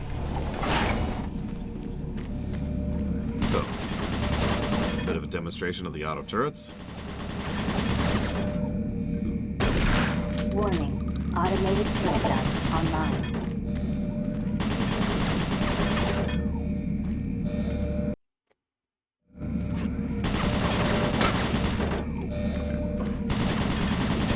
Warning. Automated turret guns online.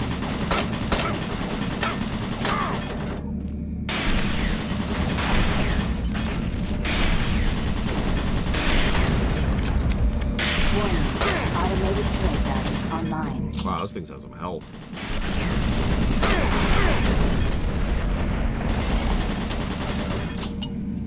Jesus. Okay, fine. Automated turret guns online. Attention. Automated turret guns offline. Wait, no, turn it back on! Turn it back on! No!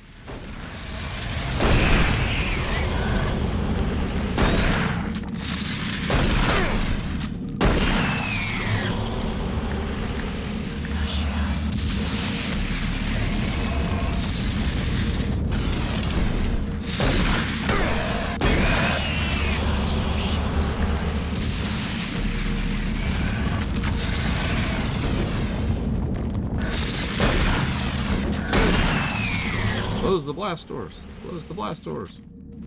Open the blast doors. Open the blast doors. Look at that turret for a second. Actually, look at that thing. Yikes.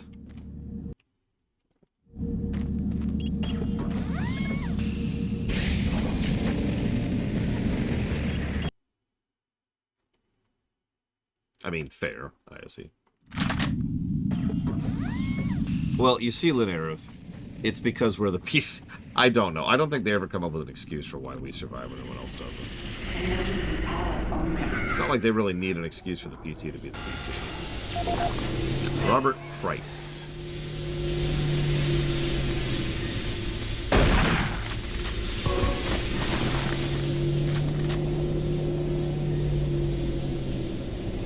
Okay, looks like we're good. Robert Price. This is the audio log of Robert Price, Delta Operational Director in charge of personnel, recruitment, evaluation, and placement. Assignment of engineers to the lower Delta labs has become almost impossible. In 6 months, we've gone from a volunteer surplus to a critical deficiency of qualified personnel willing to accept assignment. Increases in both pay and benefits have done little to help this situation. Through exit interviews as well as the weekly Delta medical brief, it's become apparent to everyone that the rate of sudden and unexplained mental illness is way beyond acceptable levels, even for Mars. They're derogatorily being called subdelts up here, and I have a feeling this attitude will spread to other parts of the UAC. End of log. This is the audio log of Robert Price, Delta Operational Director in charge of personnel, recruitment, evaluation, and placement. Disciplinary Action Report 40C-8, responding to Mars City Administration request. Delta Labs 1 is currently addressing a problem concerning theft of security equipment. 4 members of the security detail assigned to the Delta Labs have been reprimanded with 3 others under investigation.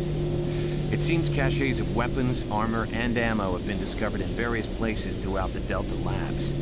We've located some of the missing equipment and have information that we hope will lead us to more. I have a team investigating storage room 21D with security code 298, where I've learned stolen items may be located. I hope to recover all items and find all personnel responsible. End of log.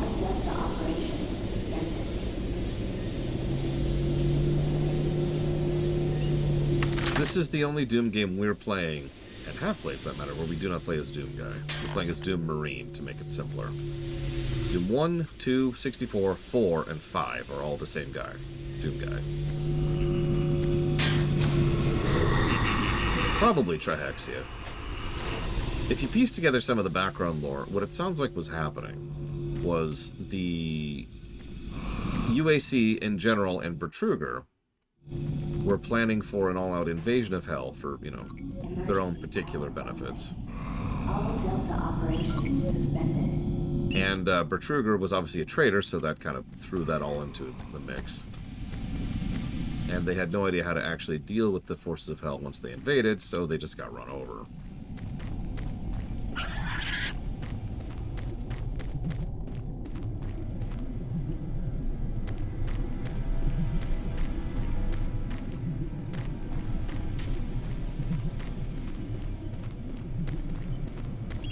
Systems down.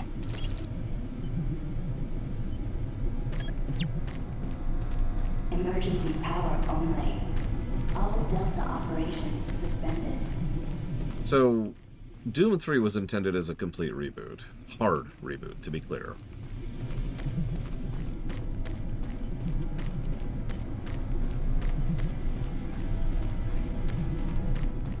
That's why we're just different person, different circumstances, different everything.